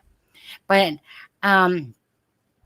so I think that this is the bottom line, comes down to that they need evidence. So someone like Daniel could easily pass a polygraph test, especially of 4 questions, right? But the truth remains, like, to the questions that they were posed. What happened to Jack and Lily? And I think that goes down to this. Were the children murdered, right? Well, if they died of drugs because they accidentally got into them, well, that wouldn't be murder now, would it? So he was only posed 4 questions, and those 4 questions were asked in different ways. And Malaya he was asked 5 questions for some reason. That's, I guess, what it shows on the redacted parts of the polygraph test. Malaya was asked questions again. I've already shown you guys on Gemini. Can it be true? Can both be true at the same time? And then the answer is yes. So I think this is one of those things, is that Daniel for sure to me could pass a polygraph test because his world is around lies. And Daniel can probably walk in there comfortably and be like, because Daniel believes in his own truth. Like Daniel, I know Daniel knows the truth, but I also believe that Daniel has no problem, thinking in his head that he truly has made up the whole narrative of that the children are being hidden and blah, blah, blah, blah, blah. But again, If the children died because of, someone said cough syrup. You know what? I don't think so. First of all, it was only Lily that was sick and not Jack. And secondly, I think that the whole premise was because of the black eye and them not going to school. Hi, Zach, on there. But I think the bottom line comes down to this, is that they need to get it right, right? Everyone knows that when you're doing a case, right, a criminal case, and right, it's deemed as missing. And I believe what one guy that was talking, like that, a retired whatever police dude or whatever he was, is that that yes, it's deemed as a missing persons case for obvious reasons. But what they're doing behind the scenes, I think, is a whole different ball of wax to this, and hence why cadaver dogs were brought in. Hence why I believe Daniel, when he actually does say that what's his name, the one with the dog, Narc or whatever, that's inspector dude or whatever, had said to Daniel, like, kids just don't disappear, and he's saying he's trying to get a false confession and stuff like that. I suppose it's my time to listen. LOL. Good boy. But I think that is true. Again, Daniel is so stupid in that way that he literally thinks that by making it seem like he's putting out the truth, like, look, I mean, I'm just being honest and truthful. I'm just going to tell you, like, this guy, this inspector dude, whatever, of the high ranking RCMP dude, he just literally is, trying to make me feel like I did something to Jack and Lily. But you know what? I'm just putting this out there to the public that I didn't do anything with Jack and Lily. I mean, but I'm going to tell you all about it. That's Daniel's downfall, but it's good for us, right? Because Daniel always keeps telling on himself. Like something like that, you would not be braggadocious about. You would literally not be wanting to tell the public, like, hey, they were accusing me of this. Now there's a difference. Like I said, Daniel, he's just, he's just laying his own eggs on all this shit, right? And again, it's going to come bite him in the ass. It's going to come bite you in the ass, Daniel. But they need to have the evidence. And if they don't have the evidence, they definitely need to have bodies, right, to go with it. So they're going to be working hard to try to see where, in fact, it was that Daniel did go. But because this is so hard, because of the remote area and the digital service, the digital data, right? There's nothing that's going to really make a lot of sense. Like, they're going to have certain footprints, but they're not going to have enough that's strong enough to convict. And that's the difference, is that and that's hence why they either need confession. Now, if anyone's going to break to me, it's going to be Malaya. It's not going to be Daniel. It would be Malaya. But I don't see Malaya holding out unless she's given a fucking free go gift card type of thing, right? Because they're both lying for each other. And I think that, again, it's going to take Malaya to break, or something that Malaya's told somebody, something that leads them to the where Jack and Lily are, or the fact of more evidence. But that's what this case lacks. To me, in my opinion, it lacks the digital data footprints to give them too much information. Hence why the neighbors hearing a vehicle, again, right? Just bad fucking luck that these cameras weren't working on the place where they could have easily have seen a vehicle. And so I just think that without one of those two breaking, and definitely not Daniel, okay? Daniel's going to hold strong. Daniel's going to think that he's protecting Malaya.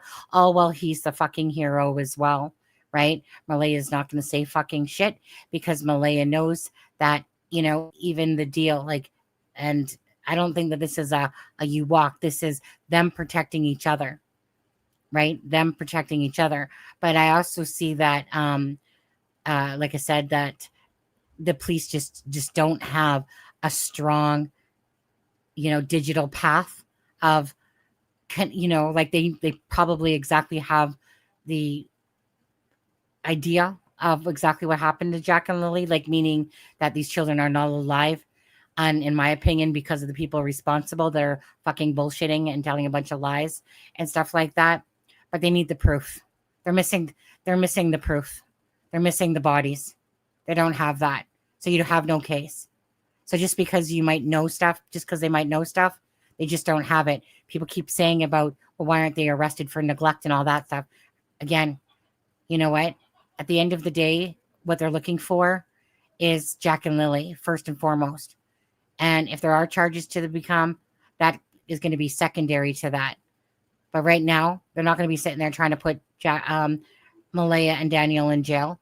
No. They want them to be comfortable, trusting.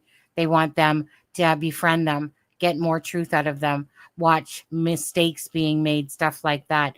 Thing is, Daniel's making a lot of mistakes right now. Daniel continuously makes more mistakes, and Daniel himself is digging his own grave, right?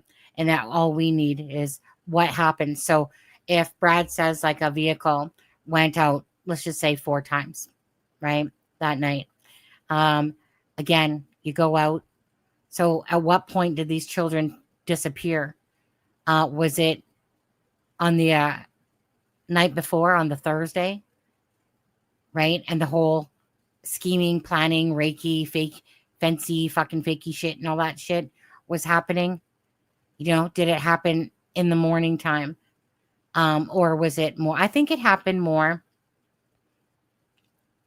I'm thinking the night before, like meaning I'm thinking it happened on Thursday. That's why they can't even get the times that the kids went to bed properly, clothes, everything, you guys. It's just a crock of shit. But it boils down to that to me, that they just don't have the proof. And you have to have that in order to place charges. You have to have a case. This is a case about 2 missing children for 6 months. This would be about resources being fucking used and abused. But yet, by the same token, these children need to be found, whether they're in water or on land and stuff like that. Yes, 9 to 11, it happened. Then 11 p.m. to 5 a.m., the cover up, or exactly. The whole timelines are blurry. To me, this is crystal clear. After watching 6 months of bullshit and gaining a lot of information, it was like never that I didn't think that I believed that Malaya and Daniel knew something. I absolutely did. Got bills to pay. Aha. Thank you. $6 You're awesome. Thank you. You're such a trooper, sunshine. Sunny OG. Thanks for hanging in for us too. Thank you so much for that. Just the facts, ma'am. So I do, if you guys don't mind, I do want to go over to The Reckoning. Zach, do you watch The Reckoning? I've known her since the Suzanne Morphew case. I think I talked to her once on, I think it was, what's that Facebook other thing? Instagram. But I do really want you guys The Reckoning. I'm just going to pull this up. The Reckoning. Who here watches The Reckoning?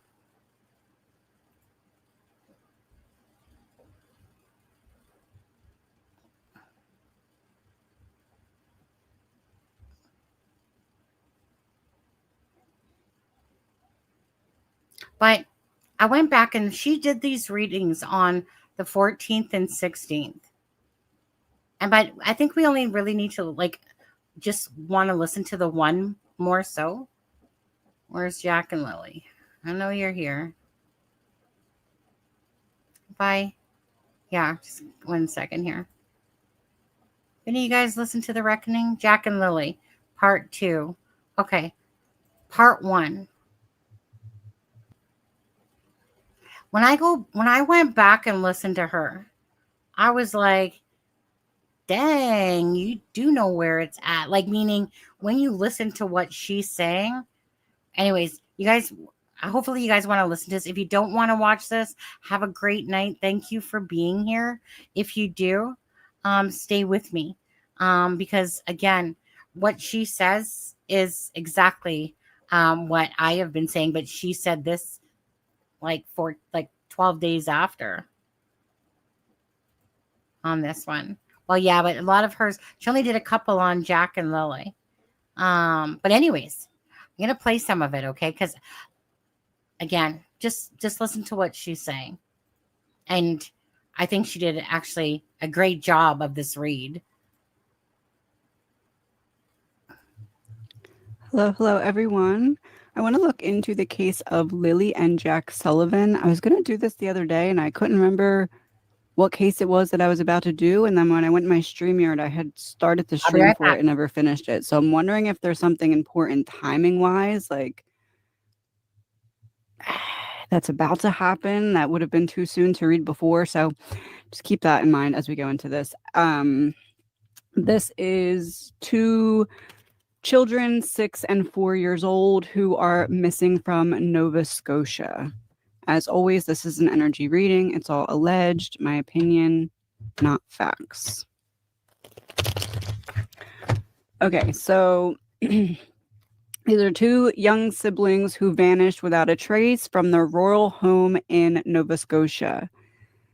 Now, they are said to have just disappeared while the mother and stepfather were asleep.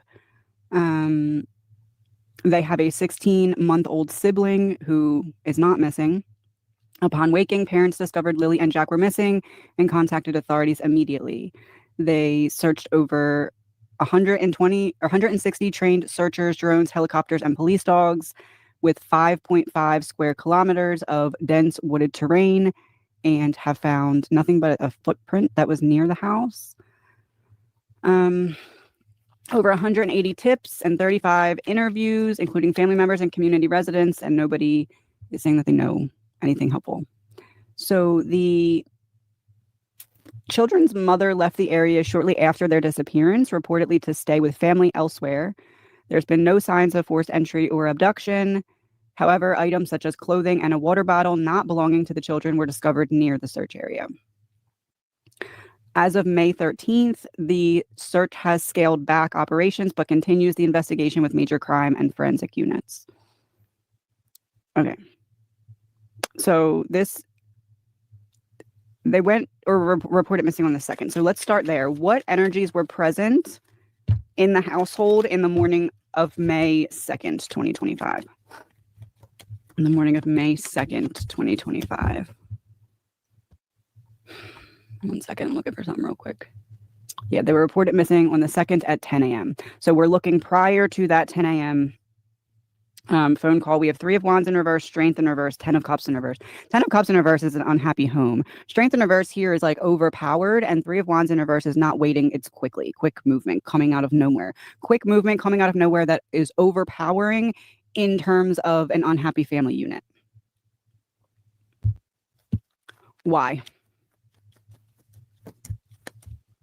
Death in reverse, 2 of Swords in reverse, Queen of Cups.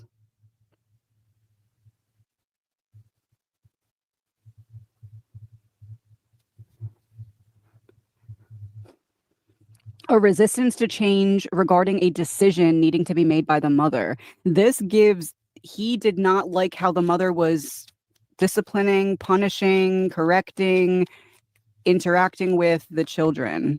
6 of Pentacles in reverse.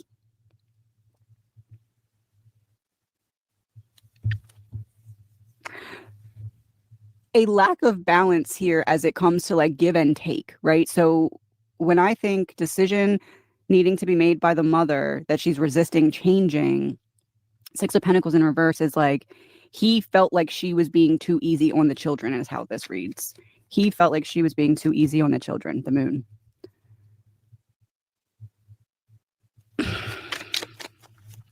What energies were present in the household on the morning of May 2nd, 2025? He, as in the stepfather, felt like the mother was being too easy or not. The word structured is coming through, not structured enough. It's almost like we had a plan and you're not sticking to it energy, right? A resistance to change. So like, this is something we talked about and you're not doing it right. So the energies in the house the morning of May 2nd are that of him, the stepfather, being frustrated with the mother for not disciplining enough. Five of Wands in reverse and Three of Pentacles. That's literally what I just said. Five of Wands in reverse, upright, a battle. This is the after tarot, so it shows the scene after. So like, you're not even trying, like upright or reversed. I wanted you to fight. I wanted you to battle. I wanted you to get angry and hot-headed. And upright or reversed, you're not doing that. We talked about this, Three of Pentacles. So then show me the stepfather's energy towards the children because of how he felt to the mother, who is the bio mother of the children. What was his energy towards her? King of Swords in reverse, Queen of Wands. I'm going to dismantle your confidence. I'm going to manipulate away. It's interesting because Queen of Wands to me is like the, and everyone might not read this card the same, but it's like the least motherly out of all the cards, because Queen of Pentacles, you have like the home mom taking care of the house. Queen of Swords, it's like, I'm really trying to make these kids smart, right? Queen of Cups, obviously emotional mother. So not that Queen of Wands can't be a mother, but out of all the four of them, that would be the one that I would pick least, right? And King of Swords in reverse, this is like, I'm going to make being a mother very stressful for you as a means to control your confidence in your decision making so that I'm the one making all the decisions so that I can manipulate what I want to happen. That's what that reads like to me. Give me one card to confirm. King of Wands and Seven of Swords. There's the counterpart and sabotage. Betrayal. Taking away the confidence so that he can be in charge. And look, he's on top. Like, it's like, okay, I'm going to just block you out completely. All right.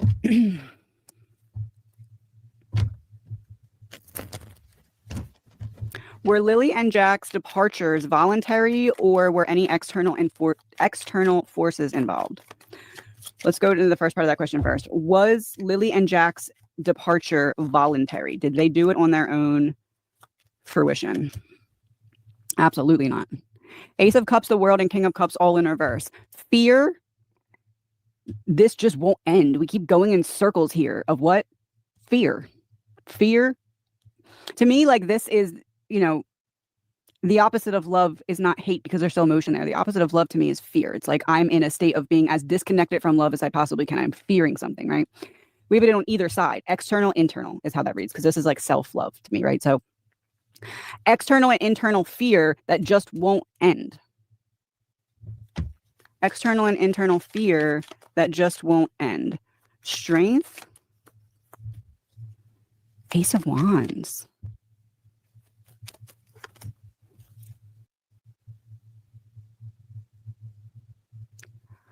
Oh, internal and external fear ever since who came into the picture?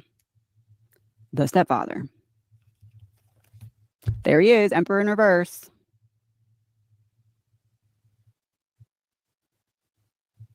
So it's almost like the message is like the mom wasn't necessarily always the degree of Queen of Cups in reverse that she is right now. You get what I'm saying? Ten of Pentacles in reverse on the bottom of the deck. He took away, his entry into the home took away any potential stability is how that reads to me. The Emperor in reverse, King of Wands. He wants all the control.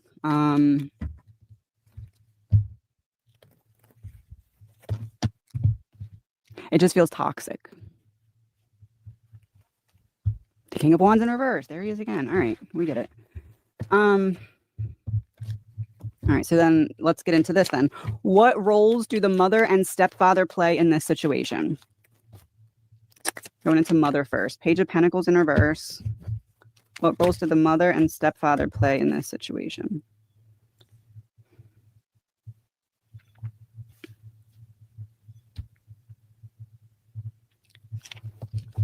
Page of Pentacles in reverse. Six of Cups is the children. There's literally two children on the card running towards the person that's standing in front of the house. And this is a painful ending. This is two people carrying out a body.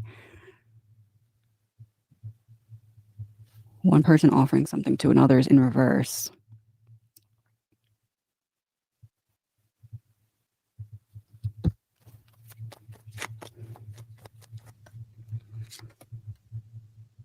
For the mother, I didn't cause it, but I did help clean it up. Death. And Ace of Pentacles in reverse. I didn't cause it, but I did help clean it up.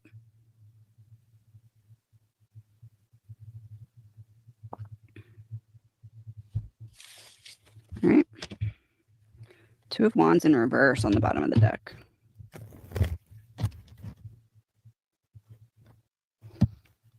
Plans falling apart.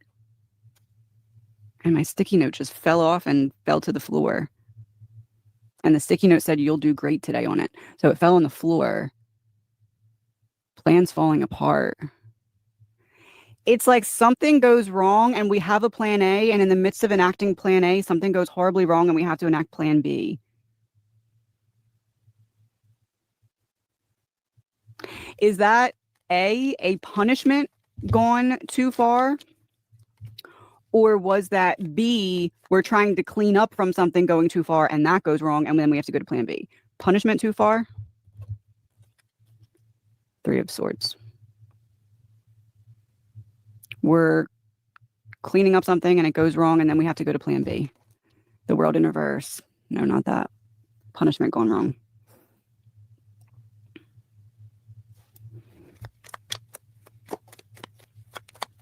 A punishment gone too far. The Hierophant. Two of Pentacles. Interesting. Because in my head this whole time I'm thinking, well, did something happen with one of them? Then the other one had to go too. But we have Hierophant and Two of Pentacles, which kind of answers that for me. It's like something went too far with both of them simultaneously.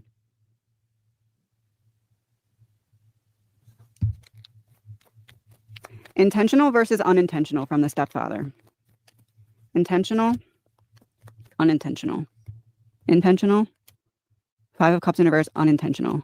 Magician in reverse, unintentional.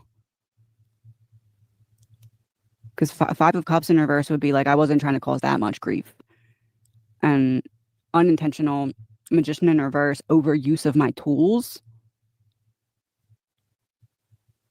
And also Magician in reverse, disappear.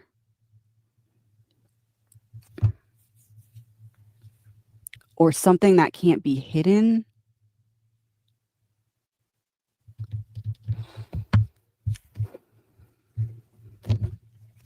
What role does the stepfather play in this situation in terms of the children's disappearance? What role does the stepfather play?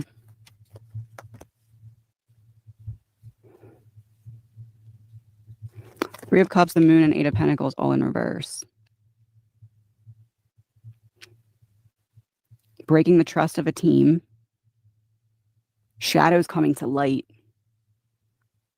I'm not who I say I am. See how the light is hitting this Eight of Pentacles and like you can see these pentacles up here, but you can't see the workbench that he's like working on it all on. It's almost like whatever happened, he surprised even her, the mother. Like something snapped is kind of how I want to word that. Something snapped. Seven of Pentacles in reverse, Judgment in reverse. Lack of finality, a plan not working. Lack of finality, a plan not working.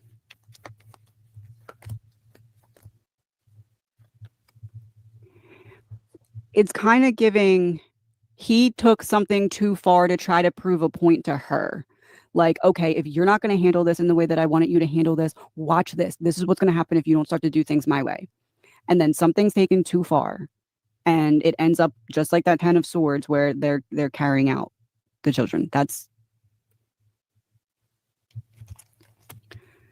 Nine of Swords, Three of Pentacles, Seven of Wands. There's the fight we talked about earlier that didn't exist in the other card.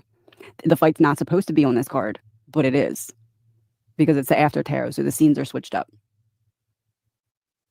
And look, the light's like blocking how you can see the numbers up here. See this VII, but the light's blocking it. So it's like, you can't see that this is the wrong card. It's almost like there was this switch that flipped. Yeah. And the monster is no longer under the bed. 3 of Pentacles. One person's one figure is a statue and the other's like an actual person on this card. It's almost like he wanted to prove a point to her in the way in which I just said, allegedly, and she was just frozen. And it's something got taken too far too quick is how this reads. Yeah, 10 of Cups in reverse, the same card from the beginning, an unhappy family dynamic, an unhappy home.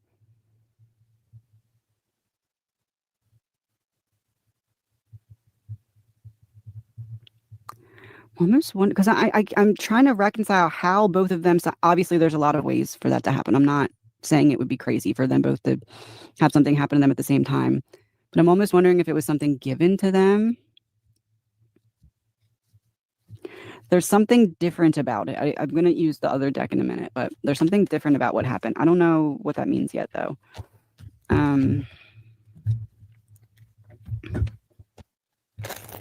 Is there any indication of withheld information or deception within the family unit? Withheld information or deception within the family unit. Yeah. Not coming forward with what I have to say about the monster that I saw.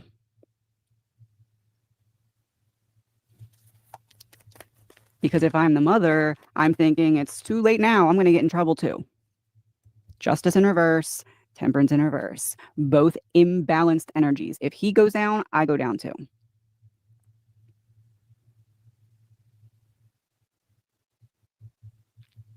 Trying to think of how I want to word what I'm thinking. Hold on. What was the moment when the mother made the decision that she's not able to come forward with any information? Queen of Cups in reverse. It's literally what I called her. I said her being a Queen of Cups in reverse. So she was never going to come forward with information.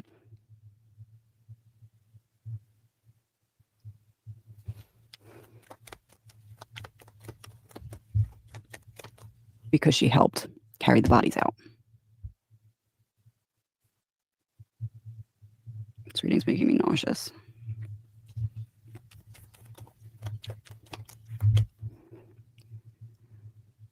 The Tower in reverse. Why can't I come forward with information? I was never going to. I never could because I helped in some way that if he goes down, so do I. And I need to avoid that. Tower in reverse.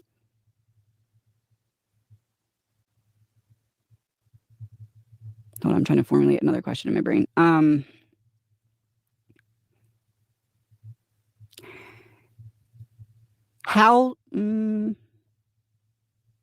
How secure is he in feeling, and this doesn't mean that she will or she won't, but how secure is he in terms of feeling like she's not going to say anything? She's not going to flip. She's not going to come forward. How secure is he in those thoughts? It's always coming out as the Emperor. It's giving narcissist. Emperor, King of Wands reverse. Emperor reversed, King of Wands upright.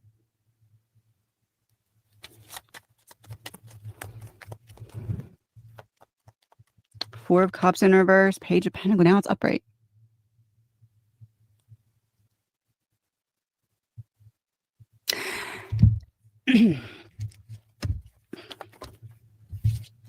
How secure is he in her not coming forward? I feel like Emperor, he's at least pretty confident because Four of Cups in reverse, she already turned down a deal to turn him in.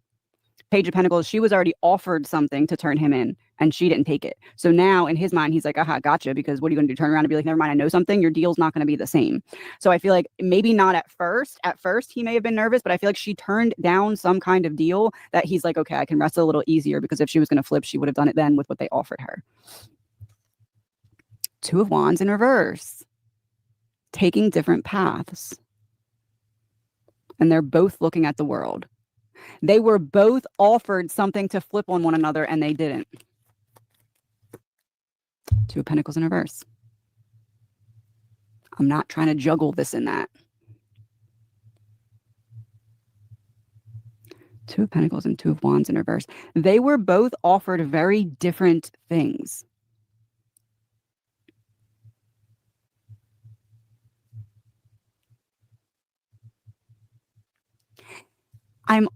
I'm almost wondering if they, well, let me just, her. I'm almost wondering if they worded this like for him, okay, we'll make you some kind of deal. If you turn on her, you won't go down for this and that. And for her, it's like, okay, if you turn on him, we're not going to mess with the other baby that you have. That's like your relationship being jeopardized if this goes wrong. It's like for him, they offer freedom. For her, they offer motherhood. And both of them know something.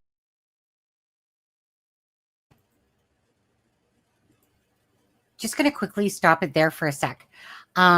So yeah, so, you know, I had known about the reckoning from Suzanne Moore a few days. For some reason, I just decided to go back to her the other day, and I was listening to it, and I'm like this was obviously months later. She did this reading May 14th, and then she did the one on the 16th for part 2 of this. Okay. So what was the question somebody just said I was going to answer? Like, did she know the case? No, she didn't really. Right. It's just like, you know, you hear about it, kind of like her. You could tell at the start she was like reading about the case, but she didn't really like overly know about it. But we have hindsight to look back on. And so when I went back to listen to this reading, I was like, well, holy fucking shit. What I see now is what she obviously seen back then. And so I always felt like Malaya wasn't helping the RCMP. I was always torn on that. But what I did always feel like both of them had guilty knowledge and knew exactly what happened to Jack and Lily. So when she says things about, like, I remember near the start of this reading, she was talking about what kind of like Belinda has said about Malaya. When she said like how she is now, but how she was then. Well, because Belinda said that it was Malaya was just meant to be a mother, right? So the person that she said, so Belinda will say now, like, did I even know who she was? And I believe that Malaya was a good mom back then. But then she met Daniel. And ever since she met Daniel, her life has spiraled to absolute fucking shit, right? Again, you hear her say narcissist instantly, right? Like this reading to me is just so uncanny because I'm talking 6 months later, but my gut feeling was, it was like the whole time I knew in my heart that Daniel and Malaya absolutely have something to do with it. The bullshit timeline, the lies, the manipulation, all that stuff. So it's only now that I'm seeing the big picture, like more of a complete picture, whereas this is May 14th and it is eerie. And this is one of my holy fuck moments where I'm like, damn, like she's good. She's good. That's the only reason why I actually watched her. I kind of forgot about her, to be honest with you, you know?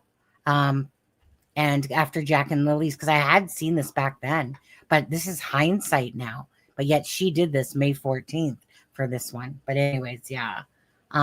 So crazy. Because what we're seeing now and what we're feeling a lot is exactly what she's saying, what she said it May 14th.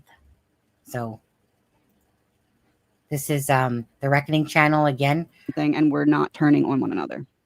Him, I think her name is Kim. Chariot in reverse, two opposing forces working together. I'm still working with her. And the Wheel of Fortune. We offered you protection to keep going as a mother, and you didn't want to turn on him. So from the police and investigators, then it's like, okay, we offered you exactly what you should have taken if you knew something and you didn't. Is that because A, the police officers and investigators do know something and we're offering that as like a way to obviously help their case, but to try and get one to tell the truth about the other, because this falls a lot more on one of them than the other, even though they both made bad decisions, or they don't know anything and they needed them to say something to hook it in. So they do know something is this card. 4 Pentacles in reverse, a release. They don't know anything. 2 of Cups in reverse.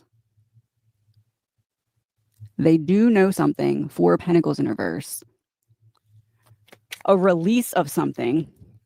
They don't know something. 2 of Cups in reverse. Would it be fair to say that they do know something, but basically at this point, they need one of them to turn on the other, or they need a body? Ace of Cups in reverse. Taking back a love offer. They need them to turn on one another, or they need the bodies.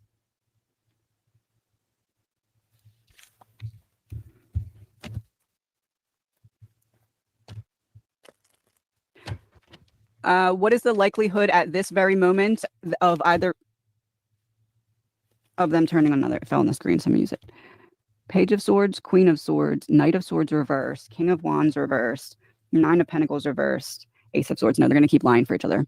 Lie, dishonesty, concealing the truth, codependency. He's really in charge of this codependent. He's not going to turn on her because it's him that would get in more trouble. And she's not going to turn on him because she's still under his control. Page of Swords, Queen of Swords, Knight of Swords in reverse is very interesting here. Queen of Swords.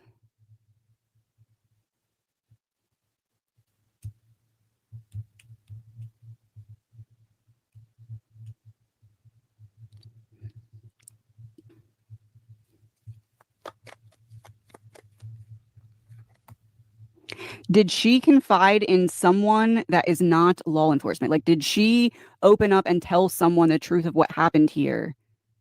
Like, is there a third person that knows exactly what happened besides just her and the stepfather? The Moon in reverse, revealing something. She told someone else.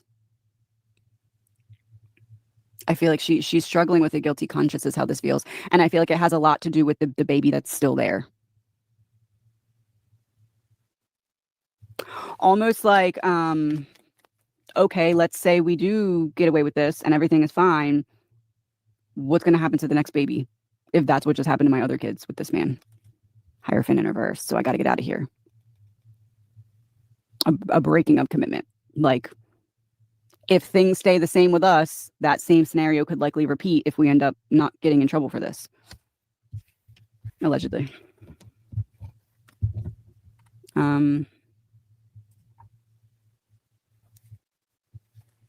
What can be discerned about the area around... Sorry, that was probably loud. What can be discerned about the area around the family's home?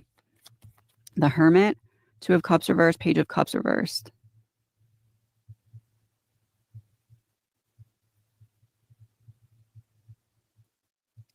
One disconnected...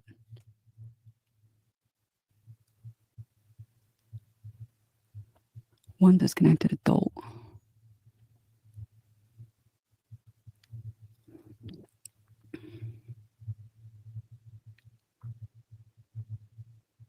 I want to say there's some kind of clue or evidence by water. It's almost like something's out of place. It's not what you're looking for. It's what's missing.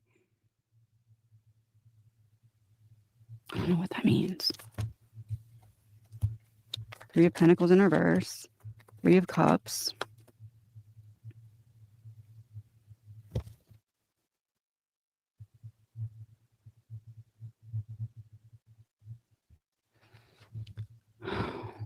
Taken away from the group of the family unit. So the children, Jack and Lily, taken away from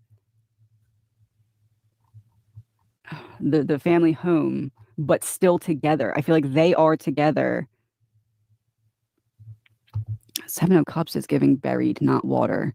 By water, but buried. Something's out of place. Something's missing. Like, I guess in order to do the burial, something had to be moved, but it's like something wasn't put back the same. I guess that could translate to initially in ground, but somehow got into the water. I don't think it's that, though.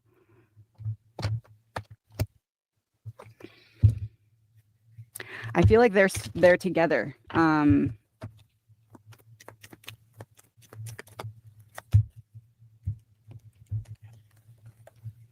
Piecing it all together. 1, 2, 3, 4, 5. 1, 2, 3, 4, 5.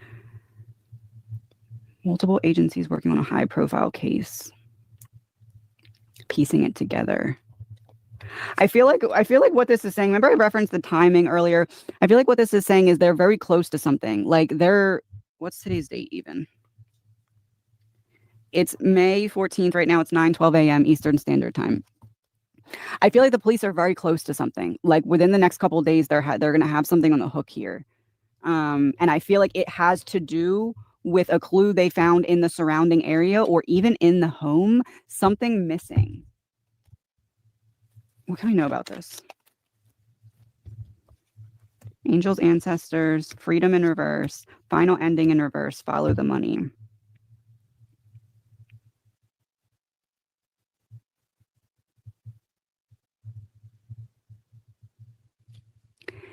A release that leads to a solution and gives some kind of trail to follow because of a clue.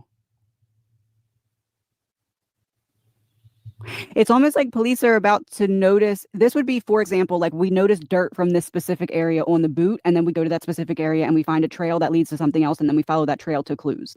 This kind of gives that. I don't know how else to put it. We find something that leads us to a specific area because it's not supposed to be where we find it. I do kind of believe this to either be in the home or the vehicle. Maybe it's a ping on the phone or something like that, but it feels more like it would be parental figure, revenge in reverse.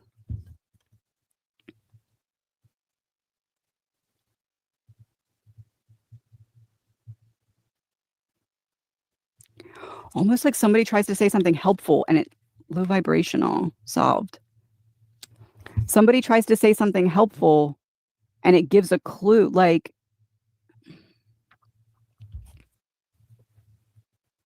oh yeah, there's nothing in my closet. You can check this and that. Go ahead. And then we go in there, we notice this strange dirt on the shoe and we're like, oh, this is like a specific area that has this dirt. So we go there and then it leads to a trail of clues. This feels like that. What can be discerned about the area surrounding the family's home? I feel like police are currently following a lead in that arena of what I just described. We have something, it leads us to a specific spot. Things are starting to unravel. I feel like things will be unraveling more within the next week. The Sun in reverse, Six of Swords in reverse, but it's not going to lead anywhere yet. Because they need either them to turn on them or to have proof. So not solved within the next week, but a major step forward, even if we don't see it, something the police are working on behind the scenes.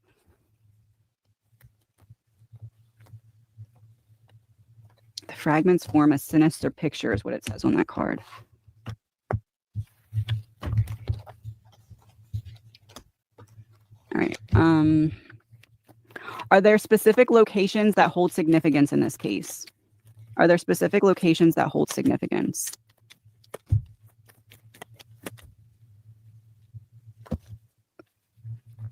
Six of Wands in reverse, private. Four of Swords or Eight of Swords in reverse, a release. Five of Pentacles in reverse. I'm no longer locked out in the cold. Yeah, the house. What locations hold significance? What happened behind closed doors that made them leave the place where they were supposed to feel safe and didn't?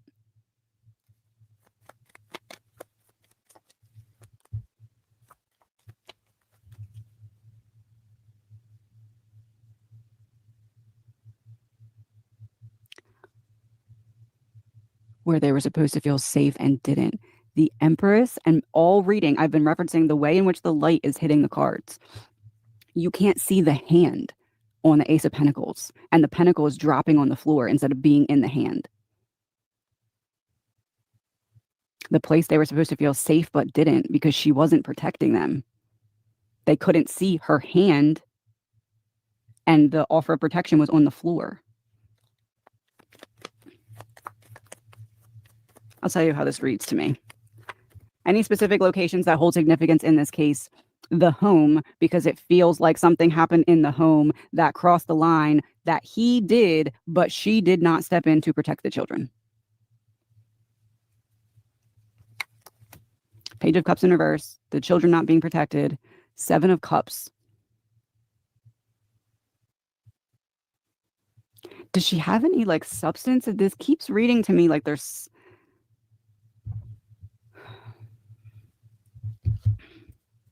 Does the mom...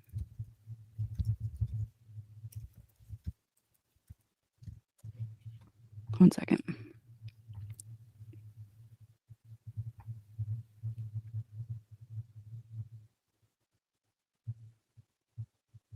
There's no publicly confirmed information regarding substance abuse issues involving the mom. All right. I mean, Seven of Cups could also be disassociation. Like, I'm just disassociated from this. But the degree in which I feel that is strong. Like, it's almost like High Priestess on the bottom of the deck.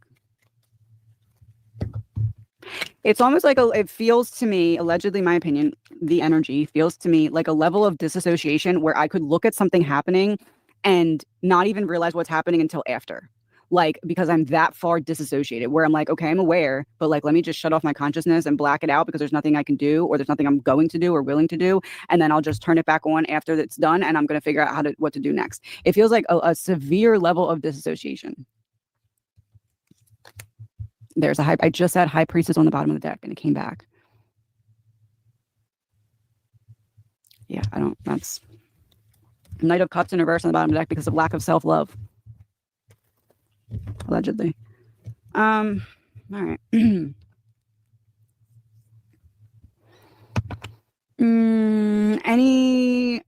thinking how I want to word that a little differently. 2 rows of 3 from Lily. Tell us the story from your perspective.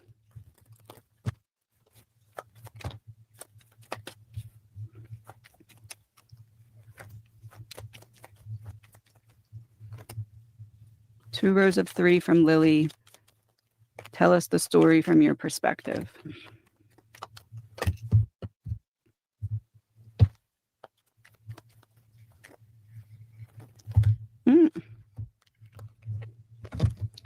Organized crime in reverse came out.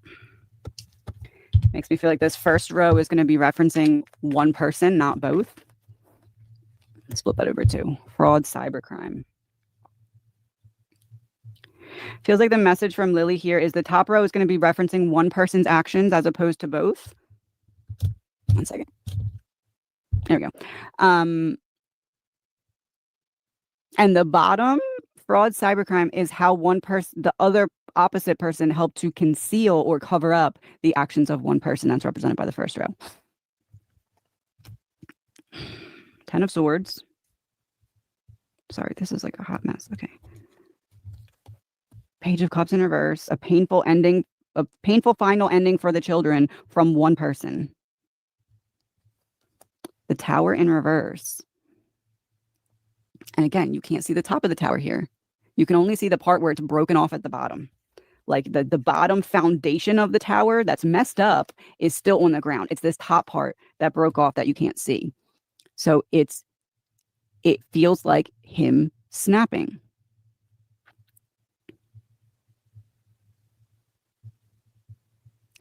And again, the Tower in reverse reads to me like a punishment taken too far. And now I need to take it even further because I can't let what was already too far be known. And then because of that level of disassociation from the other person, the mother, it's like in between it being taken too far the first time and it being taken ultimately too far, I'm too disassociated to even do anything. That's how it feels to me, allegedly. Fraud, cybercrime. So this is referencing it being covered up or cleaned up or whatever term you want to use. The moon, hidden, it being hidden. I said right by water.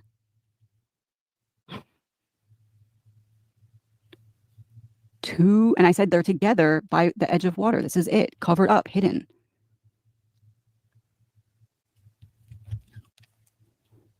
Chariot in reverse.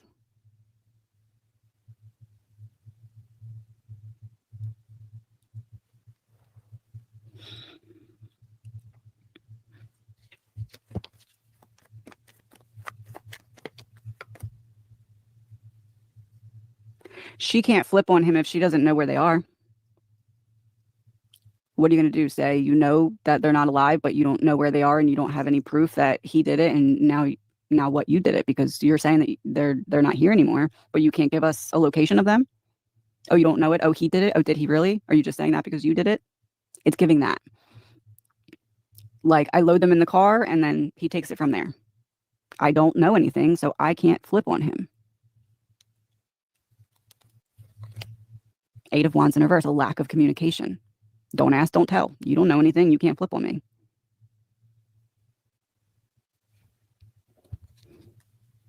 Night, Zach. 9 of Cups in reverse. I'll talk to you tomorrow. It's not what I wanted.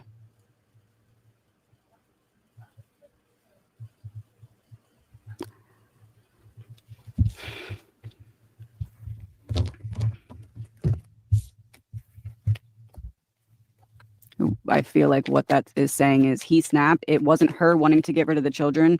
And this is not an excuse, but I do feel like there was a level of disassociation. Not that she shouldn't have acted or done anything if this is actually the case. However, that's just what I'm reading. That's what I'm seeing, right? So it feels like she's kind of in a position where how could she? Obviously she could. And I'm not saying she shouldn't. I'm saying she should. However, in her mind, I'm going to flip on him and say, what? I don't even know where they are. So they're just going to pin it on me. And he probably is in her here convincing her, okay, go ahead, flip on me. What are you going to tell him?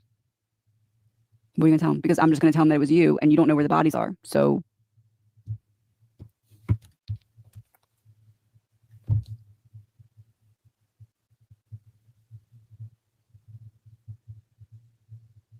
trying to think of which way I want to word this.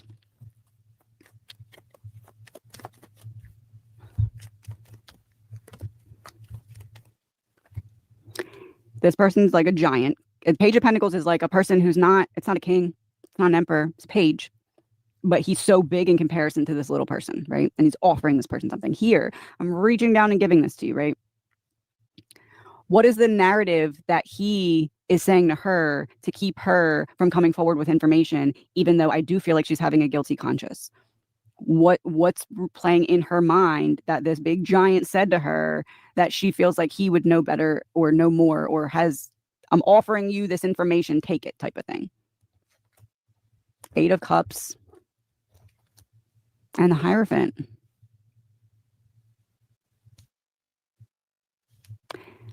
Walking away from something unfulfilled. Look, she's the one looking at the cup here. Like, oh no, now I'm looking at what I poured, right? While he's walking away in the background.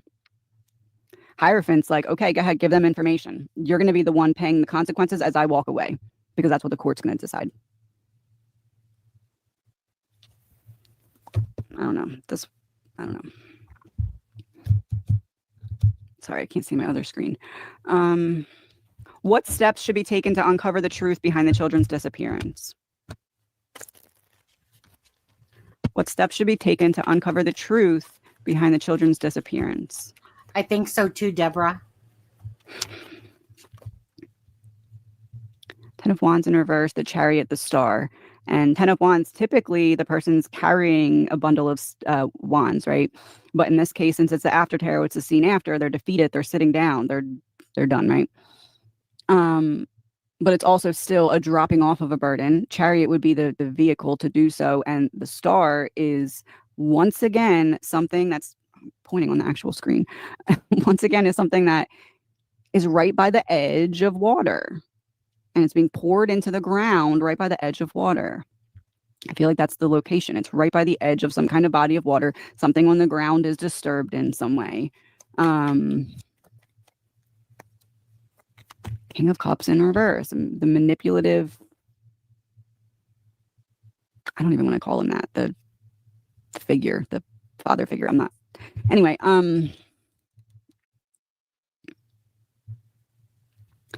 edge of surrounding bodies of water or nearby bodies of water. I feel like there's a reason. I'm wondering if maybe there was intention to go back and move them. I don't feel like that's happened if that was the case, though. Because look, again, how the light's hitting the cars, you can't see all the stars, right? It's too bright. It's almost like there hasn't been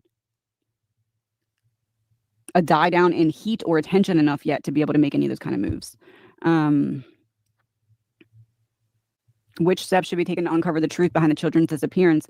The vehicle, I feel like, holds some clues, or a vehicle, or a means of travel, or a route of travel, or a connective travel path between the home and a body of water.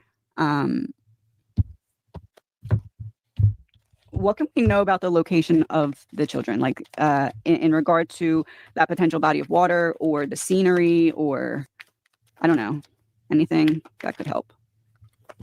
Disposing of evidence in reverse. So it's not too late to get evidence.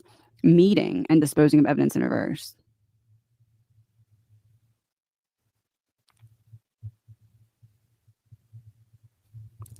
It's a place that can be gone back to. Like, and what I mean by that is,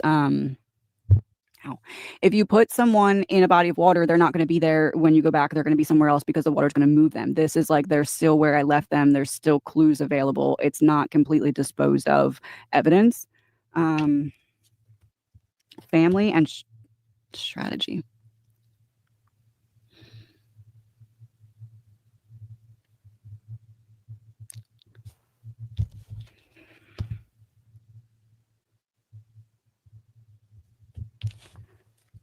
What's the family strategy?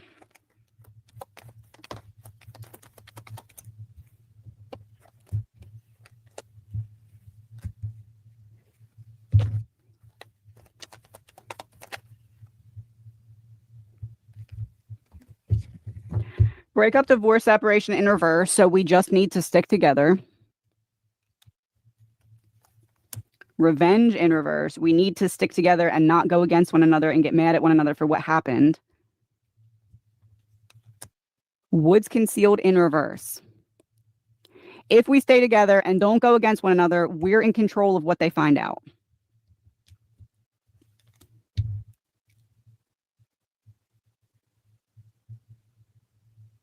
Hotel, motel, giving a key.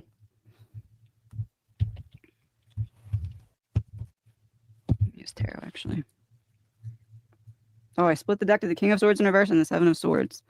I'm shocked. Break up, divorce, separation in reverse. Revenge in reverse. Woods concealed on its side as the bridge between hotel, motel, a key.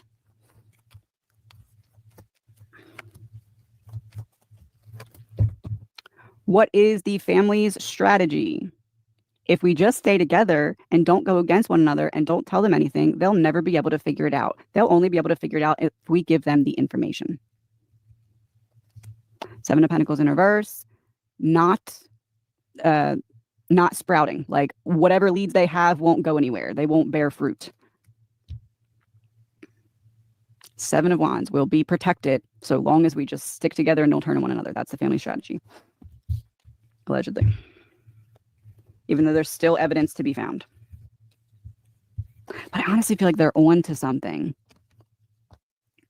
Like, I'm almost wondering if it's a situation where the police are like, okay, I feel like they're going to go back and try and do something to the scene. So if we just hold out long enough and make them feel comfortable enough, they'll lead us there. And then we'll have even more than what we already have. Hopefully.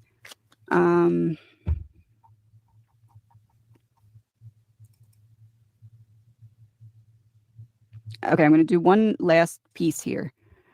I'm going to do 2 rows of 4 and a missing variable clarifier. So the first row will be tarot, the second row will be whispers, and then 1 missing variable clarifier. And the intention here is to either confirm what we've talked about so far, or like explain it, like King of Wands, sometimes like explain it.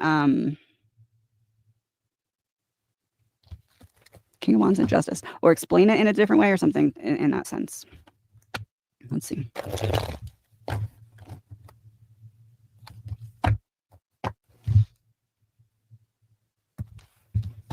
Ten of Pentacles. So we're looking at something with the family.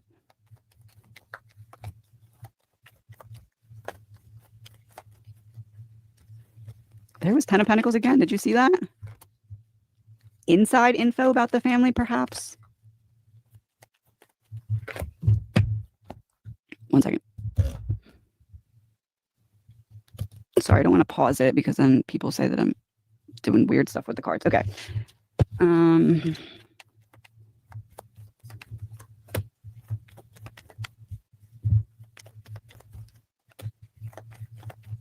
out in reverse.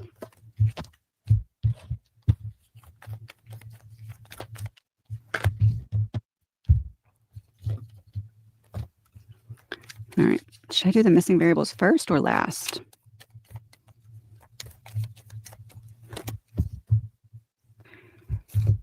Even number first, odd number last. Even number first. That's odd. So last. Number 7. I'm going to leave it right there. Okay. King of Swords in reverse again. Danger in reverse. He feels like he can accurately manipulate himself out of this situation and there's no fear of being caught. The Sun in reverse. He feels like he's fine and he can manipulate his way out of the situation and there's no fear of being caught because what is not being seen yet is legal proceedings in reverse. Charges. If they were going to charge me, they would have done it by now. 7 of Cups in reverse. So he is trying to get clarity on. No. So right now, the investigators are needing to get clarity on blank. Government.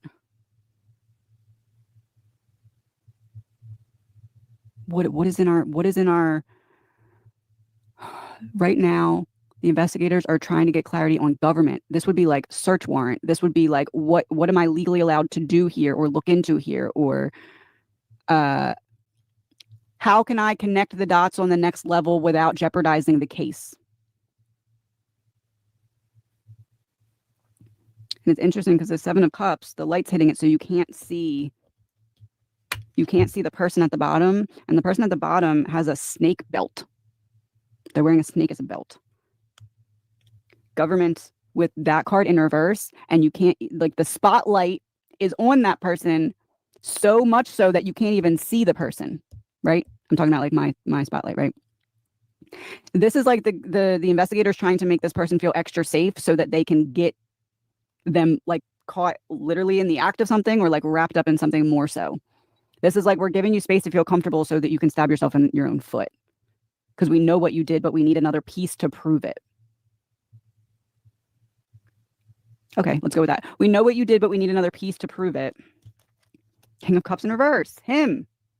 Oh, this is making me so mad. King of Cups in reverse. Again, look at the 2 cards that have the spotlight on them. You can't see that person. He thinks he's in the clear. He thinks he's keeping... Again, look at the bottom of his card. Edge of the water. He thinks he's keeping it unknown what happened. So they need clarity. They're keeping the spotlight on him so much so that he thinks he's safe. Because if they would have known this, they would have just came and got me by now. I think I'm going to do this and then this. So number 7 with the missing variables, it came out in reverse. Of course, it's a joker. 1, 2, 3, 4, 5, 6, 7. Scandals that ultimately restore balance or truth. In reverse, and joker. In the silence of secrets, truth finds its voice. Justice, though delayed, is inevitable.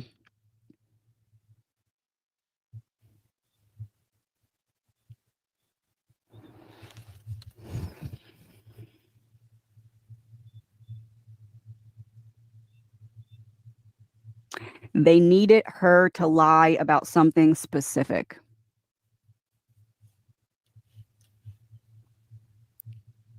Because when they find some kind of evidence or proof, they need to be able to say, look, we have you lying about this. So if you really want to go down for protecting this man, go for it. But because we have you lying about this, and now we have this evidence or proof, here's your rock and hard place. What do you want to do?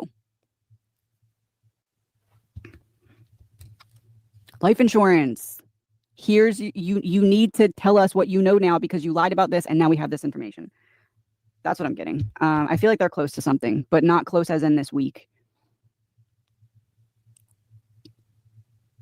I think I need to stop this reading. I'm getting kind of riled up. Okay. Please remember that this is an energy reading. It's all alleged, my opinion, not facts. I pray I'm wrong and they find these children safe. I don't feel like that's going to be the case.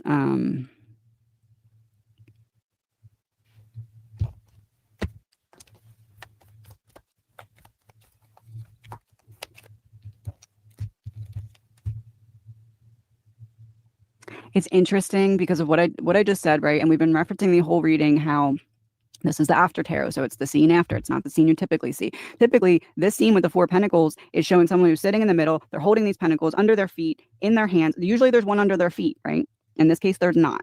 They're all in the hands, right? and it's 3 of them, and then the one on the head, which makes me think the mom and the 2 children, and then the new baby up here. And this to me is like the Grim Reaper death, right? Seeing that happening, seeing a scene where typically these individuals should have all been protected, but now there's this Grim Reaper wreaking havoc. I don't feel like these children are going to be found safe and alive. I really don't. And this is not to make any excuses for anyone, but I really feel like that stepfather wreaked havoc on the mother. And obviously we all make choices. I'm not giving any excuses, but I'm just saying what I feel. I feel like there's a lot of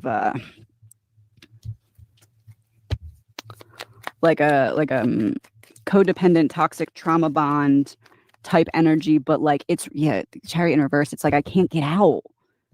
It's like I know it's happening and I can't get out type of thing. Which again isn't in no way an excuse for any behavior, but I'm just telling you what I see.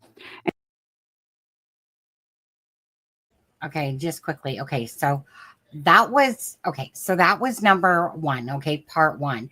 Part 2 is off of part 1. Who wants to watch it with me? Part 2. You guys want to keep going? So first of all, I want to say again, this is the Reckoning channel. I've dropped the link. This was done on May 14th. We're talking about 12 days after.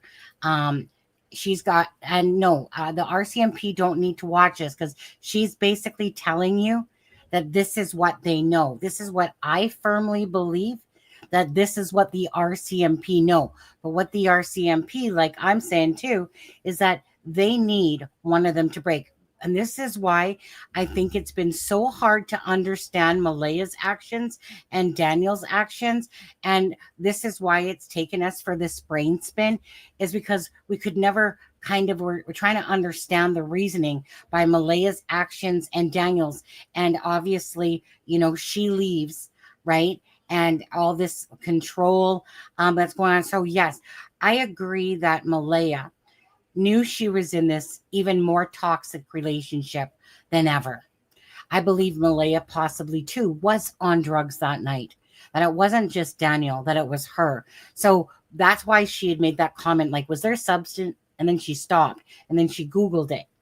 And the bottom line is yes, Malaya has said to a few different people about Daniel waking up and Daniel was doing drugs. But maybe Malaya, just like any people, they're not really telling on themselves. So she says disassociation. I think a lot of us from the interview of Malaya's, that would be a great word to use, was someone that's disassociated from the truth. So she's talking and she's saying stuff out of her mouth, and it's like a script because she's disassociated herself, but she knows exactly that Daniel did something allegedly, in our opinions, that Daniel did something, but she's just as culpable. Maybe she was doing drugs. I can't see that fact that, honestly, I can see the fact of Malaya doing drugs myself, just for the fact of the relationships that she keeps choosing and continues to choose. It's a person that literally is in such a narcissistic relationship, right? And it's not like Malaya, I think, like Belinda says, like this person that Malaya was meeting Daniel, everyone has said about ever since Malaya met Daniel, okay? Malaya tried to leave a few times. This argument could have stemmed from something about Malaya wanting to leave, and that's where an argument came from. Maybe something to do with the drugs, who knows? That night that came into her. So I know that there was an argument that night. I know that, so allegedly we'll say, because it is third-hand information, right? And regardless of it, even if certain things are from within the circle or out. But anyways, so that an argument did happen that night, that there was drugs involved in all this. That now, according to, I want to say her name's Kim, forgive me though, but that was to say the Reckoning, okay? But she's basically saying that Malaya wasn't, and this is exactly what Belinda said, that Malaya was not hard on her kids at all, that she actually never raised her voice, Belinda said, to the children. that she was just, like I said, meant to be a mother. Daniel, on the other hand, if you look at him, he basically saying, I have to do everything. I got to teach them. I'm basically got to be that person, you know? And I think that possibly an argument happened with revolving around the relationship, the children, maybe, like said, that something went too far, like what she was saying. Something happened in that night before, and in that morning, right? And that's why their brains are so foggy and fuzzy, because again, Daniel, he keeps repeatedly saying that, right? Thursday was just an ordinary day. And then when he's talking in that interview and he's like, so this inspector guy's, you know, he's saying that he only saw me once and he's trying to tell me facts and, you know, about the case, and he doesn't even know about the case. And, you know, he's so cocky and arrogant and all that stuff. No, dude, they're playing you for a fucking fool. And I'm so glad that they are, because you're fucking so damn ass stupid that you keep telling on yourself, right? That's why Daniel, I'm sure, had that interrogation interview. Why? Because, right, they already know this stuff is what she's saying. But what she's saying is the reason why they can't, and what we talked about too. So that's why I'm playing you guys this, because this is exactly what my conclusion was, but now with more clarity. She obviously had the clarity way back in May 14th to what we're seeing exactly happen now. Daniel is out there trying to play us for idiots and fools, thinking that the more he talks and the more he makes us think, for some stupid reason, Daniel's trying to buy the public by what he's doing. And he's trying to project of this innocence and Malaya, you know, no, the children are still alive. No, they're fucking dead. Why? Why are they fucking dead? Ask yourself that, Daniel. Ask yourself that, Malaya. Okay? Unfortunately, these children are not alive. And these people are playing fucking games at the sake of Jack and Lily. So am I angry about that? Absolutely. Just like she was getting angry in that thing. That's how I feel. I am so angry at what I'm watching these two people do to save their own fucking asses, because they know, to me, in my opinion, exactly what happened to Jack and Lily. The police, RCMP, in my opinion, do as well. But they need the evidence to back it up. They need one of them to break, or they need someone to come forth with something that lets them know the location of where these poor children are buried or close to the water, whichever. I think we hear that in all the right. Absolutely. Idiotic addicts. Malaya put herself in this relationship and situation. She didn't leave. Something happened that night where it was probably that one child got hurt and they panicked. And then she's saying that Malaya is disassociated, whether that's on substance or what the fuck, right? Because she knows, regardless, that she's responsible for this as well. And she doesn't want to go down because she has Meadow, and she doesn't want to be in no prison cell. And Daniel, he wants Malaya to shut the fuck up. And that's why, to me, Daniel said, so Malaya's trying to blame everything on me so she doesn't get in trouble. Yes, Daniel, you told on yourself. She's trying to blame everything on you. Those are Daniel's words that said that. Malaya never said that. Daniel said that right at the start, within a few days, when the reporter of the Globe and Mail, Lindsay, was interviewing him. So that is exactly, take those words for exactly what they're meant. She's trying to blame everything on me. Correct. Because the blame is on you, in my opinion. So she doesn't get in trouble.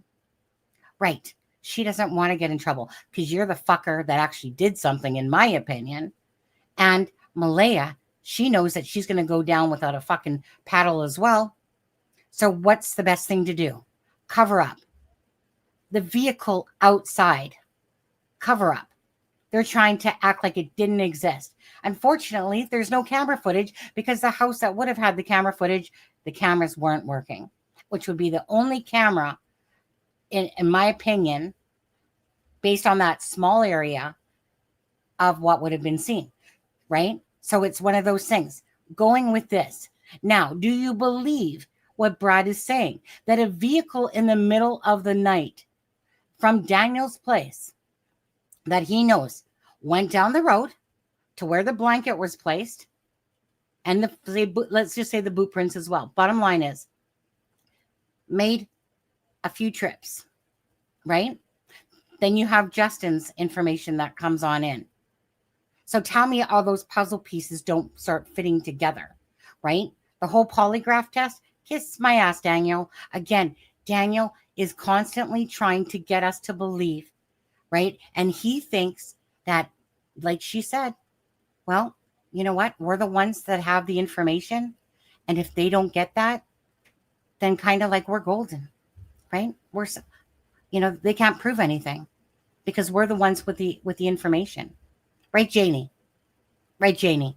Because you heard those fucking kids in the morning. Didn't you, Janie? Didn't you, Malaya? Right?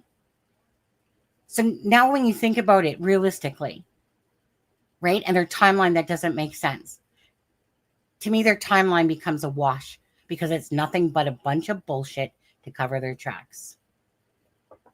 Okay. Now, did you guys want to? Did you? And that's probably very true.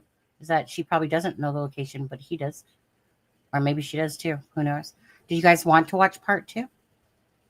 You know, my husband hasn't told me he wanted to go to bed yet. And Shannon, me and you think a lot alike, and maybe other people's out there, but Shannon, pretty much verbatim, everything that you say, I absolutely agree with as well.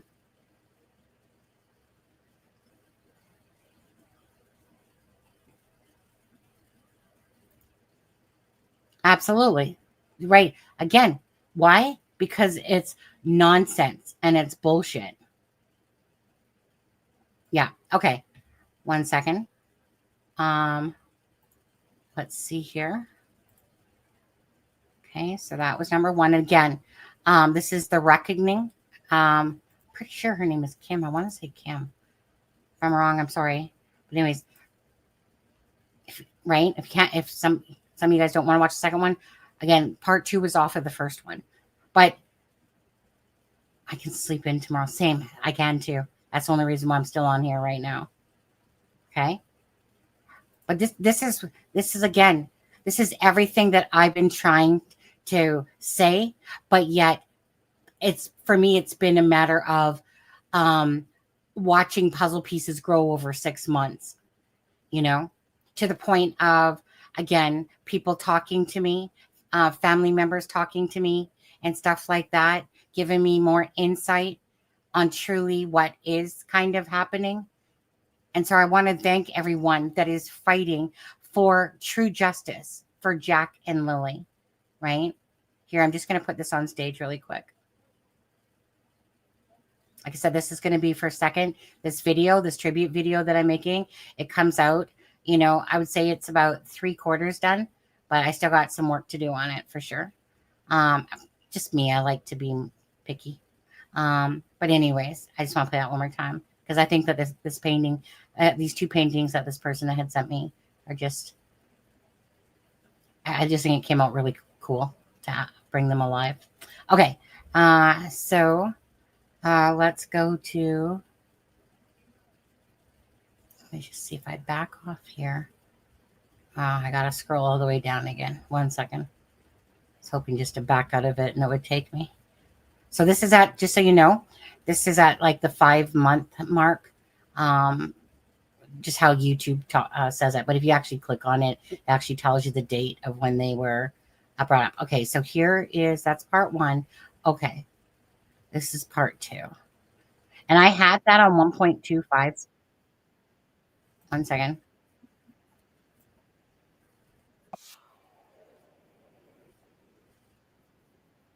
This is going to be that. Before we start, I'm going to do a little disclaimer. This spread is based off of that reading. So if it seems like I'm going on the notion that I believe the parents did something, that's because I am, because I'm going off of that reading. So this isn't a fully unbiased reading. This is a reading based off of what I got in the previous reading. So let's just start with that, okay?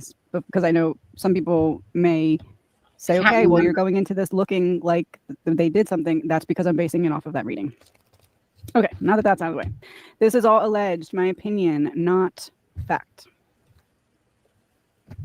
So since my last reading and or since like the beginning of the week, we'll base this off of, what has changed, if anything, behind the scenes? What has changed, if anything, behind the scenes? Four of Cups in reverse, Six of Pentacles in reverse, Knight of Swords in reverse, the Hierophant.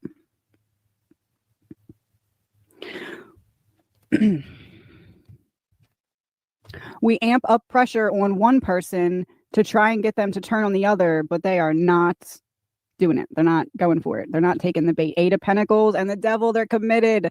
They're committed to the Devil. Just quickly, yeah. So let me just quickly show you. So the first one was May 14th. You can always, where is it? Click the word more, and then it will tell you premiered May 16th, 2025. If you guys can see that right there. Okay. So it will always tell you what the actual date was. So this is, yes, May 16th. The first one was May 14th. There's a lie here. We're both committed to the same lie. What's the lie? Okay. Five of Wands. I'm using the after tarot. In the regular tarot, Five of Wands, they're standing up battling. And this is the environment of the home. What's the lie? That there was no battle here. There was nothing wrong here. There's no fight here. That's the lie. The lie was that there was no fight or no issue.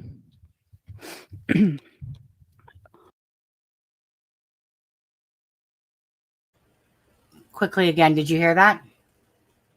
The lie was that there was no fight. I know that there was an argument, but the lie was that there was no fight. Thursday was just an ordinary day. Didn't need to remember it. Just an ordinary day. Just an ordinary day, right?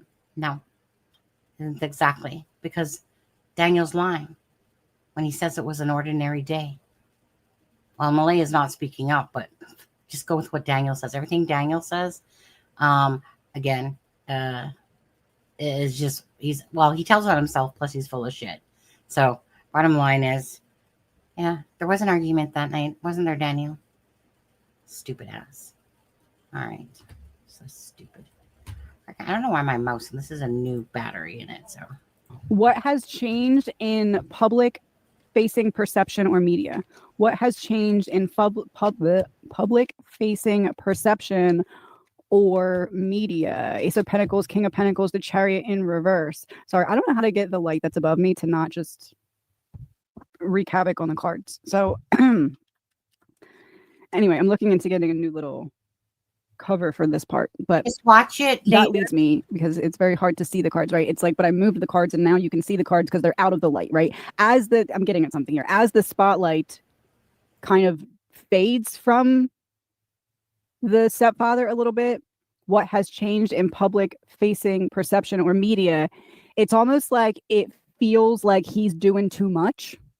Like public perception is, okay, now that the spotlight's off you a little bit, now it feels like you're doing too much. Now that it's not in the heat of it, we're looking back at everything and we're like, well, that doesn't make sense. Why did you do that? Or why did you say that? Or that's kind of what this 10 of Wands in reverse, the Star, putting down the burden of the public perception. Now that the spotlight has dimmed a little, now we're like, okay, that doesn't make sense about the stepfather.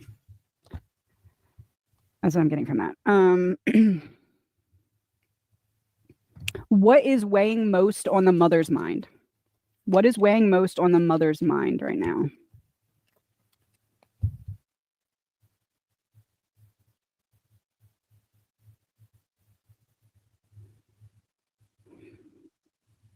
Death in reverse, the Magician, Five of Cups.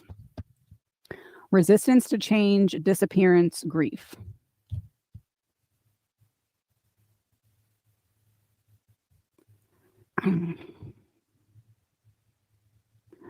What is weighing most on the mother's mind? I don't even want to say this. It's going to make me mad.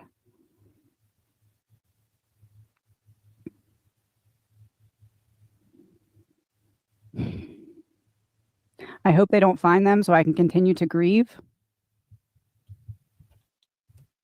Queen of Swords.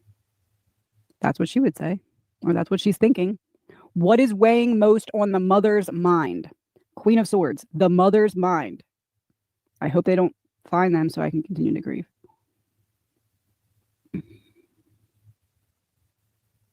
So in that regard, if they found them, how would that, or in which way would that halt her grieving? Independence, lie. In what way would that halt her grieving? Because they would see that I lied about what? Oh my God, Queen of Cups, the mother card.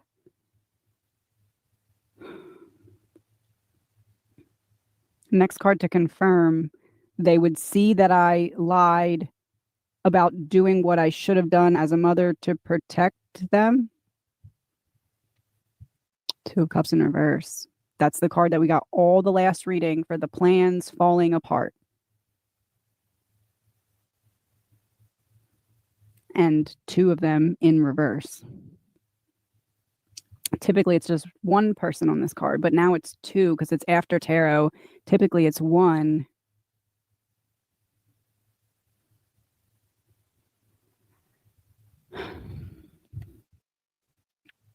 It just started thundering outside. I don't think you can hear it because I have the background noise thing off or on. What is weighing most on the mother's mind?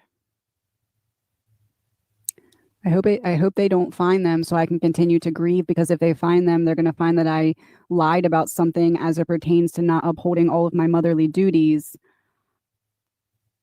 2 versus 1, typical. I did not protect the other two in the same way that I protected the baby.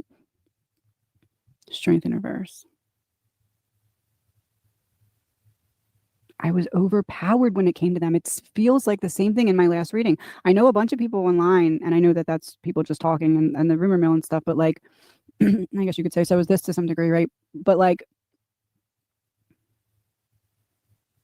I don't know. I keep getting this freeze state from the mother. Because strength in reverse is like, I'm overpowered here. Let's keep going. What fear or leverage is being used against her? What fear or leverage is being used against the mother right now? The other kid, the baby. This is literally what I said in the other reading. I said that I believed they offered each of them vastly different deals. Him, freedom. Her, you get to keep being a mom to the remaining baby. This is going into calmer waters. This is the child, and this is her being able to stay at home with the child. What leverage or fear is currently being used against her?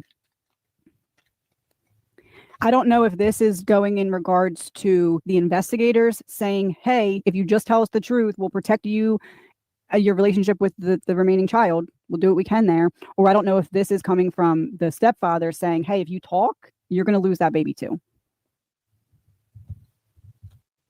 7 of Pentacles in reverse. Stepfather. Because that would be digging something up. What fear or leverage is currently being used against her? There he is. Those are the literal same cards that kept coming out for him over and over again in the last reading, although I think King of Swords was coming out in reverse, if I remember correctly.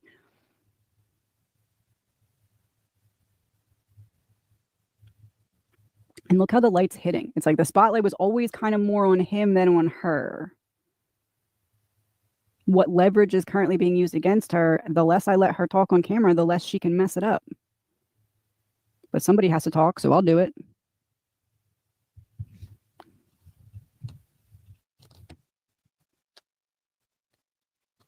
What, if anything, is the mother close to revealing?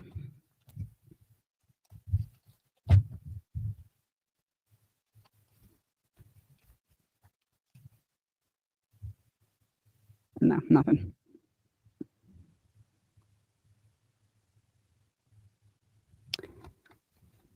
It's giving, why would I? If there's no charges, if there's nothing in place right now, if they don't have anything solid, or at least they're not telling her and them about anything solid, why would I? Why would I make that public? Why would I publicly discuss that if I don't need to? And right now I don't need to because I dumped out their offer. I did not take their offer, and neither did he.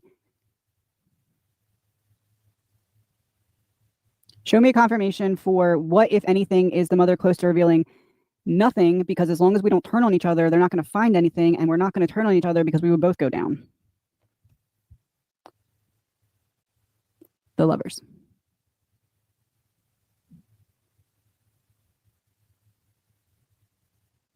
One second. There's someone like talking very loudly in my driveway, and I don't know who it is. So just give me one quick second to do that investigating. 1 second. Okay. So I got here to do something in the backyard. Okay, so anyway, now we're going to go into the stepfather. How secure does the stepfather feel right now? How secure does the stepfather feel right now? That was the 6 of Cups, right? Oh, 9 of Pentacles in reverse. Codependency, as long as we both stay committed. Again, this typically shows a battle. They're all up whacking each other with the sticks, but it's the after tarot, so they're all sitting down. Commitment, codependency. How secure does the stepfather feel right now? Very secure, because he has the same perspective that she does. We have them fooled. If we don't turn on one another, they're not going to figure it out. Queen of Swords in reverse. If she doesn't talk, they don't figure it out. His one fear is her slipping up and saying something. But I believe that he doesn't think that she's going to intentionally say anything. Yeah, King of Pentacles. He's sitting. He feels sick. I'm going to go back to this. Yeah, far cry. I'm going to go back to this. Is that Daniel's words? She's trying to blame everything on me so she doesn't get in trouble. Now, Daniel, remember, made that comment that, yeah, I'd take Meadows, to visit her while she's in prison. Dude, I think it's more like you, okay? First and foremost on this. And shit, I just lost my point of what she was just saying there. Oh, yeah, I know what I was going to say. So what I'm trying to say, I've been saying to you guys is this. Daniel keeps pushing Haley and Malaya's side, okay? Daniel contradicts himself. Absolutely. He's always constantly blaming Malaya for having something to do with it. He said it multiple times. And then in that last interview, you heard him again, say that he had nothing to do with it. Malaya had nothing to do with it. And the mother had something to do with it. And I'm here to tell you that in my personal opinion, you had something to do with it. Malaya had something to do with it. And your mother is a fucking liar. But anyways, so he's projecting this. This is what I'm saying. He's projecting the fact that they're hidden. Right, on Malaya, but he's trying to, like you said, he double talks himself all the time, but now he's trying to say like, well, no, I don't believe Malaya had anything to do with it. Fuck off. But anyways, this is his way of controlling. So he's directing it going, shut the fuck up, Malaya. Shut the fuck up. Right. I'm going to keep pointing fingers towards your family because he's pissed off, you guys. He's pissed off because she left him. He is pissed off about that, to let him handle all of this. Correct. Malaya, you would probably sink your ship between you and Daniel and this agreement. But Daniel, he thinks that he was smart enough to try to control this. But Daniel's sinking his own ship just all by himself. But Daniel is fucking pissed off that Malaya left his ass and that he has to deal with all this shit and he has to keep portraying that, they're in the woods. I mean, they're hidden somewhere and it's like a big fuck you, like Malaya, fuck you. I'm directing it at you now. Now I know that, like, meaning him, Daniel, I know that they're not hidden, Malaya, but you better shut the fuck up because if I go down, you're going down. So remember that. But that's why he's directing it towards Malaya. He is pissed that Malaya left him to handle all this shit. Now, I get it. I do feel like something happened with the children, and that Malaya was like in a state of shock, like what the fuck. But then again, in a state of panic, right? I do believe that it's kind of like she knows that she was just as culpable. And now when she said that when they find the children, that they're going to know that she didn't protect her children. I personally, well, it could be two ways, really. It could be drugs in the system of the children, or it could be suffocation. It could be, a fracture or something like that to a child, the choking out. Was Lily yelling? During this arguing, was Lily screaming? And it was like, shut the fuck up. And this argument just went and spiraled out of control. Oh, he's pissed off. All right, Ash Cash. Absolutely. So to me, again, this is May 16th. This is the second part from the first one on May 14th. And to me, this is information that has, to me, come out. And exactly, that's why I'm showing it to you guys.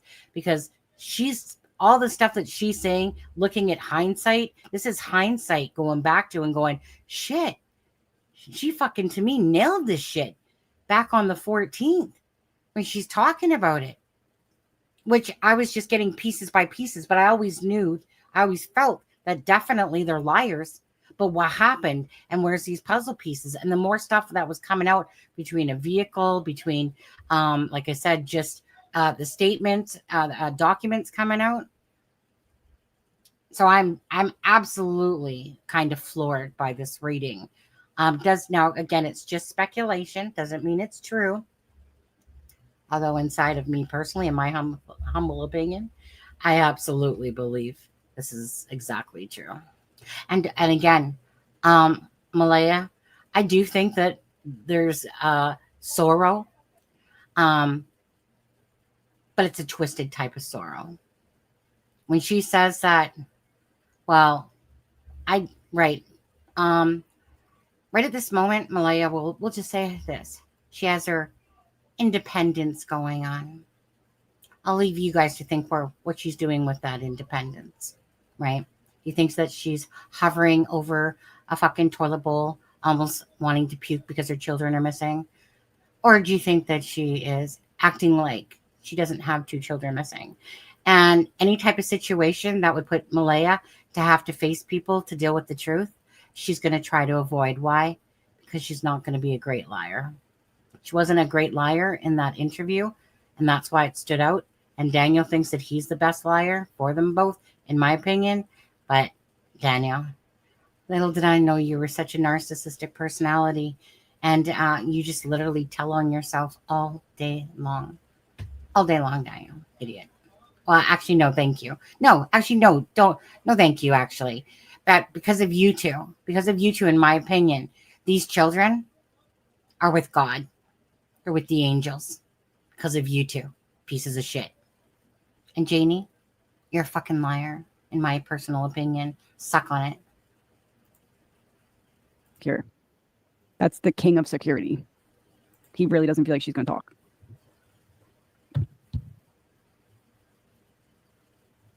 Why? Kids, her, the fool in reverse. Why does he feel like she's not going to talk because she's going to lose access to that last kid?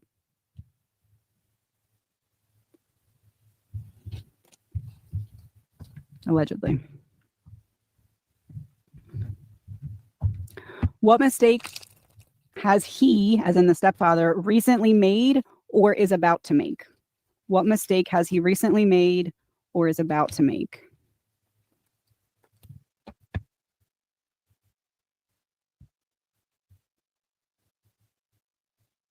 Doing too much. Just like I said, strength, chariot, you keep going, doing too much. Six of Wands publicly. Is this referring to what's already occurred and people just continuing to look into it because he's already done things that are red flags? Or is this like something else is going to happen upcoming that causes this? Four of Cups, an offer coming out of the clouds.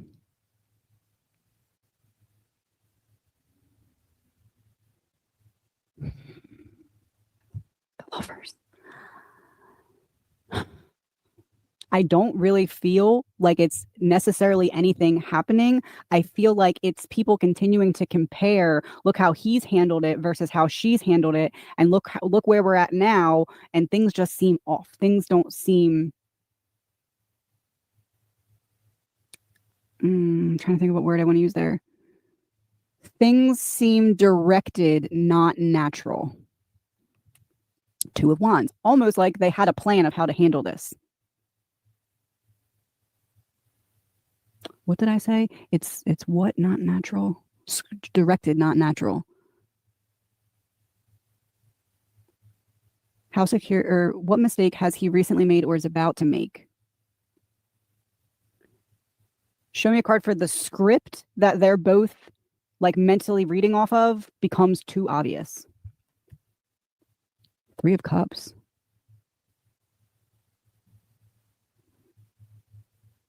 The script that they're reading off of becomes too obvious. Three of Cups. That's like in front of everyone.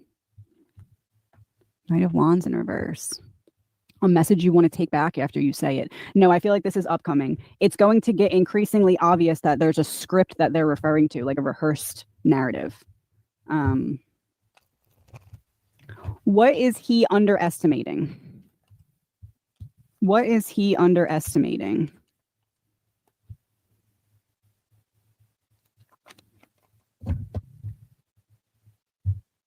All in reverse. Strength, Ace of Swords, Five of Wands will not stop coming out.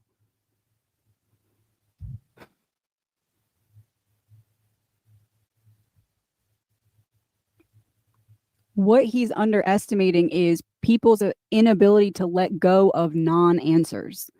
Like, okay, you gave us an answer, but it didn't lead to a resolution, so maybe let's dig deeper into this. Like, Five of Wands in reverse. He's underestimating people's ability to fight for the truth when they're not given solid, concrete, definable, provable answers.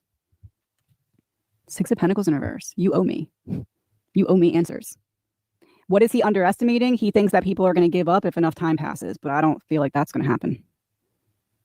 What is the brothers, or the West brothers? Owen and Orson West. I know a lot of people were saying Chris Watts. This doesn't really give Chris Watts to me. Summer Wells and the West brothers is more of the vibes for me here. Release.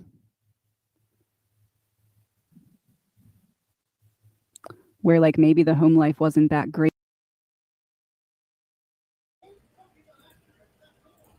Oops.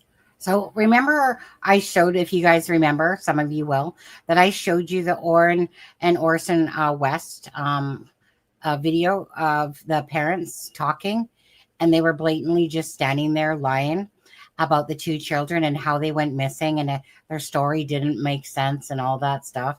And of course, Summer Wells case, that's again, parents shady as fuck.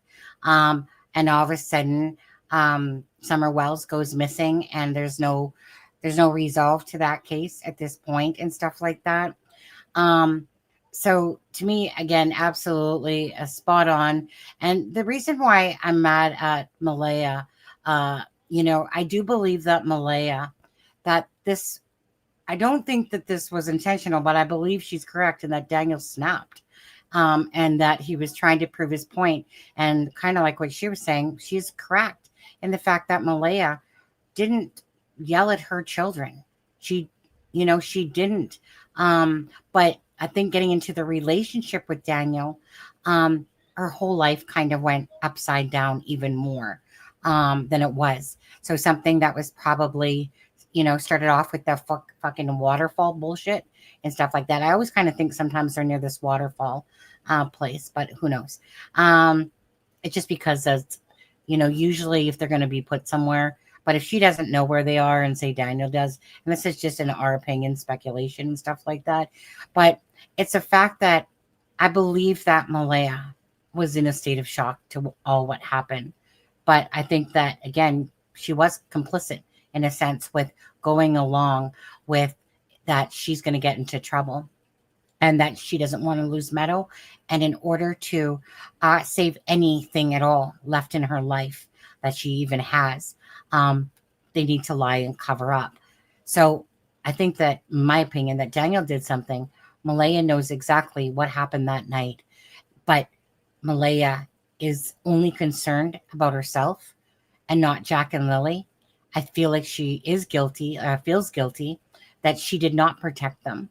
She protected Meadow, but she didn't protect them because, again, Meadow is Daniel's and Malaya's, right? Where Daniel was very jealous of Cody, right? Remember the comments that he's made about Cody and stuff like that? Daniel is a very insecure person, again, and this is where his narcissistic personality derived because of his, to me personally, just my own thoughts, because of these borderline personality disorders, right? That kind of grow from like ADHD, bipolar personality and a borderline personality disorder, because a narcissist doesn't stand alone as a disorder. It's grown from these other disorders into a narcissist. And there's different kind of levels, in a sense, I guess, of narcissism. To me, Daniel is right there at the fucking full frontal of it all. But so, yeah, so I'm just pissed because it's like with Malaya, because I do believe that Malaya knew she was in a shitty relationship, but she didn't do anything about it. She kept trying to leave, but she didn't. Why? Because when you're with a narcissist, again, and you're, whatever the reason, you're in love, you're thinking, what the fuck am I going to do if I have to leave here? Got the 3 children, blah, blah, blah. You know what I mean? And then you just kind of forgive and you keep going back up until something like this happens to me that night, Thursday into Friday. And then this happens. And I agree that she can't even stand to look at Daniel at all. Right? But she has to keep up with the lie, because if they talk, like the whole thing is that then they're both fucking hooped. But Malaya is thinking of herself. Daniel acts like he doesn't give 2 fucks about Malaya anymore. No bullshit. Okay? You're fucking pissed because you loved Malaya so much, because you're a fucking control freak, and you fucking probably made her feel like she was probably, push pull. You basically beat them down, then you tell them how great they are.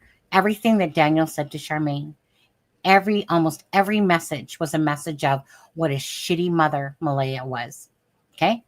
What a shitty mother she was. And then he's like, I'm just telling them the truth. Yeah. Right? That's right, Daniel. Build somebody up, tear them back down, build them up, tear them back down. That's exactly what narcissists do. They twist and they manipulate. So I'm sure that Daniel was in her ear that night about exactly how we're going to do this. And I think, so to me, again, hearing the kids in the morning, impossible to me. Didn't happen at all. And like she's talking about the scriptedness, right? And this is on May 16th, this particular read. The first one's on May 14th.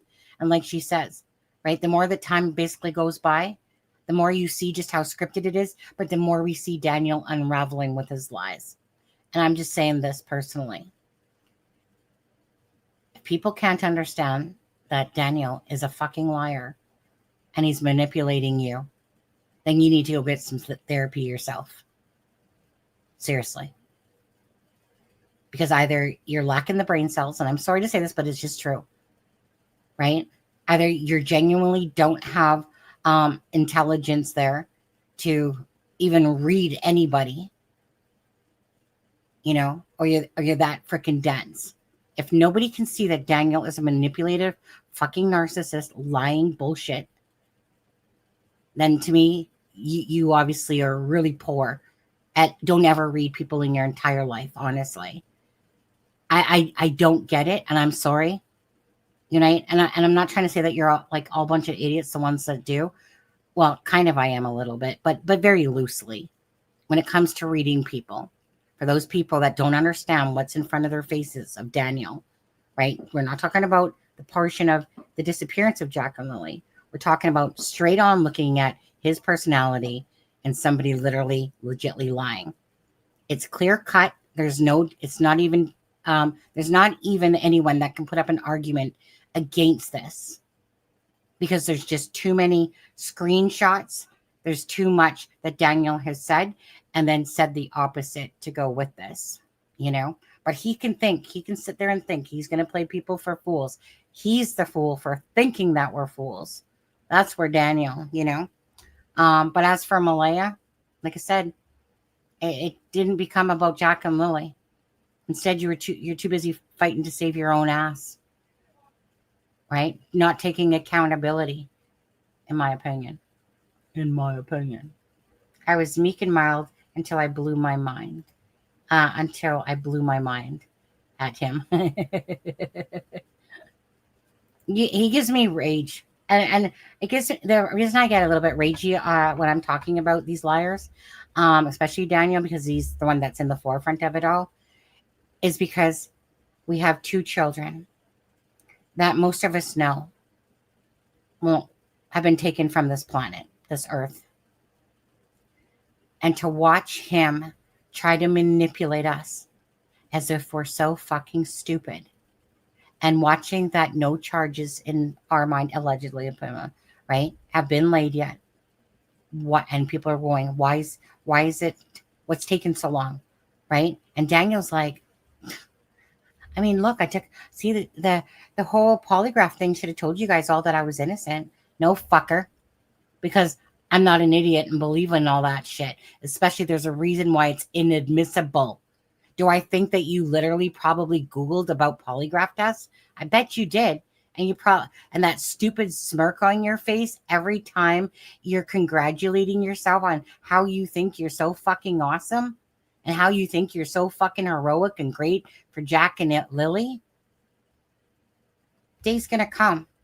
Day's gonna come, Daniel, where everything's gonna come bite you guys in the fucking ass. And I'm literally gonna enjoy every ounce of it, in my opinion, when it does happen. Because Jack and Lily deserved so much more than you 2 pieces of shit and that lying freaking mother on the property, in my opinion. As it appeared to be.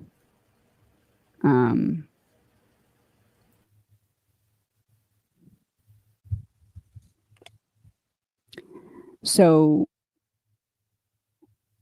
we're going to put Owen and Orson West / Summer Wells on one side and Lily and Jack on the other.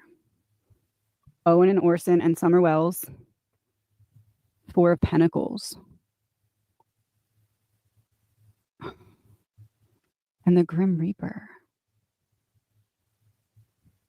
It's like their release of not being in the same environment protected them from a life that was going to continue to be traumatic. I wonder where this is going. So whereas with Lily and Jack,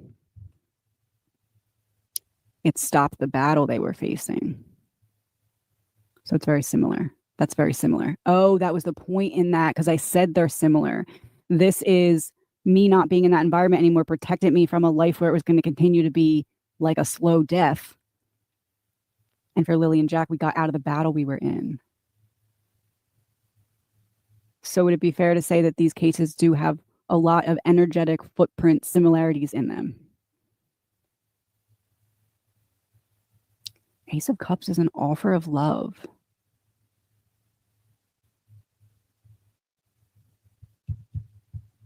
Would it be fair to say that these cases have a lot of similarities in them? Yes, because it's all innocent children who shouldn't have needed to protect themselves from a battle that they were in.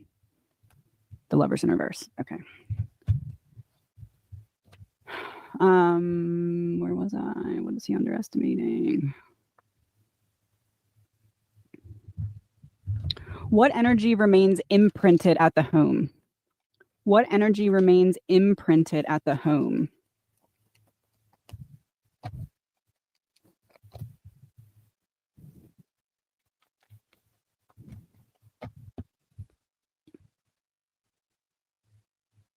What energy remains imprinted at the home? Learning about a delay, offering a delay, giving the roundabout. Giving the runaround. What energy remains at the home? That of giving the runaround. Lack of fulfillment. Giving the runaround so that there is a lack of being able to fulfill what? Family what? Manipulation. Oh my God.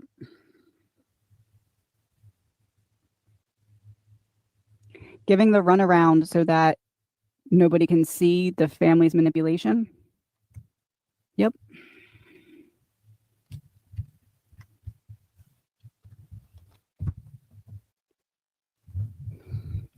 What nearby location holds untapped evidence?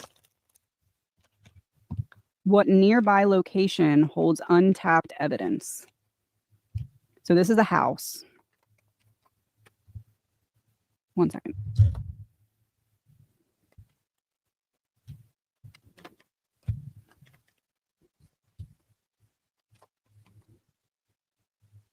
House is coming up as the Hierophant. So there's something important in the house.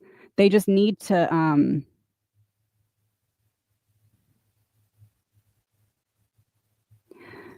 bird's eye view it. I don't know what that means. Bird's eye view it. If they bird's eye view something in the house, it becomes a clue when looked at in a different perspective from the bigger picture. North of the house. What's south of the house?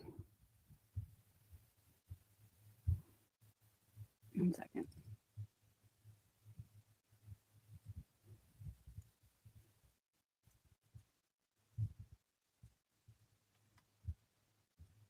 One second.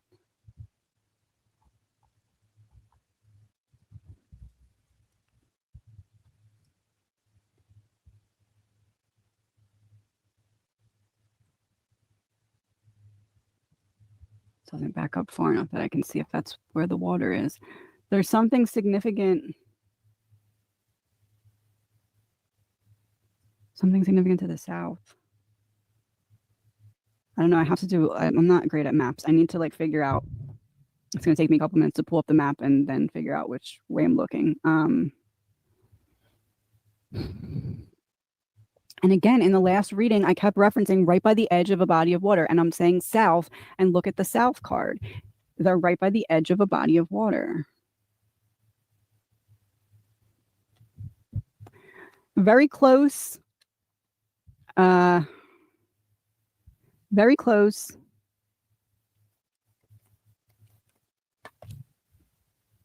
Walkable distance. No, walkable distance will be very close. So very close / walkable distance. Semi-close, but you need to drive. Very far, no way to get there without driving. Semi-close, walkable distance. The Hermit.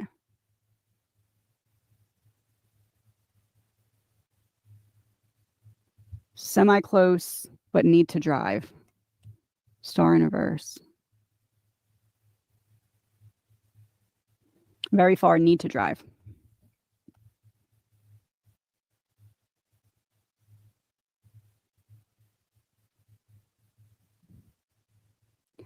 Would there be someone that could have helped them?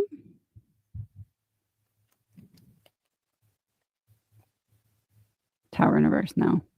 Okay, so then I'm reading that a little bit differently, that Justice card.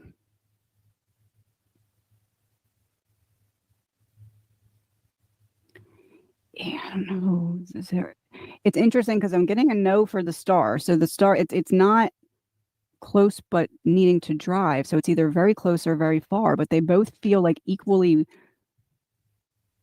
Would it be the furthest distance I can travel to in a vehicle that's not a car? King of Cups in reverse, manipulation. And stepfather. Hanged man in reverse. Lack of sacrifice. I'm not going down for this. Show me a card for the furthest distance that you could travel to in a vehicle that's not a car. 10 of Pentacles. So that's like something long standing, but also Pentacles, grounded energy. What would be a vehicle that's not a car that could transport something?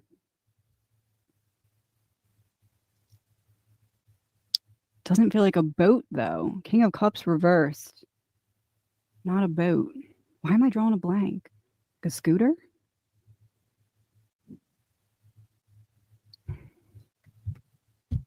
Eight of Wands, something fast, like a scooter. So like an ATV or something?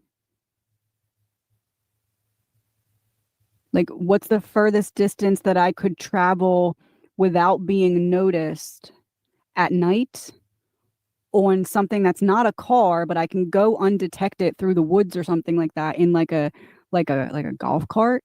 No, speed, like an ATV. And as I'm saying this, there's someone else pulling up in my driveway. Now it's mail, but like mail delivering something. King of Wands in reverse, impulsiveness, manipulation.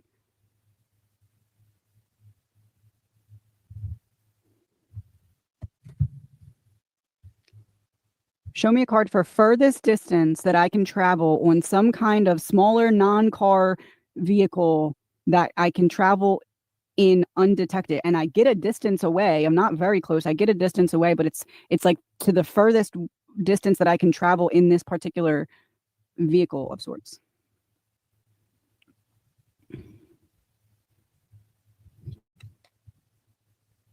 Five of Swords, a battle. And once again, right on the edge of the water.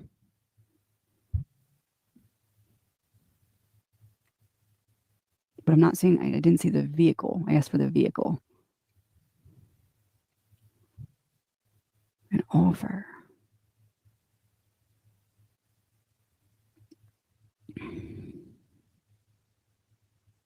Something fast on the ground. I feel like it's somewhere where I go the furthest extent that I can in this particular type of ride vehicle.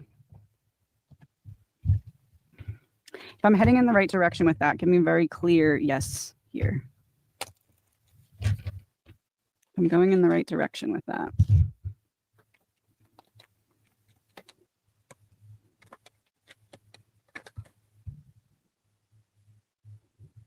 No, he needed something else.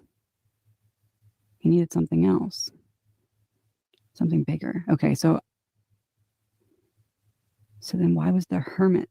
So is it then I go to the furthest distance I can in the time that I have, not in an ATV of sorts, but in a vehicle? I don't have a lot of time, and I need to balance that out with getting in the right place. I don't have a lot of time, and I need to get to where I need to go.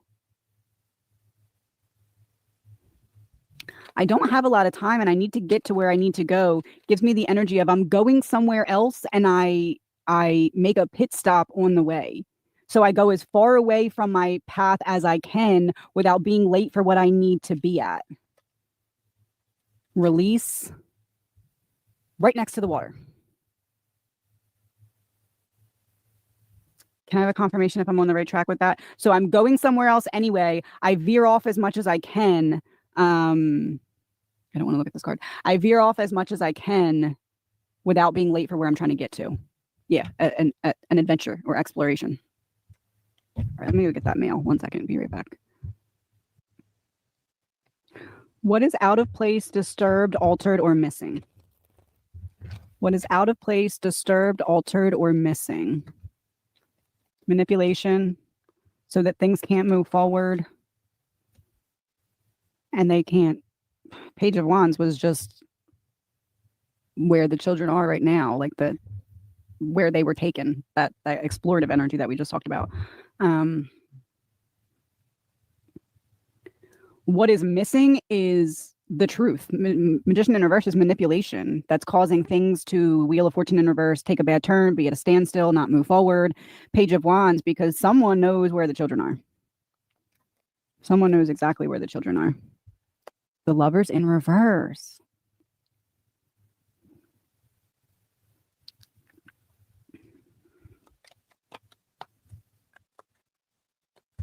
I knew it. look, this is the man and this is the woman. She doesn't know. He knows. In my last reading, I said, how can she turn on him if she doesn't know exactly where they are? If someone knows, it's him, the location of the children, allegedly. It's really storming outside, so if you hear noise, that's what it is. A message from Lily. What does she need to be known most clearly right now? And the storm is like really going right now, too.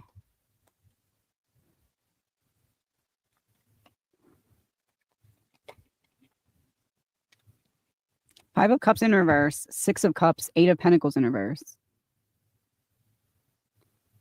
And there's a storm raging outside right now.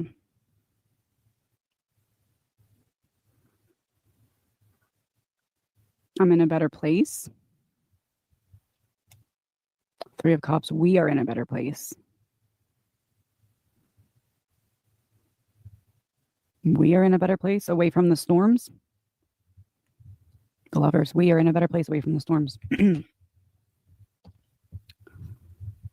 What current lead are the police quietly pursuing?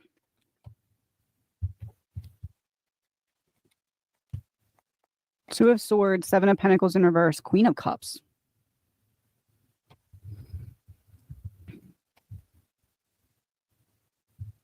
What the heck? Can't get that light to go away. Anyway.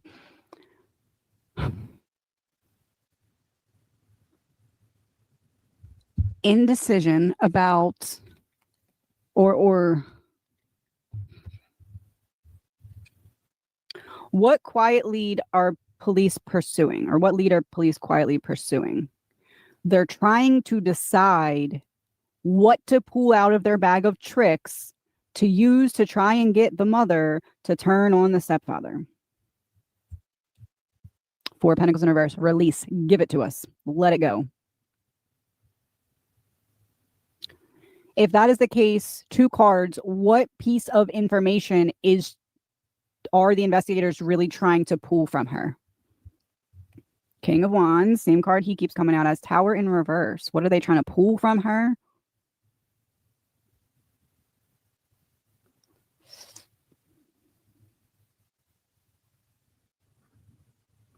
They may word it to her like, are you sure that it's not just that you felt scared and that you felt like you couldn't do anything in the moment? Are you sure it's not that? It's like they're giving her an out.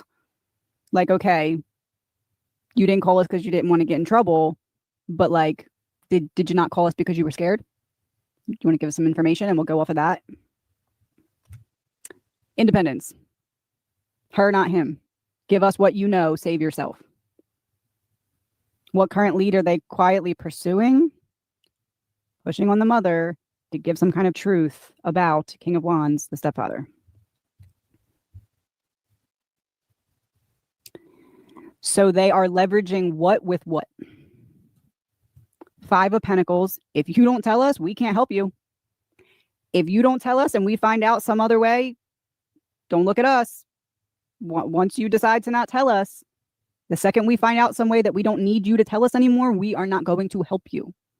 Balanced out with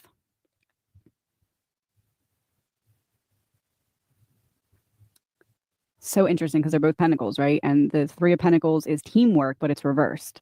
So if you don't tell us and we find out, we can't help you.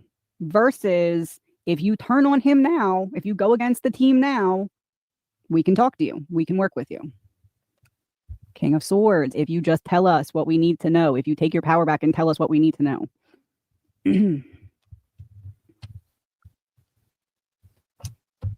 They want her to tell them what about him? Where he put the children, a release. Or what happened when the children left, or the Three of Swords in reverse could even be what happened before they went missing, like what led to this, what happened the night before, what happened that week leading up to it. Three of Swords in reverse is like, you just got to tell us. You just got to tell us something. What is their unspoken strategy? What is their unspoken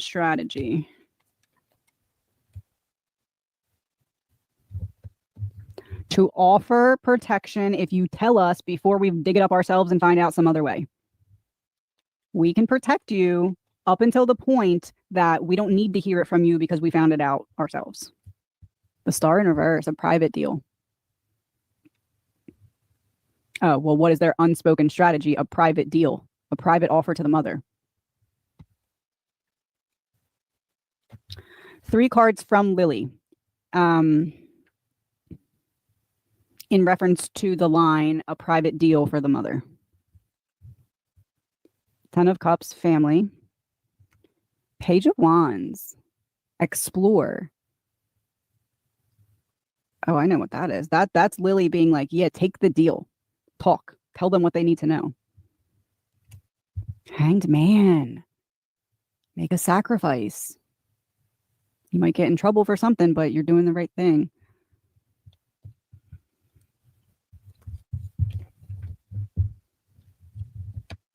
What do they already know but can't act on yet? What do they as in the investigators? Sorry, my voice is like hanging on by a thread. 1 second. Need some water.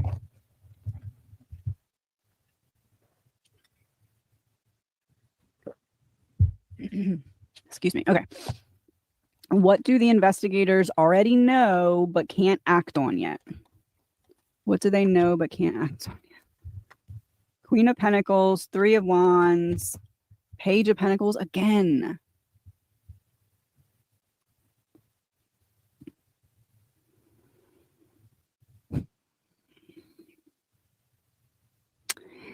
What do they already know but can't act on yet? They know that she knows something.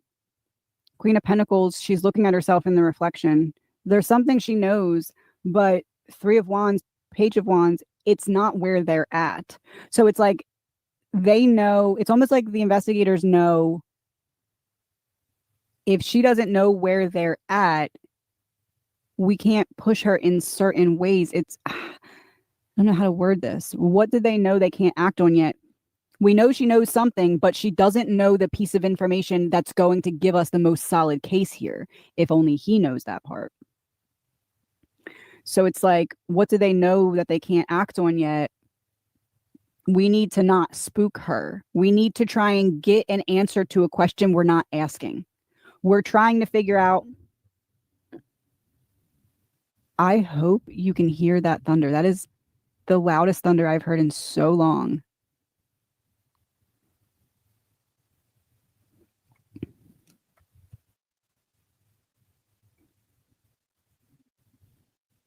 Ten of Cups was the card that just came out for Lily's message.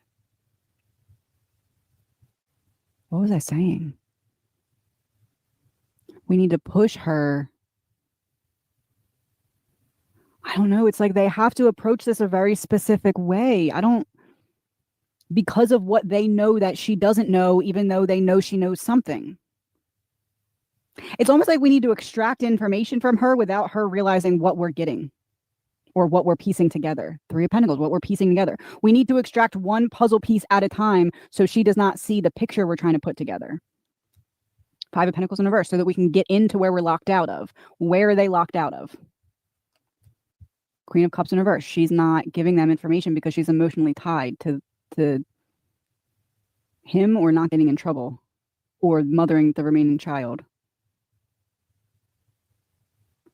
So what then, if that's the case, is their strategy with her? 3 cards. King of Swords in reverse, not asking direct questions, beating around the bush. 3 of Swords. Reminding her how bad this hurts. Like you don't want to keep living this without closure. Let's give ourselves the closure, if that makes sense. 1 second, my throat was like slowly getting itchier and itchier as I was talking. Okay. And 6 of Cups. What is their strategy with her? Not asking her indirectly, but just keep bringing up over and over. Don't you want closure here from the pain of what happened to the children? Don't you just want to put this behind you? Do you want to keep reliving this in your mind over and over and over again? Or do you want to put it down and tell us what happened here? So if they say something like that to her, the energy behind her response to them is, nope, Non-committal. Maybe I walk up to the line and then I back up. There's something preventing me from talking. What is it? 10 of Wands in reverse, putting down a heavy burden. Because if I talk, I'm going to have another burden because now I'm not going to have access to that other child either. Knight of Cups, other child.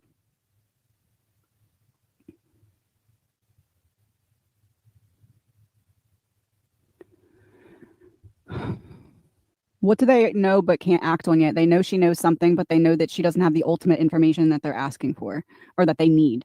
Like, you can't provide me with a location of proof, but you know things that you're not telling. But if we don't tread carefully, you won't even tell us those to give us the puzzle pieces to put the bigger picture together. So we need to approach this indirectly and almost like make you want to be the one to bring closure to this by telling us what you're resisting telling us. Basically, they are trying to get her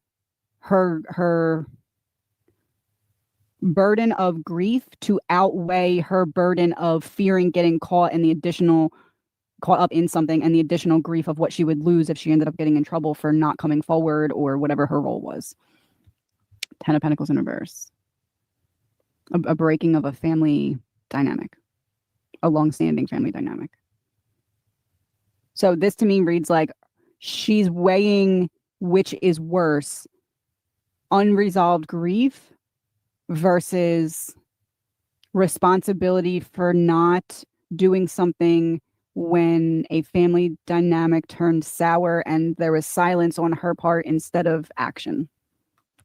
2 of Wands in reverse. When plans fell apart. That's the card for all the last reading that coming up over and over for plans falling apart.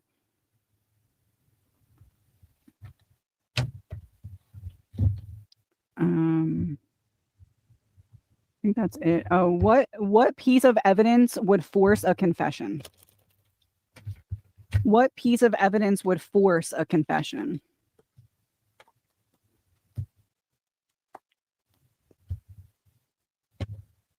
Two of Pentacles in reverse, Ace of Wands, Queen of Wands in reverse. Ace of Wands, Queen of Wands in reverse, pulling her far enough off balance that she has to take a different approach, one that she's much less confident at, and one that she fears but needs to do to save herself. So this is like, what piece of evidence would force a confession? Something that she would not be able to explain away, that in order to explain it away, she would need to start to crack the shield that she holds up for him. Wheel of Fortune in reverse, things taking a bad turn. There's the shield. That's who is most likely to break first and why? Who is most likely to break first and why?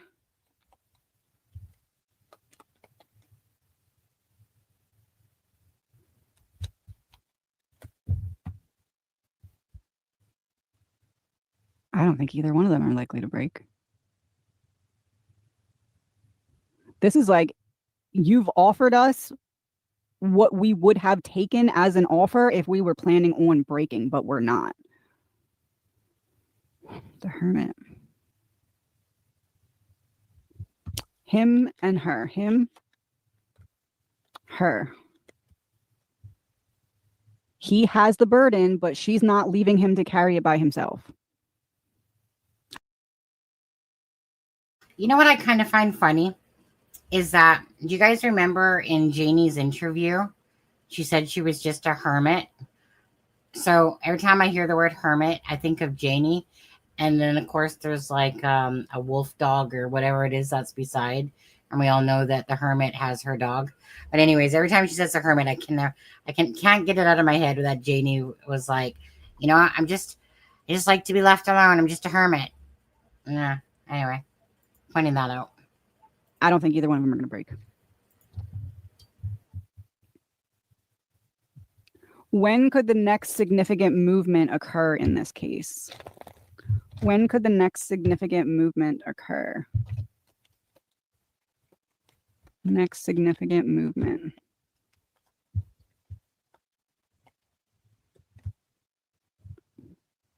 Things are struggling to mature further. They're struggling to put the pieces together. They have some pieces, which is why they won't give up on it. But it's like we have something and then it doesn't lead to anything, or we have something, but we need something else to connect this piece to that piece as like a middle piece.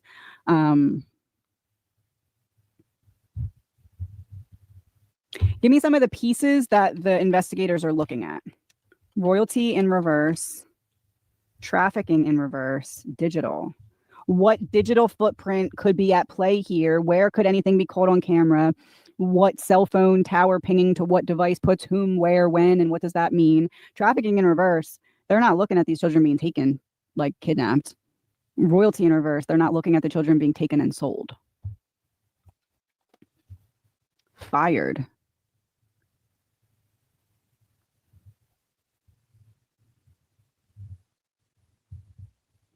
They're...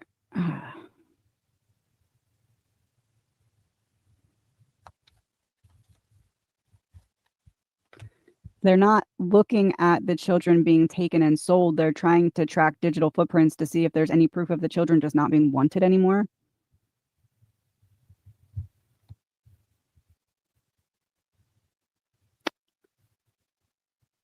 Oh. When could the next significant movement occur? If they start to put pressure on people who see, like, maybe the dynamic between the family and all that, if they start putting pressure on those people and they come to the mother with like, hey, this person said this, do you want to explain this? Or this seemed a little off to this person. Was there something up with the kids? Or you seemed a little this way or that way in this case. It's almost like, when could the next significant movement occur was the question. The next significant movement could occur from people bringing statements to the mother and being like, hey, we're putting a little pressure on you about this. Would that be fair to say?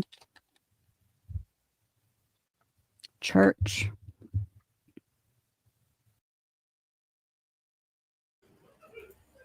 I want to say that what she just said there is true.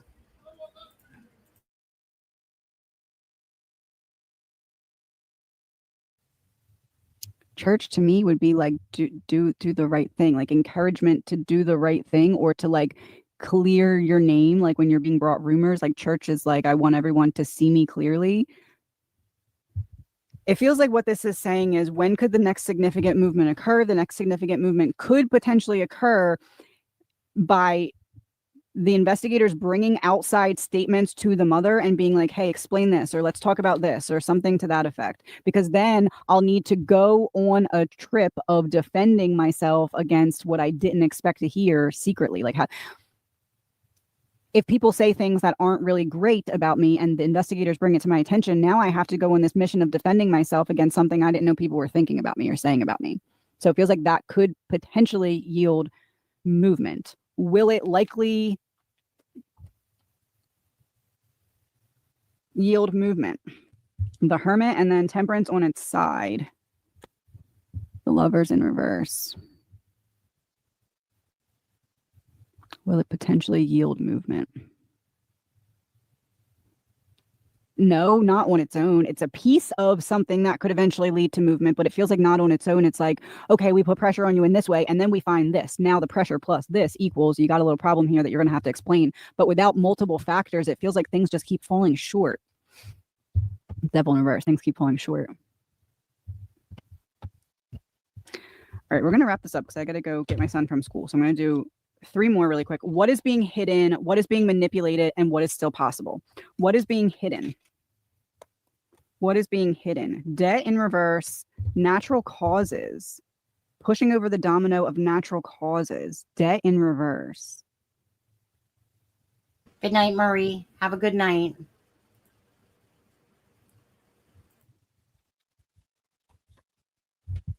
Were they given too much of something? And home safety in reverse. What is being manipulated? What is being manipulated? False greed in reverse. False giving. What is being manipulated? Giving false info. Giving false info. Disposing of evidence. And Democrat flipped over. I have the power to dispose of evidence. Where does he work again? Wasn't it like a coal something or other? Do I have that up here? Of course not. Obama is a man at power because of the power he has in his work. Disposing of evidence, I have the power through my work to dispose of evidence. And what did I say earlier? I need to be somewhere so I go slightly off track while still getting to the place on time and not making anything look off. Delays in reverse. I still get to the place on time without making anything look off. I don't make it look like there was any construction to my route, any changes to my day. Colt in reverse on the bottom of the deck, just me.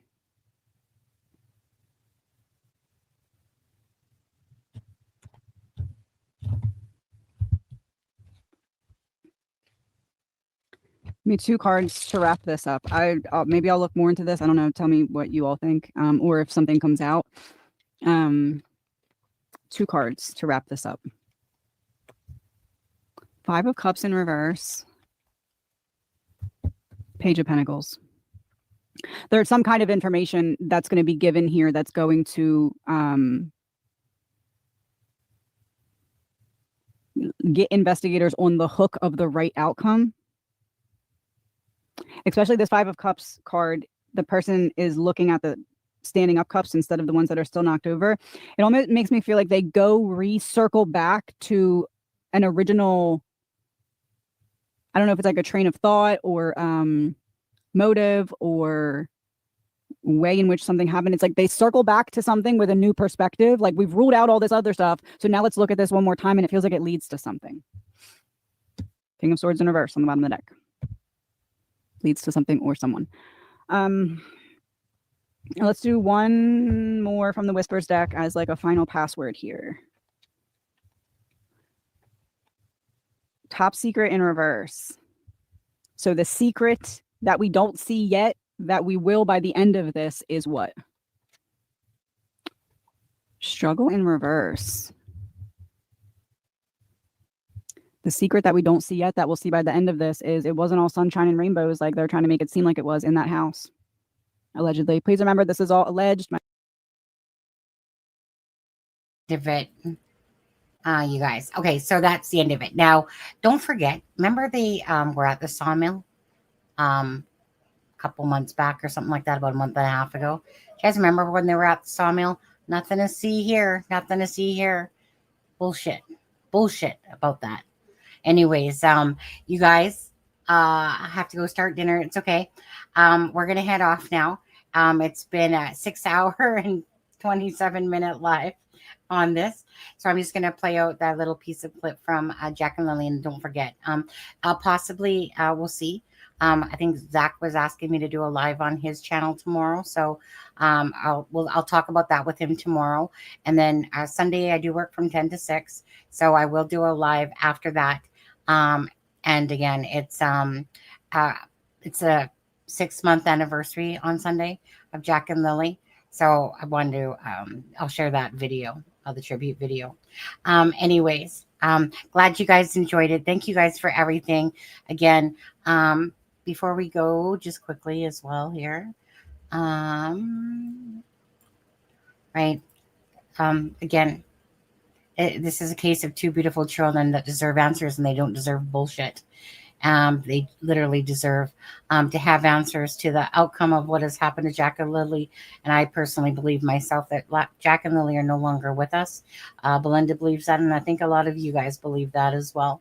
Anyways, you guys hope you guys had a happy Halloween today. Thank you for joining us. And Zach, it sucks really about the issues you were having tonight. We were both looking so forward to this live, but you know, I'll talk to him and maybe we'll be doing a live on his channel tomorrow. Anyways, with that being said, you guys, thank you again for everything that you do for Jack and Lily. Please hit the like and the share button. And well, just thank you for all those people that stayed the entire time. And just gonna, like I said, play out a quick little video. Oh, where did my little video go? I think I have to scroll down. Hang out. Oh, I think it's right here. Okay. Good night, guys. Thank you. In the woods where shadows lay, Jack and Lily went to play. On a rainy May afternoon, now we whisper hope soft too. Echoes of laughter fill the air, but where are they? We stand in prayer. Oh, Jack and Lily, where have you gone?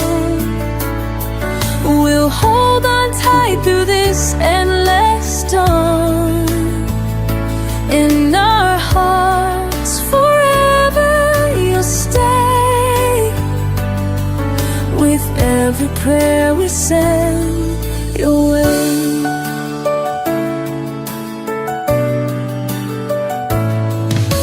Hundreds gather